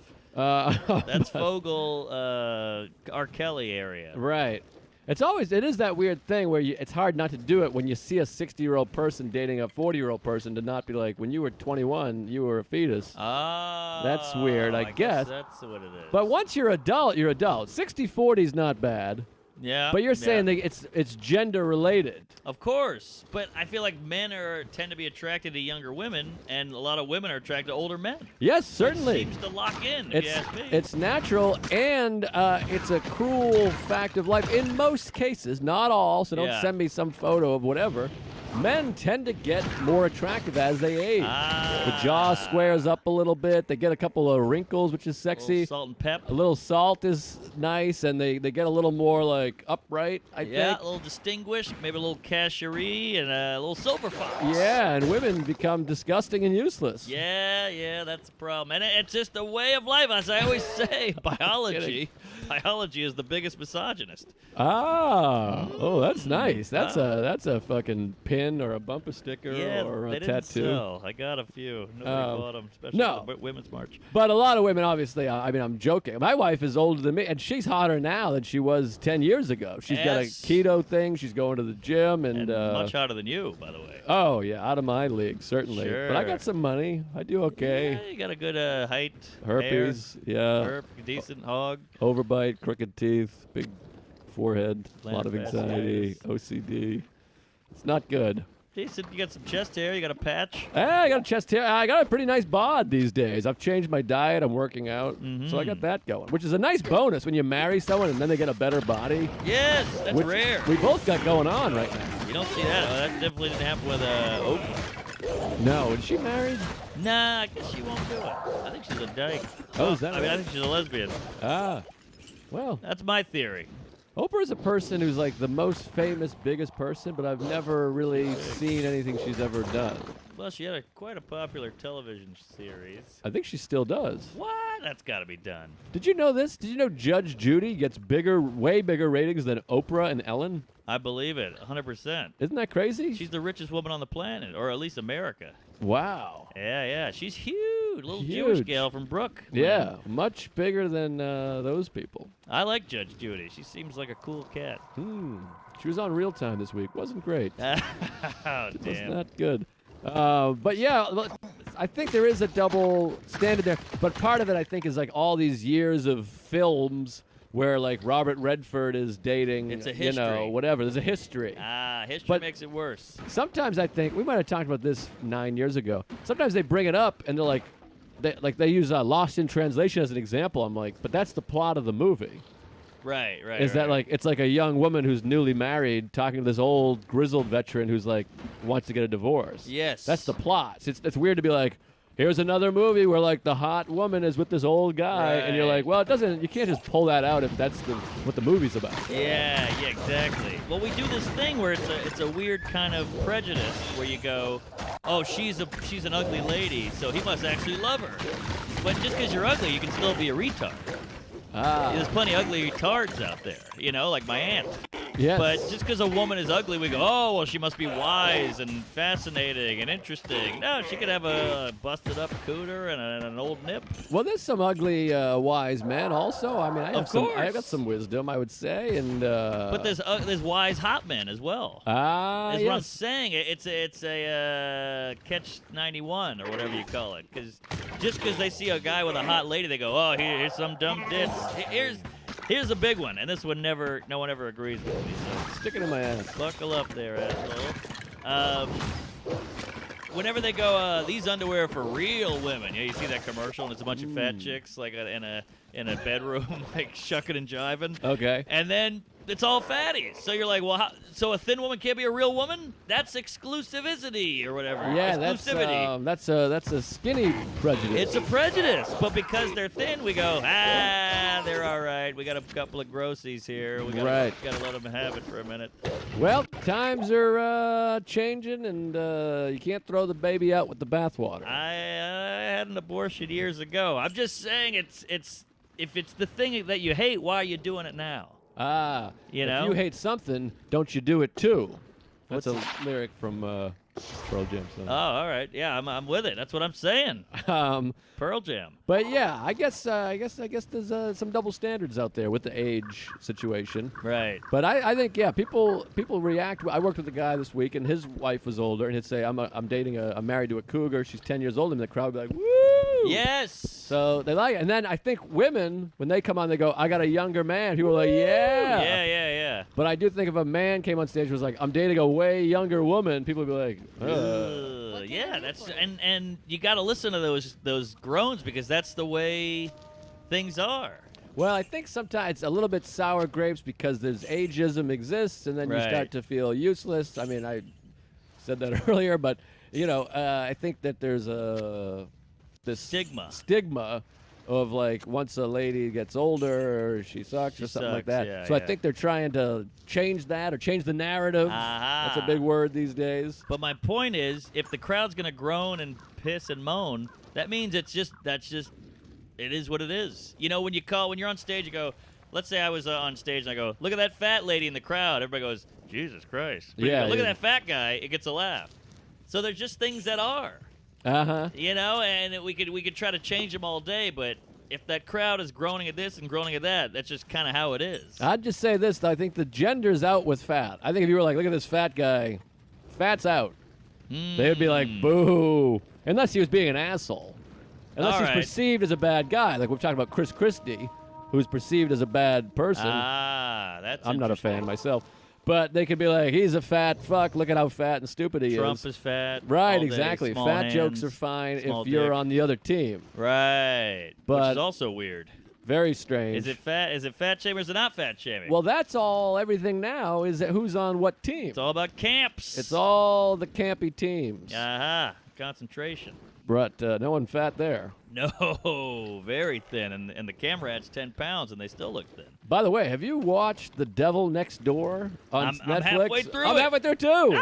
No spoils. No spoils. Hate a spoil, but boy, that is a hell of a picture they put together there. Ivan the Terrible. And it's one of those films where some guy wrote that he hates when I say film, so I'm really up in the films. Film it up. Yeah, so this is one of those films where it happened in the 80s, and it's a big story, but I don't know the story that well, so I'm on the edge of my asshole over here. Either. Yeah, yeah. I'm right on the rim of that ass. I mean, so it's very exciting. Check out The Devil Next Door, and don't tweet any spoilers, because I'm right in the middle of this motherfucker. No. I want to know if the Jews get out. Yeah. How about the guy, though, the one Jew? Are you at the part with the Jew guy stood up? He's like, let me look in his eyes. And he walks over, and they try to shake his hand. Yes, and he wouldn't shake it. That's right where I am. And then he's like, fucking, this is him. It's for sure him. And they're like, and they pull up a letter. They're like, didn't you say you killed him? Yeah, And he's like, never mind, I didn't kill him. I mean, it's like unbelievable. Don't you love someone just getting caught dead in a fucking complete bullshit? Oh, yeah. What do you think? You think he did it? I just said, by the way, no spoilers, and I spoiled it for everybody. I was thinking the same thing. Sorry, everybody. I didn't want to spoil that spoil. There's a double standard. Aha! I can spoil, but you can't spoil. Spoil. Spoiled milk. Not going to cry over it. No, that's spilled. Nah, fuck. Damn. Hey, it's all wet over here. Did you know that? No. Yeah, I got here and it's all... I railed the lady over there earlier. Might be Really? Yeah, might be some vaginal secretions. No, it's not that. It smells good. Damn it. Might be her asshole sweating. Maybe it's just cold? Because sometimes cold feels like wet. Isn't That's that weird? true. Cold could be feeling wet. Yes. Uh-huh. What's the science on cold feeling wet and wet feeling cold? Because wet is cold. But not in a pussy. Well, that's a different wet. There's more than one wet? Yeah, there's hot wet, there's warm. That's not even water, though. I mean, it's wet, but it ain't water. Well, we didn't say water. We're saying wet. That's true. We're saying hot wet and cold wet because you're saying wet is cold. I'm saying some wet is hot. I think wet conduces heat, or conduces cold. But not if it's hot. Well, then it would steam, I guess. How come pussies don't steam? In the winter, they do. I bet if I put a shirt up to a queef, it would de-wrinkle. I bet it would. Because you get a little that mist, too. You know when you push that button on the iron, it goes... But so that's interesting. So if a woman went into like an ice chamber, Yes. and then just opened up her puss, would it steam I be pouring guarantee out? it would steam. We used to skateboard all night, and we'd be hot and sweaty, and then when it was cold out, your head would steam. Yeah, we'd have that cross country. Would go and run fucking 9 miles and come back. It would just be a big cloud over our heads, like minus. It's like the Auschwitz. I've been there, done that. Oh, yeah. Got the T-shirt. Been there, done that was big. Yeah, I just heard. On real time, Rahm Emanuel said it in reverse. He said, "Done that, been there." I was Whoa. like, this guy's trying I to like that. mix it up a little bit. I like guess. a mix-up. He's missing a finger, like Jerry Garcia. A little piece of a finger. Maybe he's dyslexic. I don't think that knocks your fingers off, does it? No, I'm saying with the backwards wording. Ha! I see. Uh-huh. Um, The finger, yeah, that's a problem. yeah, missing a didge. Maybe he caught it in a wet, steamy veg. What's going on with digits? Why are they called digits? Is that medical or is that slang or what's going on there? I think anything numbered is digits. No, that can't be it. Because a Like- dick is number 1. It's one digit. But that's not numbers. Ah, you can have multiple dicks. Yes. So if I had 2 dicks, I'd have digit dick? Yeah, Digit Dick. Which is a great punk band. You gotta check out Digit Dick at the forum. Boop, boop, boop, boop, boop, boop, boop, boop, boop, boop, boop, boop. Axel F, Yeah. which is Axel Foley. And not punk, but it sounded digi. You went punk, but digi sounds more like a you're right. Sounds more digital. But, now I'm picking strawberries or whatever. Hey, where's the Fusilli Jerry? Right behind you. Oh, it's here. Yeah, Look at that. Courtesy of Tony Deo, past guest. That's right. I hate that I'm blocking it, though. Well, you could swap him with Jerry if you want. I like Jerry and All right. Fusilli Jerry. Wow, that's fun. You Doubling got 2. down. I got Kramer over there. I hid Kramer just in case somebody got a little N-wordy. Oh, I see. I don't want to think I'm the cheerleader. N-word. Oh, my goodness. Wait, digits. Sorry, we were getting somewhere. Well, digits, anything multiples digits? You think that's right? I mean, are ear digits, eyes, Yeah, maybe nostrils, not. Maybe it's got to be 10 teeth? or 9 because phone numbers are digits. Let me get those digits. Yeah, but a digit is just numbers. So maybe it's a double meaning, or not a double meaning, but it has more than one meaning. Yeah. Isn't that funny? Because double meaning doesn't mean more than one meaning. I guess it does. Yeah, that's double. 2 meanings. Double Of meaning. the same thing. Well, I say double meaning, it's like, I guess that makes sense. Train. We Double ran a negative. train, and I trained her Double to run trouble. a train. Double Impact. Horrible movie. Yeah, not good. Oh, Is there any good movie with double in it? Double Jeopardy? Oh, that was a Tommy Lee Jones, That was right? decent. It was a popcorn thriller. But we were talking about 90s. You said been there, done that. Remember No Doikie? No, I remember No Doubt. Gwen Stefani. No Doikie was somehow No Duh. Remember Duh? Yeah, No Duh was big. But somehow No Duh ran over into No Doikie. We didn't have No Doikie. We had No Doikies. We had doilies on cupcakes and stuff. Well, it's also like how Prank Call somehow became Crank. Yeah, what was Crank? We I never never had got Crank. Crank. Yeah, we didn't have Crank. It's a prank. Why are we going over to Crank? We also didn't say curse or cuss. It was swear words. You swear. Oh, I hate cuss. Cuss is like... That's a euphemism of a euphemism. Oh, is that right? Yeah. Well, curse is what it is, but now because curse is shit. So you're saying curse to cover up the shit, but now you can't even say curse, you say cuss. How soft do we have to make this, you queefs? Customato. Ah, custom made. Customized wheels. That's pretty much the same thing. Yeah, I just rewatched Sopranos. Yeah, didn't watch it. I know you hate it, but boy, it's some quality television. I don't hate it. Now I'm going to get 55 right. tweets calling me a big fucking balloon head. I All just right. didn't watch it, whatever. All right, should we get into some business here? Because I got a you little better business. believe You it. got a little business. Let's do it, Fatty. Well, first of all, I got to say, I went to see White Reaper as advertised. And had a nice double date, Sarah and I, with Double. Ari and whatever his girlfriend's name is. And, I think it's John. no, Jim, it's Rex, I think Christine or Kristen. Cool cat? Ah, fuck, what's her name? Kristen, I think. No one's going to know if you get it wrong, so I would just own it. Ah, she might listen. I'll feel like an asshole. Customato, Ah, cancer. I don't know. Kristen, I think. Kristen. Kirsten. Ah. It doesn't matter. What's in C. a name, really? We've talked about this before. So you don't know someone's name, but I know her. I know what she looks like. I know her personality. We had a great time. We had some laughs. Yeah. What difference does it make if I know the syllable that's accompanied with her face and being? Well, because it's all part of her identity. What if somebody liked your act and they try to Google you and they don't have your name? Well, it's different now. You could find the name out. I'm saying it would be hurtful if, to me, it'd be hurtful if he was like, how about that double date? And I'm like, double date? And he's like, remember we went out with my girlfriend? I'm like, your girlfriend was there? I don't remember a girlfriend being there. I remember her. I just don't remember the blah sound That's interesting. that comes with it. Yeah, I'm yeah. like, she said this, she said that. We danced. We had a great time. I mean, we had a great time. Right. But we went to some I feel the same way about signatures.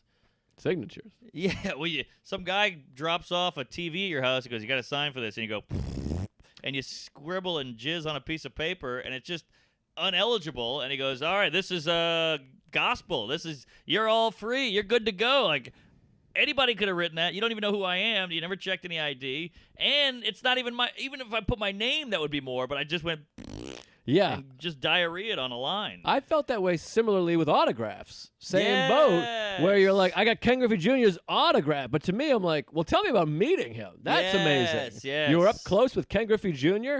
Because I remember buying at Service Merchandise in Avon, Massachusetts.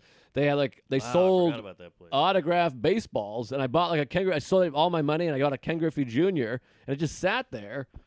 But I just bought it at a store, and it's just like a pen. Yeah. So I'm like, I guess it's cool. He held this at one point. Right. But it's like, you don't need an autograph. It's like Bob Dylan in No Direction Home. He's like, you don't need my autograph. If you needed it, I'd give it to you. Oh. You could just have a story. And I think Bill Russell never signed autographs. He would just say hello. He's like, Yeah. how about that? You got a story. You met me. Kareem Abdul as well. But the thing is, you can't show someone a story. I think that's what it comes down to. The autograph is a quick way to go, we were in the same moment. It's like social media before social media. You need gotta the like. evidence. Yes. If it didn't happen, You need there's the no, selfie. There's no photo. It didn't happen type of thing. Yeah, no pics or it didn't happen or whatever the hell it is. Pics or it didn't happen. But anyways, we had a great time. We had a double date. We went to some Vietnamese restaurant. Now I'm just Ooh. now getting Ding dong to dong. feel a little better Uh-huh. without the carbs and such. So I ate Ah. a nice piece of salmon and a fish at the cellar beforehand. I pre-ate before the big thing, Pre-8. which I just don't want anyone to make a big deal of it. I'm like, I'll sit there, I'll hang, I'll get a tea.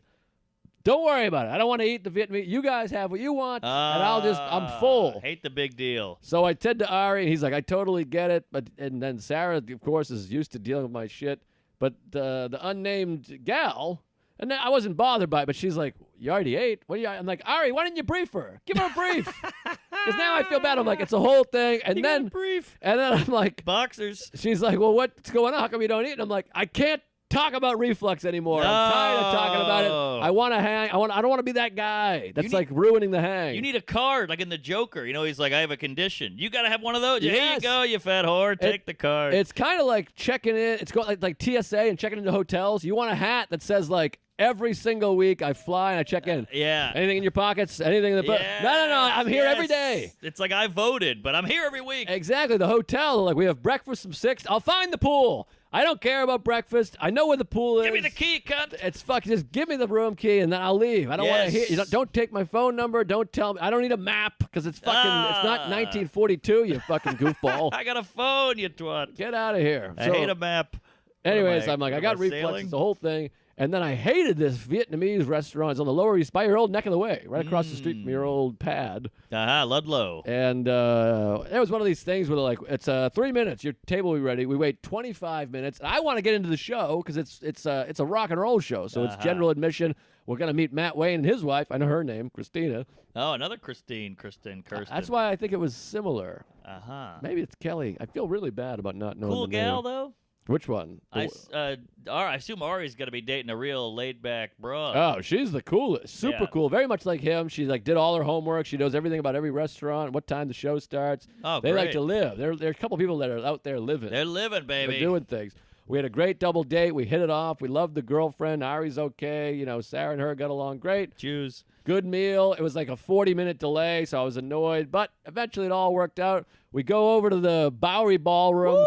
We walk in right away. There's Tuesdays abound, aplenty. I love it. I feel like a celebrity. That's But one the guy best. was like, hey, Joe List, big Tuesday. And I go, hey, look, it's Ari Shafir. He goes, Ari! ah! He gave like a 10 times thing, and I was like, jeez, that's hurtful. Damn it. But I walk in there, and then I see a big guy go, hey, not a big guy, a regular guy go, hey, it's Joe List, and I go, hey, what's up, man? Oh, it's Matt Wayne. Right. Past guest, Matt Wayne, love that guy, one of the funniest guys in the planet. I give him a big hug, I blow him. Oh, yeah. And his wife is there, a couple other people, and we had a great time. We all got, now it's a triple date. Yeah, you got that right. Nice triple date. We get center stage. We're in the back a little bit because we don't want to mosh. We're in our 50s, for God's sakes. Sure, you'll break something. Piles in. Every few minutes, though, someone would come over. I got a nice Uber gift card. Somebody bought me a T-shirt. A guy came over with a White Reaper T-shirt. He said, what size are you? I'm like, I'm a large. He said, let me blow you, and here's the shirt. He bought you some merch. Beautiful shirt. Got me some White Reaper merch. I wore it last night, slept in it, and beautiful. So thank you for the gifts to the White Reaper fans. The whole show, people kept coming up and be like, Tuesdays. Oh, man, I love it, baby. So, praise Allah. Quite a thrill. Love We the watched gays. this band called The Nude Party. They were very good. Ari and his lady are on weed. They're tripping their balls off. They loved it. Had a great time. White Reaper ripped it. Go see this band. Get the new album. It's great. The Hell yeah. New album's not as good as the other ones, but still fun. Great live band, and it wasn't as loud as last time. I feel old. And great show, great night, great triple date. And Good for them for hitting the Bowery Ball. I mean, that sounds like they're moving up in the anal. They're moving up, and it was sold out. So, and it was weird. I had just been there 2 weeks earlier for the Soder show. Yes. And so it was a trip down memory cunt, and just a great time. All right. That's a fun night. Fun night. Not a great story, but whatever. I'll kill myself. You're living it up in the NYC and doing things. Yeah, we're trying to do things. Thank you, Tuesdays. Also, I hear you're doing a Broadway show. Are you going to one? Yeah, Wednesday night I'm going to see The Great Society, and this is a tough move. How about this? So I email Brian Cox is on. You know Brian Cox, Yes. the actor, terrific actor. The actor? Jane Wyman. So I like LBJ. I love American history. I like Brian Cox. So I email my agent. I haven't asked for tickets in a long time. I go, by any chance you got any tickets?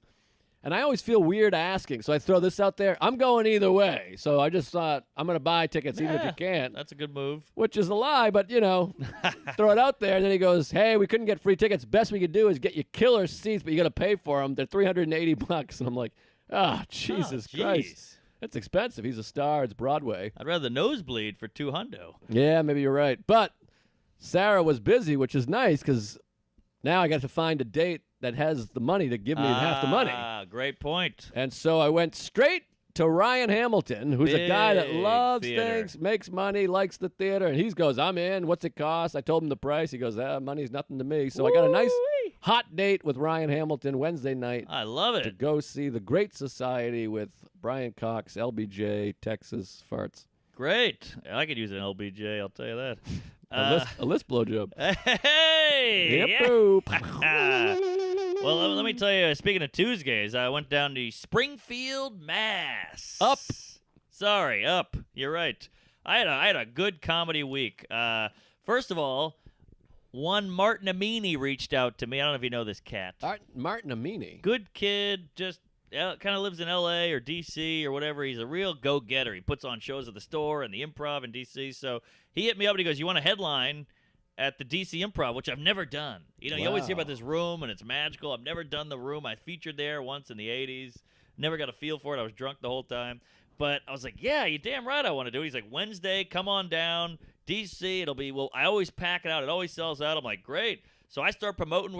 Chris Allen's on. Umar is on. We have a great time. I take the train down. It's a nice 3-hour ride. I get there, bring a bunch of shirts. Got to get rid of those shirts. Oh, boy. That merch, service merchandise. Ken Griffey Jr. So I show up, and I've been promoted because I want to. He packs it with his people, but I want to pack with ours. Sure. Double pack. Double pack. Great movie. Good Van Damme flick. So we get it about half and half. So now you hit in that green room. They treat you like royalty. When a show is sold out, I always say, they really give you the goods. Yeah, it's all money makes the world go round, as they say. Yes. Here. Round eye. There. That's what the Asians call us. Yeah, that's what I heard. Yeah. So, I feel like we made that up just to make ourselves better about all our Asian jokes. Maybe, because I've never heard them go round eye. Yeah, no, but I don't talk to Asians, so. That's true, and I don't know what they're saying. Maybe they're saying round eye in Cantonese. Jason Cantonese. No one's gonna get that one. No, he's referenced all the time. All right, They know all right. Canner. Canner. PS 109. They got that right. Sold This out. fridge opens? I Yeah, didn't don't know look that. in there. Oh, there's a couple bodies and 3 beaver carcasses. Oh, wow. So go down to D.C. Just a great time. And here's the clinker, though. We're already at the clinker? Well, this guy hit me up and he goes, I'm a huge Tuesday. I can't make it to the show, but do you want to come to a tour of the White House? What? And he's like, Come on. He's like, I'll give you the goods, baby. I'll give you, like, Oval Office. I'll give you What? the secret passageways. You can Who blow is, Trump. who is this guy? Wrights Priebus? Who is this? He's, I don't know. He works at the White House. He's the guy. Mulvaney? He's in the cabinet. or Oh, whatever. my God. Yeah. Wow, what a bad person. I know, horrible. But he's like, Trump's never here. You can come in and take a shit on the desk. And I was like, oh my God, I got to do it. But Holy shit. I was like, I'll come in early. And he's like, I can't do during the day because I'll do it. I can do it after hours.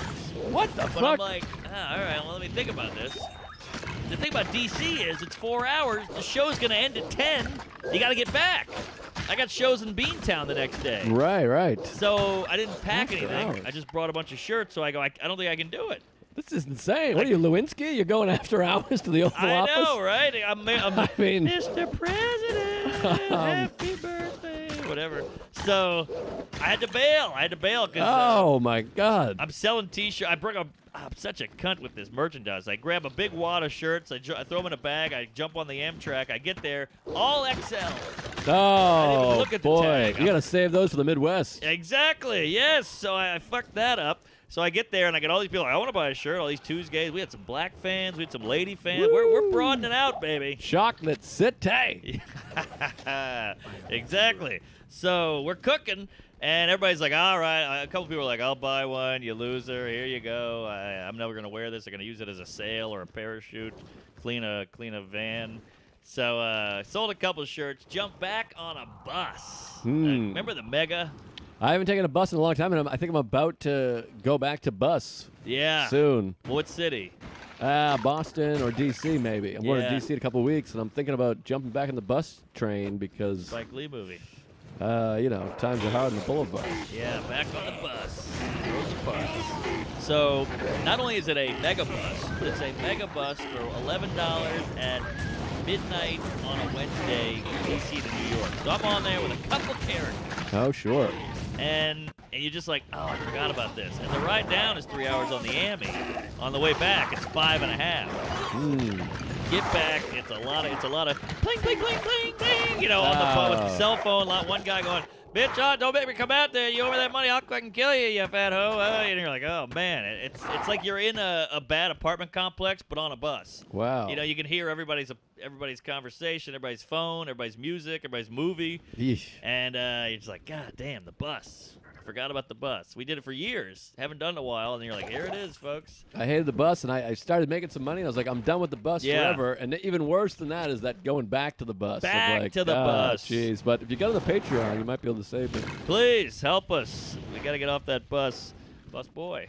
So I get off. You get back to New York at like 4:30 in the morning. You haul. I took a cab. It was like a $20 cab. I could have just taken the train, but I was like, I got to get home. I can't do it. The cab from the bus to my house was more than the bus for 5.5 hours. Busing riots. Yes. Sorry, I lost the space to put it in there. I kept going. I so didn't give it to you. just waited for it. I don't have anything wrong with that. I did it with no doikie.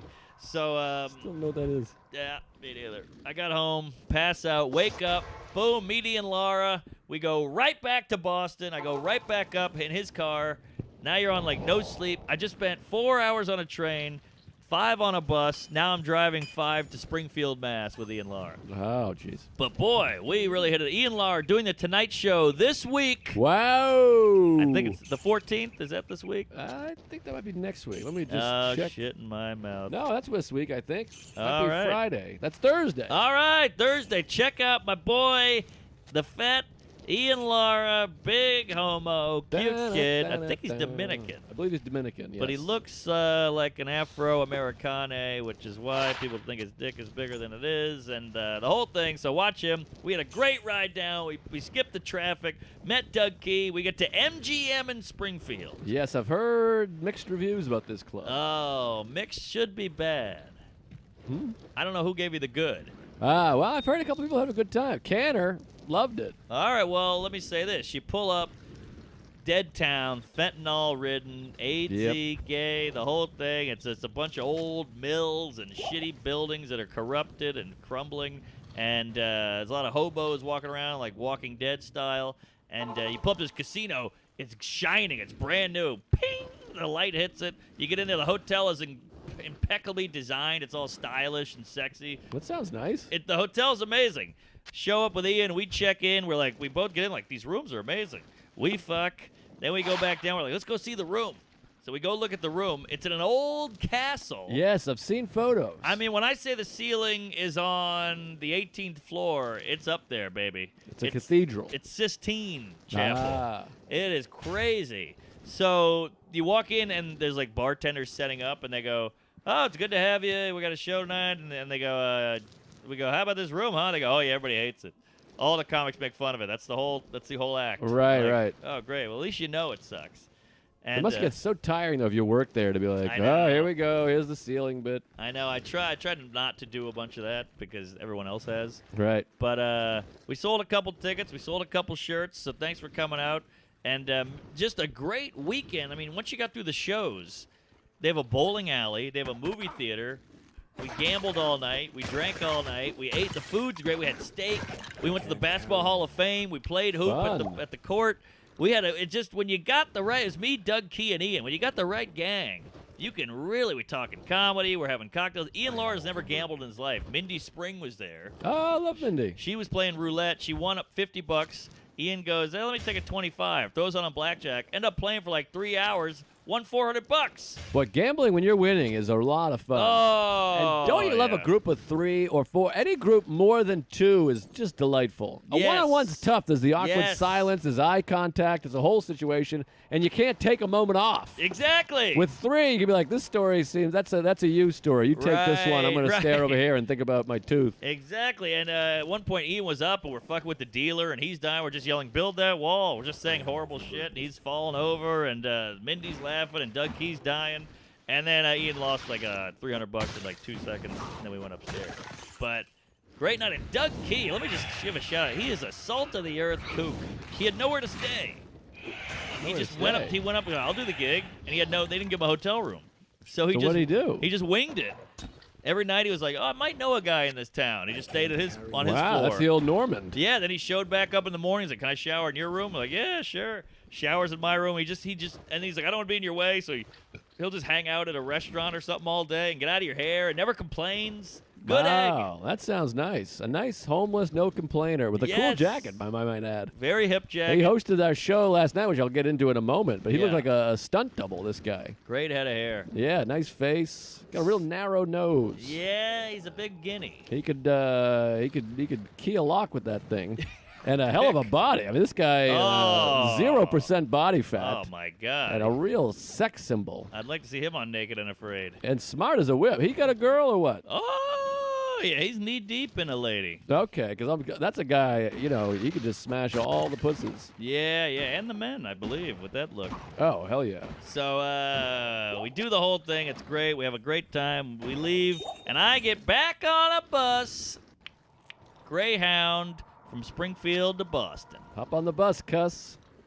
Don't need to discuss much. Drop off the key, Lee. That was a callback to Cuss. Oh, nice. Yeah, wasn't great. Back to Boston to meet the lady. I got to see about a girl. Lady of the night. And get to Boston, an hour and a half, back on that bus. A kid with a mohawk. He was like 8 years old with a full blonde mohawk with tattoos. It was a Slayer concert in town. No kidding. So that bus was wild. It looked like Detroit Rock's shitty.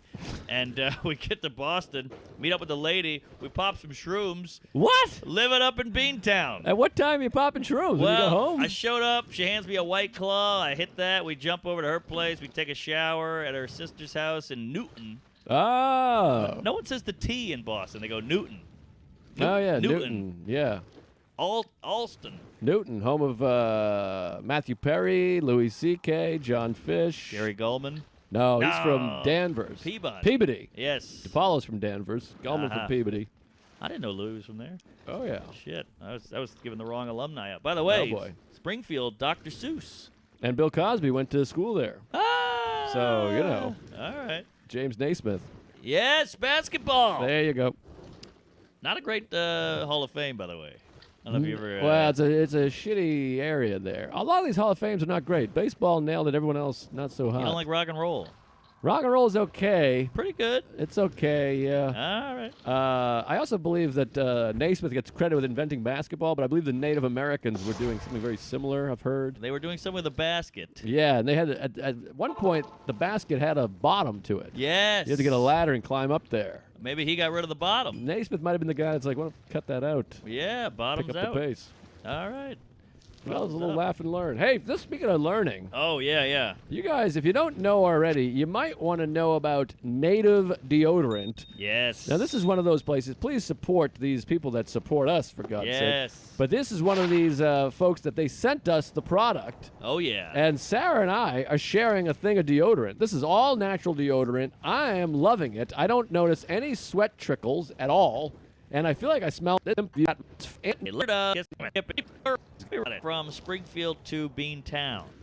What can There's I a do couple for you? seats open, but it's still pretty full. And there's a couple people doing the, I'm taking these too. Fuck you.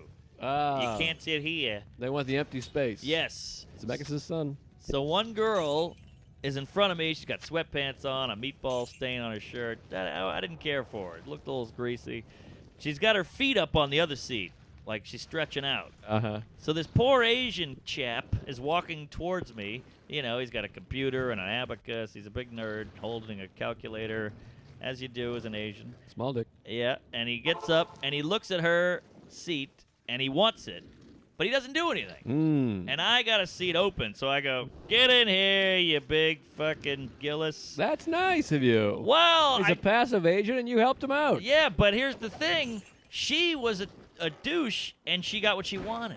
Right. So the whole time I'm just thinking, like, is this how the world works? If you are a shithead, do you get rewards? She got the seat. That's part of life, but maybe it's all perspective. Because sometimes I'll say, "Hey, I didn't want someone to sit next to me," and Alan will be like, "Well, tell them they can't sit there. Assert yourself." Blah, Exactly. blah, blah. That's what she did. So that's good. I know, but I'm saying she's meaner, but she's winning. Shouldn't the mean people lose? You're winning. You're helping another person. You're saying, "Hey, come on in here. You're better than her." But I don't want a guy next to me either.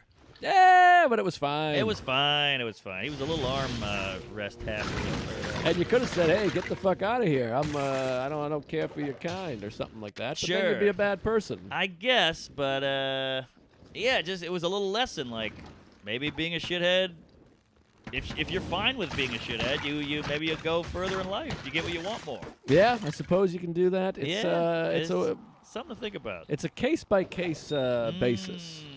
Murder Yes. was the case that they gave me. Well, my point being, we make a couple stops, and I'm fuming over this lady and just debating life and the Asians and the Aztecs and the whole thing. And this big fat brassy broad comes on, short hair, sweater. She's like a Boston grizzled, just pasty. The winter had torn her up. Sure. You know, she probably was she worked at a smelding shop. I don't even know what smelding is. But Just smelled it.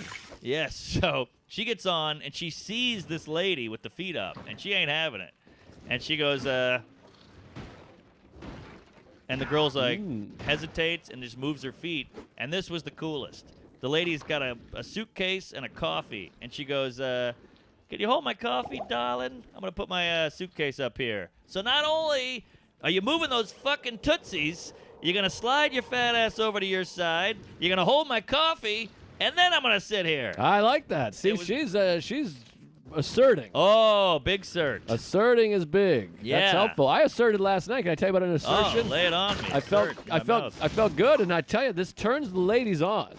Women love an assertion. You got that right. And it wasn't much, but Insertion. we did our show at PS 109, the apartment show at Canner's apartment building, Hot which we show. do periodically. This is the hottest show in town. Oh, yeah. It was a great show. It was me and Canner, obviously, Soder, Sam Morrill, Adrian Appalucci, Sarah Talamash, Todd Barry. What a lineup. What a lineup, and we sold it out. Now, I a hope lot of so. times you hear people go, "Oh, we sold out," and sell out. I'm talking sold out.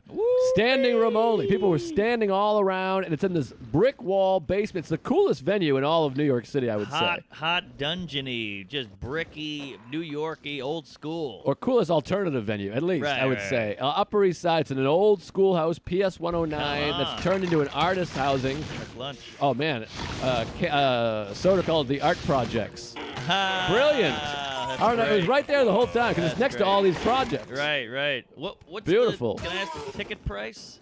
$10, and you get a free drink with the purchase of a ticket. Come on! That's a steal. We had not White Claw, but what's the other one? Similar. Truly, yes. Yours truly. I almost said Yuckies. Yeah, they had some Trulies, some diner. Coors Light. You show up, you get a free drink, $10, and it was a holiday the next day. All that helped. Oh, that's a hot crowd. Quite a lineup, and Tuesdays were everywhere. It was like the Wise Guys in the old days. Everywhere you looked. Oh. Wise Guys were everywhere. I love don't it. know. A little referencey. What is a stool pigeon? I always hear that. That's someone that fucking gave someone up. A stoolie. I wonder why that means that. A pigeon, I think. They sit on a stool, they take up the stool. They kill a Or pigeon. stool shitting. They talk about it on the waterfront. They're on Taxi Driver, but I'm still not sure. Stool softener. Pigeon. They kill a pigeon and stick it in your ass if you do it or something. I'm taking a stool softener right now. Oh. Miralax. Yeah, because this keto thing. By the way, a lot of hot tips. Thanks to everyone. I'm trying the MCT oil. So many great diet advice. I'm going all natural. I'm eating all this broccoli, spinach, grilled chicken, fish, and nice beef, natural foods. No more processed shit. I'm feeling better. Yeah. I'm taking all kinds of supplements and all this shit. Trying to get better. All right.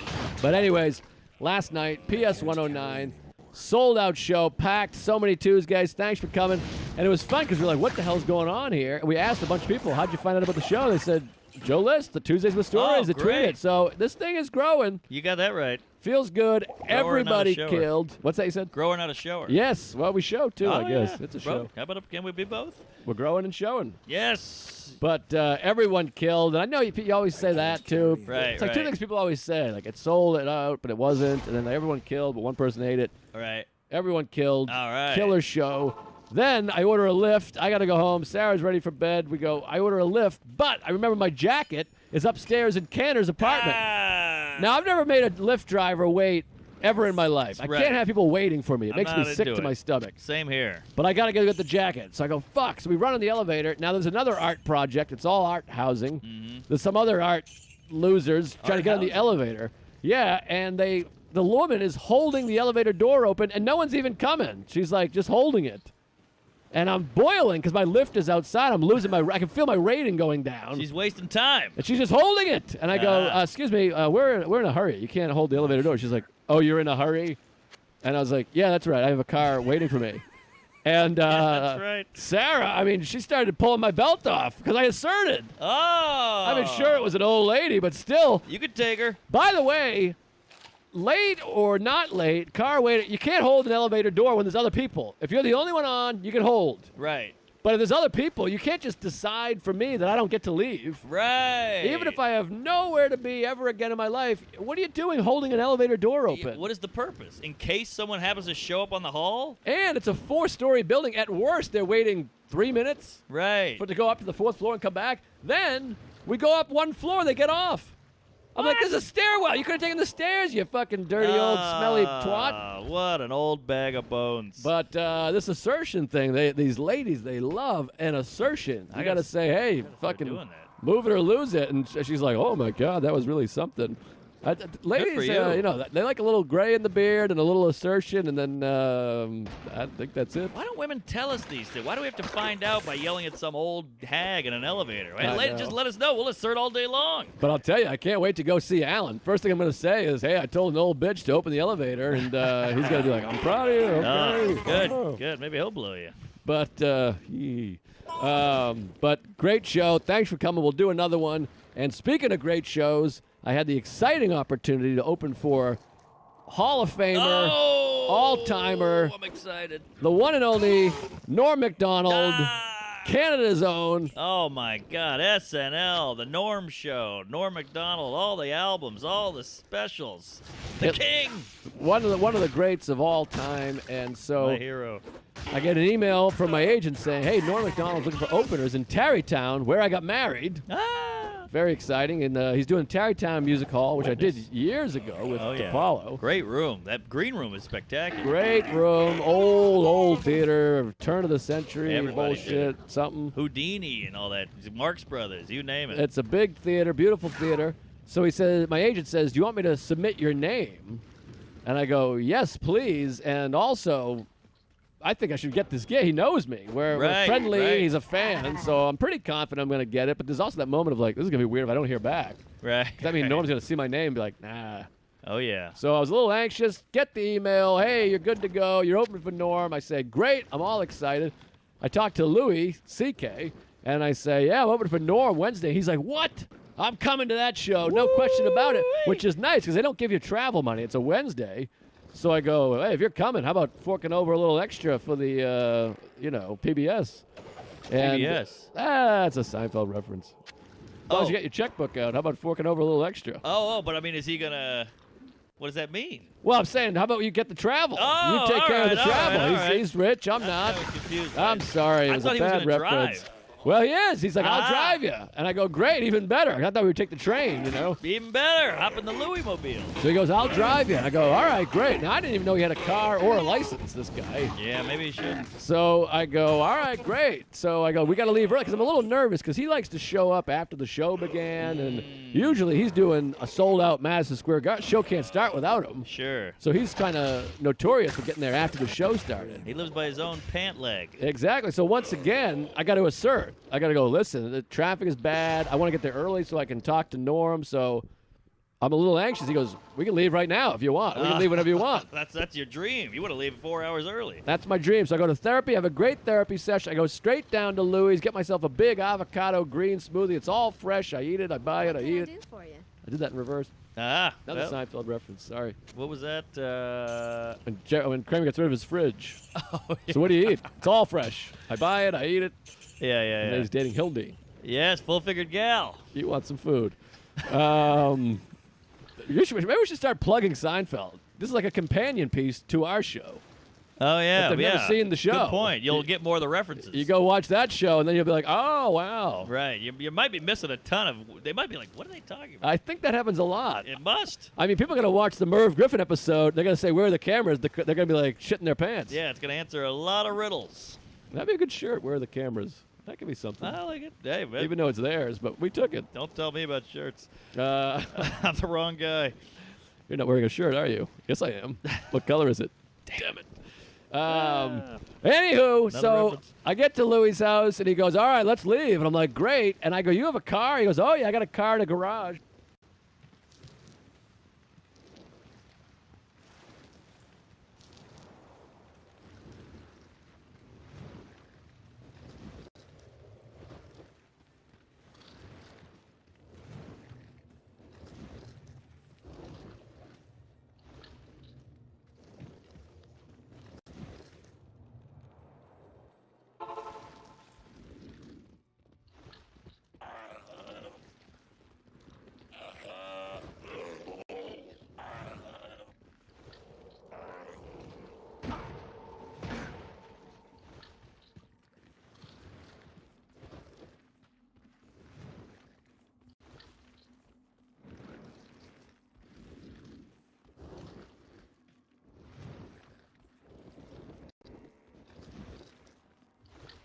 We get over there. It's a Porsche. He's got an old Porsche. I mean, this guy. What year? He did pretty well. 2019, I'm not sure. Come on. It was a week ago.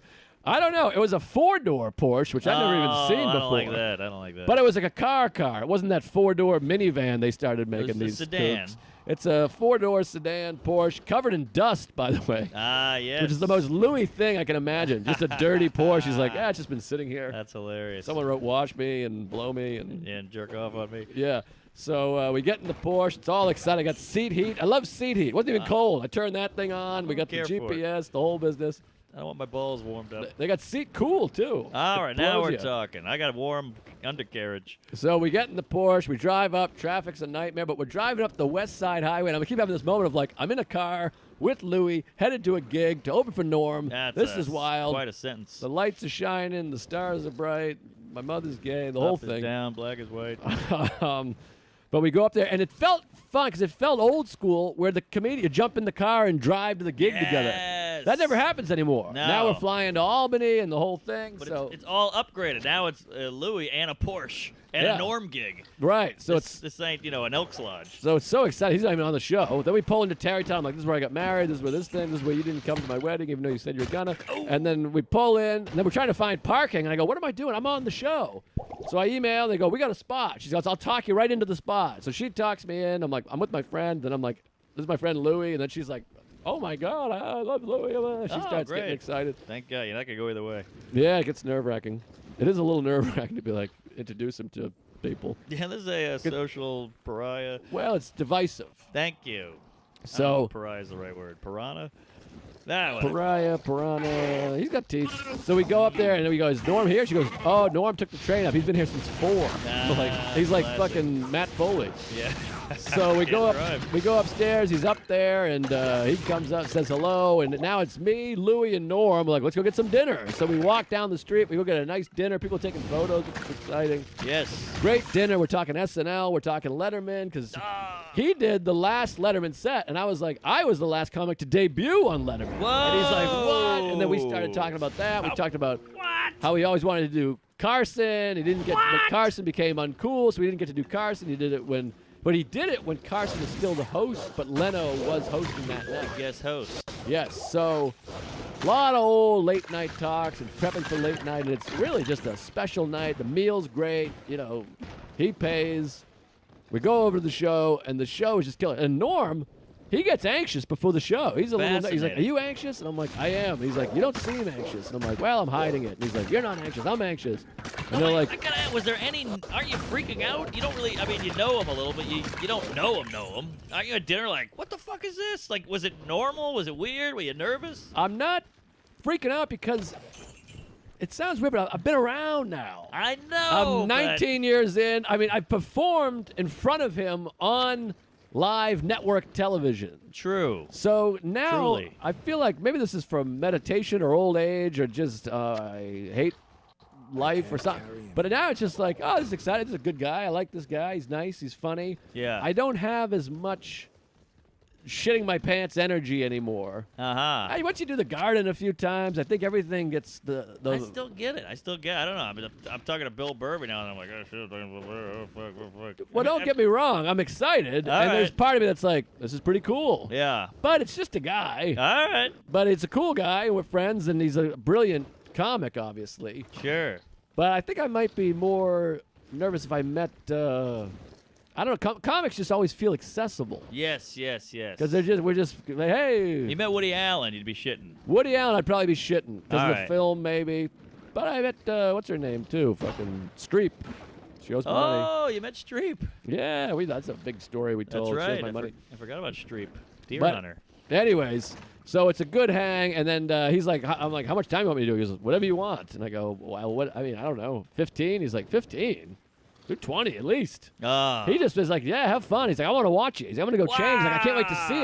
He's like, I haven't seen you since we did the TV show. Unreal. And Louie's like, I'm going to watch you. And so now I'm a little nervous because I'm like, oh, God. And I've changed this diet dramatically. So I'm eating all this broccoli and greens and shit. And I'm kind of squeezing out some little farts. That's fine. It's fine. I'm like, it's no big deal. Just a couple squeakers. And there's a couple ladies that work there. They're sitting around back there. So I'm like, maybe they'll think it's them. Sure. And then at one point, Norm's telling a story about Burt Reynolds. Wow. And because I was farting, I missed the beginning. I'm like, and at the end of the story, I was like, I'm sorry, who is this about again? Oh, no. And he goes, you don't know who Burt Reynolds is? He leans in, you don't know Burt Reynolds? I go, no, I know Burt Reynolds. I spaced out. Yeah. And I didn't want to say why I was spacing out. And the reason was I thought I might be shitting my pants. I couldn't tell because I'm constipated. That's I can picture Norm doing. You don't know Burt Reynolds? Yeah, and he that goes, lean? okay, you know Burt Reynolds. And then a moment passes, and he goes, I gotta say something. One of you's farting pretty bad, right? Norm called me out of my farts. Oh, my God. And so now I'm like, oh, what do I do? Because Louie looks like he smells, and then there's two ladies over there on the typewriter. So I'm like, I kind of wait a second. That's and hilarious. Louie goes, yeah, man, it's fucking bad. Oh. And it felt like 10 minutes, but it was probably like 2 Mississippis. Yeah. And I went, Yeah, it's me. I changed my diet. I'm really sorry. And he goes, no, it's all right. He goes, but boy, I really leaned in on it because he leaned in on the Burt Reynolds. And he's like, I put my face right in it, and it's really foul. This and is I was amazing. like, I'm sorry, and I feel so embarrassed. I got called out. He's like, but good on you for owning up to it, because some people won't own up to a fart. And he's like, I respect you for it. Wow. And then we told the Henry Phillips story. Henry Phillips is a great bit about someone blaming a fart on him when they were one-on-one. He's like, you can't blame me. I'm the only one here. Right. But anyway, so that was awkward. And he goes, I'm going to go change so I can watch you. And they go, all right, we're going to bring you up from the God mic. And I go, yeah, I'm telling the intro. And Louis goes, why don't I just bring you up? Ah! So I go, well, that would be great. So Louis is going to bring me up from the house mic. Ah! And he disguises his voice and does his, like, Madonna will be here on November 35th at 1 p.m. And the crowd doesn't get it because they don't know it's Louis. Sure. And it's not a Louis show. So they're kind of like, what? Right. And he does that at his shows, and then he'll reveal that it's him. The crowd goes crazy, but he doesn't want to make a thing. Right. So he never does that. He just brings me out as this weird character. Yeah. I go out, I do 20, and great crowd, had a great time, killer show. I can hear Norm laughing. Now it's like one of those things where you're like, Louis up there, I can hear him laughing in the balcony. Norm's side of the stage, I can see him out of my periph, he's laughing. So that's where it gets like really special. That's magic. It was pretty magical. This old wooden stage. I got married here. Norm Macdonald, Louis C.K. are watching. I bring out Norm. He gives me a big hug. He's like, how funny was he? Which is quite a thrill. Unbelievable. Can you imagine this 10 years ago? So exciting. And then the lady goes, Louis got a chair for you. He wants you to join him up there. So I go, oh, great. I go up there. I bump into a few people. I'm like, hey, thank you. I sit with Louis. We're on the side. We're in the Wilkes Booth seats on the side, the Lincoln seats. Oh, yeah. And we watch Norm. We're howling, laughing, all the tags. So many great. I mean, go see Norm if you have the means. Yes. It's like unbelievable. He's on his game. The king. He is killer. I mean, amazing comic. And then we're like above everyone, so we could see the crowd reacting to Norm. Quite a thrill. We go backstage. We kick around stories for about a half hour. A lot of laughs and great time. We hop back in the Porsche. We drive out, and like Louis and I just pushed each other into the bushes, being like, "How about that bit? What about this bit? Could you believe he did that? How about he said that? He should change this to that." No, then we gave him lines. That was the most exciting part. You gave him tags. Louis gave him some lines, and I gave him a tag, and he pulls out his phone. He's like, slow down. He's writing them down. He's dying laughing. I got Norm laughing. I got a line in his act. Oh, so McDonald. cool. Come on. So cool, so exciting. I'm like, and he's like, some comics don't like lines. He's like, it's so crazy to me. I'm all lines. I want all the lines. Let's do some lines. And so I gave him a line. Louis gave him a bunch of lines. We're all talking bits.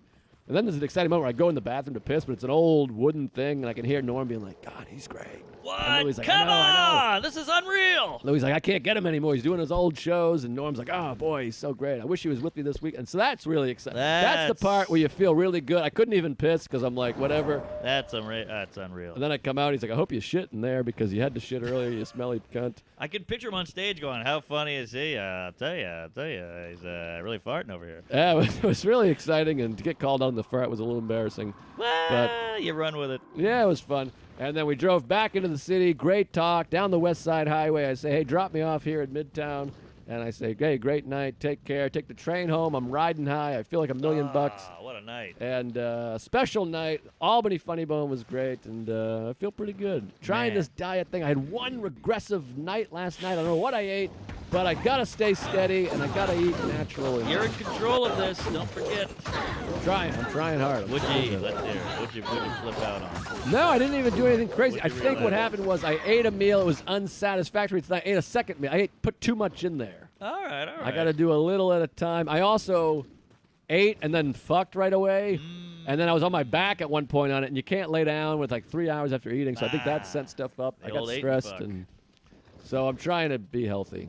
Anyways, All right. that was a long time. Sorry. Man, but Norm, that's legendary. Wow, what a night! Porsche, Norm, theater, farting. That's all my favorite things. Very exciting. I just want to say, did the shrooms? I'm gonna tease it. What happened on the shrooms? It wasn't anything crazy, but fun night, Beantown. Where are you gonna be? Right, so we'll do this next week. Did I cut you off at some point? I feel bad. No. I went long on the bus stuff. Ah, shit. I busted up. Oh, boy. I busted. But Oh, yeah. Great tune. What can I Yes. do for So, what was I gonna say? Yeah, I no, feel it bad. was a nothing story where I'm glad you. Well, you had shroom sounds something. like something. It sounds like something, but just want to say we're way over time here, but just want to say there's some guys in Boston. They'll really razz you. What do you mean? Well, Ball busting? But I had the shrooms in my pocket, and we go to the Union Oyster House. I was like, I want to do Oh, one wow. cheesy Boston thing, touristy, and we got a clam chowder. You know what's interesting about Union Oyster House? Sorry to interrupt. It claims to be like the oldest restaurant. Yeah. But then I did some research, and there's one in New Orleans that's older. What? I don't know which one. They got no electricity at something. Yeah, I know the one in New Orleans. I didn't know they were. I just thought Union. Supposedly it's older. I don't know if that's Union Oyster House. There's some restaurant in New Orleans that's supposed to be older than Union Oyster House. Oh, I see. I don't know what's what, though. Oh, boy. Well, we're going to have to do some Googling. Maybe the new Tuesdays with Facts can check it out. Oh! That's a cool account. I love the account. Yeah. Okay, so you got the mushrooms. You're getting Raz. You're at Union Oyster House. There's a bald guy watching the LSU game, so I'm like, oh, I know LSU. I'm from Louisiana, blah, blah. And he's like, and then my gal walks out of the bathroom. He goes, Jesus, she's a dime. You know, big, fat Boston guy, mustache, bald. Yeah. And he goes, what are you doing with this geek? Which I died laughing. But then you're like, how do you know I'm not like some MMA? I could have just, done one of these right in the nose. Yeah. And then she's got a nose ring. And he goes, why are you putting that in your face? What are you doing? And like this guy, I'm like, what the fuck are you doing, man? Like, you called me a geek, which is fine. I don't give a shit. But like, that's a gal. You're just shitting on, like, her choices. I don't know. We don't even know you. We don't even want to talk to you. We're humoring you already by chatting, and then you're going to shit on her thing? I feel like that's shaped my whole life. This is what I grew up with. It's all my uncles and cousins, everyone. Hey, what do you got, a fucking new sneaker? You fucking idiot. You eating chicken? You fucking homo? Yeah, he's a fat guy, and he was on the, this is sad, but he's on the phone with his daughter, and you can tell she doesn't want to hang out with him. He's on the phone in the middle of the bar. He's going, so... it's like a 4-hour drive. If you come over here, we can hang out. And she's like, yeah. He's like, no, you should come. You should really come. I got nothing to do all night. And you can tell she's like, I don't want to hang out with this fucking dweeb. Oh, boy. But she's like, maybe. He goes, well, what if I come to you? And she's like, well, and then he just hangs up. Oof. And I'm like, this is why you're alone. You're chewing people out. You don't even know me. You're calling me a geek. You blow me, you kook. Sounds like he's chewing a lot. Fat fuck. Chewing the fat. All right. Loser. It's an abrupt ending, but I'll tease the shroom. Tease the shrooms next week. Same gay channel, same gay time. Yes. This weekend, I don't know how many Tuesdays are out in Des Moines, but I'm in Des Moines Thursday, they're Friday, out there. Saturday. A couple of them were at the show. Hey, Mark, fake banter for the intro. That's all I know how to do. Great. Good to be here. Welcome to Tuesdays with Stories. Hit her in the face with a surfboard. And then the duck fell out of his bag. Surf's up. And she didn't even flush. Knock, knock. Who's there? Mark Norman and Joe List. Yeah! This is Tuesdays with Stories, everybody. No, that's terrible. This is supposed to be cheesy. My radio is spitting at me. Hello, everybody. Welcome to Tuesdays with Stories. I'm Joe List. That's Mark Norman here. And together we are gay. Yes, lovers. Gay lovers. You got that right. Lovers was always a big one when they go, this is my lover. You're like, oh, Jesus. Oh, that means it's torrid, I think. What is torrid? Like A you torrid ripped it off love the affair. internet? I don't know. I don't know what torrid means, but you always hear torrid. torrid love Is affair? that a quarterback? Who's torrid? You must have heard torrid love affair. You only hear torrid with love affair. That's true. You don't hear with anything else. Yeah, torrid fart, torrid Anal. retard. Yeah. So what is torrid then? I think it's wild. It's torrid. We got to throw that in more. I'll look it up. Where's Torrid. I really that miss pussy up. Shelby. I'll be the Do you? guy. All right. Well, I miss somebody looking things up. I mean, Sure. Oh, he's a scorner. torrid. Oh yeah, here it is. Torrid. Torrid. Wait, that's a it? fashion. Wait, maybe not. That's a fashion line. Torrid the hymen. I'm gonna type in torrid love affair. See what happens. I'm Torrid excited. lovesick. I've Maybe that's heard- like a thing you think. Oh, here it is. Oh, wait. Oh, here we go. I've heard love affair. There we go. Torrid. If you're having a torrid romance, that means steamy and emotionally charged. That's Ooh. It also describes something that's very energetic or something like you could have a torrid act. Oh, like Sebastian Maniscalco is torrid. He's torrid. and horrid. Interesting. I'm kidding. He's funny. Now, something that is extreme emotional charge, which is why people often apply torrid to love affairs. There it is, vocabulary.com. All right, let's throw it in the mix. That should be a regular word. It's a good word. Yeah, so torrid, here's the actual definition. A If you're having a torrid romance, it means steamy and emotionally charged. Oh, this is the same website, I guess. Uh-huh. All right. All Okay, right. so it's officially adjective, emotionally charged and vigorously energetic. Vigorously. Quote, torrid jazz bands, a torrid dance, hot trumpets, and torrid rhythms. So gay porn is torrid. Um, It's pretty sweaty and thunderous. well, not necessarily. I mean, you could have a timid, like a lame gay porn. I don't know if that exists. Well, I'm saying if you and I were just kissing and tweaking nipples with, Sure. Guess that's Chris softcore. Christopherson on in the background, it might not be torrid. Sounds like a great night is what it is. Sounds like a Tuesday. Synonyms, extremely hot. There you go. All right, we got it. Torrid. All right. See, I back. didn't like your torrid tone right there. Well, get used to it. At my grandparents' house, they had the dictionary up on a podium, and it had a big light on it. And my mom would, I'd go, "What's torrid?" She would go. And I had to run Oh, over that's and I'd nice. stand on a little stool and go. And that was back. That was Google. Boy, you had some torrid grandparents. Oh, they were cunts. Another synonym. Synonym's fun to say, isn't it? Synonym. Yeah, cinnamon roll. Also simile. Yeah, that's not bad. It's not as fun as synonym, though. No. Synonym. Boy, speaking of cinnamon rolls, this sugar addiction is no joke. Woo-wee. So I decided, I'm like, I was talking to Vecchione about this keto business. You can't just stay in ketosis. You got to break it. So I want to do a bit about this. People were like talking about keto. They're like, yeah, you can't shit. Like one side effect is you'll be constipated for a couple weeks. Sure. And then they're like, you better eat carbs before you go for a run or really work out, though, because you feel a little depleted. I'm like, are you sure this is healthy? Right. You can't shit and you feel weak? I mean, that doesn't seem very healthy. Sounds awful. Yeah. Sounds like a side effect of a disease. Yeah, exactly. Ketosis sounds like a disease. It does. I'm in ketosis. Yes, it sounds like Fuck, I've been muted this whole Stan Lee fucking shit. time. Like, Way to go, oh no, guys. ketosis got over, and now he's the Incredible Hulk. That's you a know? good point. Yeah, he's just throwing, grilled chicken at Spider-Man.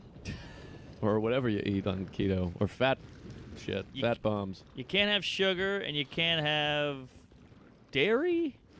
I don't even know. Well, if dairy keto has is. sugar in it. Well, you can have cheese. So keto is all low, like 50 to 150 carbs is considered low. But keto, I think you want to be from like 0 to 50, and you want to get your carbs from your veggies. Like broccoli, veggies have carbs, Is that right? but there's like small amounts or whatever. Broccoli contains small amounts of cyanide. No kidding. I don't know what cyanide is exactly. Can you give me a synonym for cyanide? Poison? Oh, love that kills you. band. Yeah. Yeah, cyanide's a thing they That fucking was a cheap trick. murder you with. Yeah, exactly. It'll ruin you, but it has just a little. It's almost like what's that stuff called with the booze? You pour it in. Tryptophan. No, you pour it in when you hangover.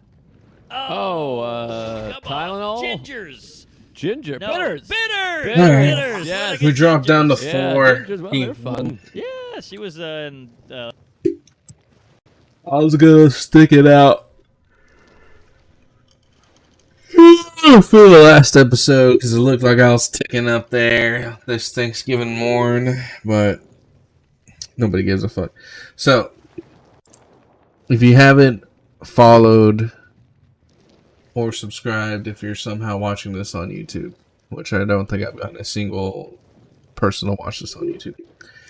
If you're on YouTube chat, your chats show up in the stream, so if you are watching, say what's up. Anyway, this is where we'll end it today. We'll pick up tomorrow.